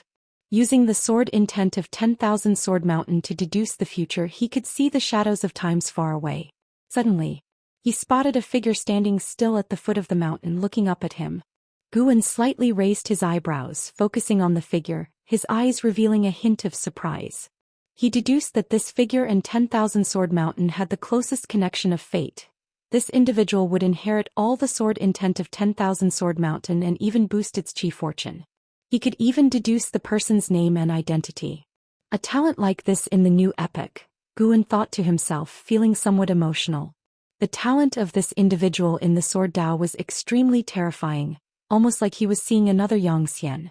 It wasn't an exaggeration to say that this individual's talent was even stronger than Enhao's. Regrettably, he wasn't born in the same epoch as Enhao. By the time he came into this world, Enhao had already become the most dazzling sun in the heavens. Guan didn't keep his focus on this future talent, continuing to deduce the future not to probe for something, but to increase his own understanding of cause and effect and the way of destiny. He stood there the entire day. Although the disciples in the valley were curious about what he was pondering, no one dared to disturb him. No matter how Guan was viewed by the outside world within Medicine Valley, all the disciples believed he was formidable, and many had even concluded that he was Sword Venerable Fudao. This led to more and more disciples choosing to stay in Medicine Valley after their foundation establishment, and those who became masters often returned to visit. For this reason, Guan had established several positions within Medicine Valley to help manage the disciples.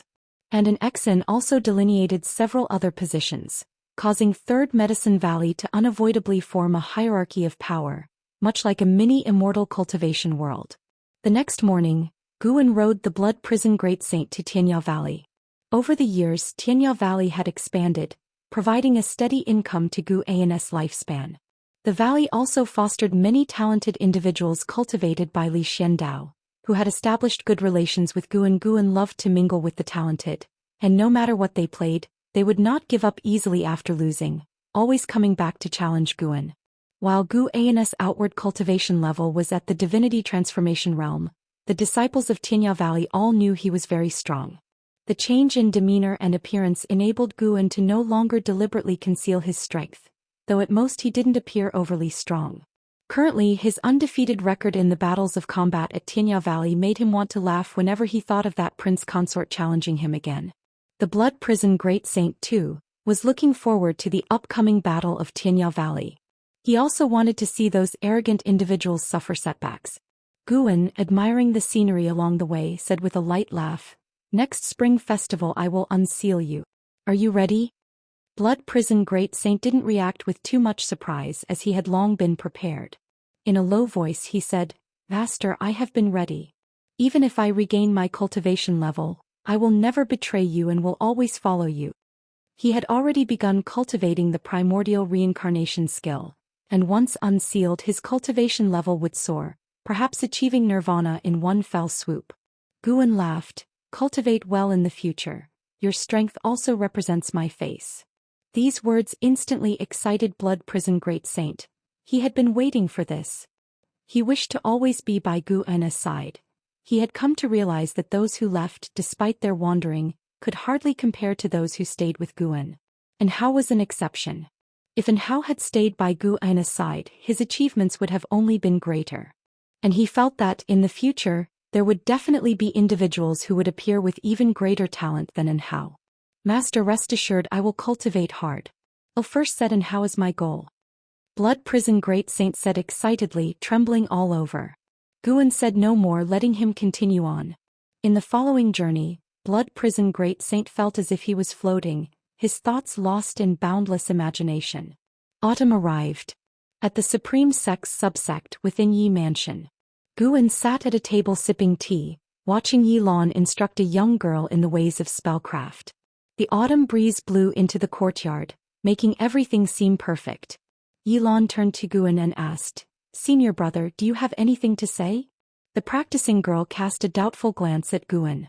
She had always been skeptical about this senior uncle. Her master said that her senior uncle was very strong, but she couldn't help feeling that he only seemed handsome rather than formidable. Guan responded with a smile, "You're teaching quite well. I've nothing to say. I'm nowhere near your level. The constant emergence of geniuses from the Third Medicine Valley is widely known. Your ability to instruct disciples is incomparable to ordinary people," Yi Lan said, shaking her head.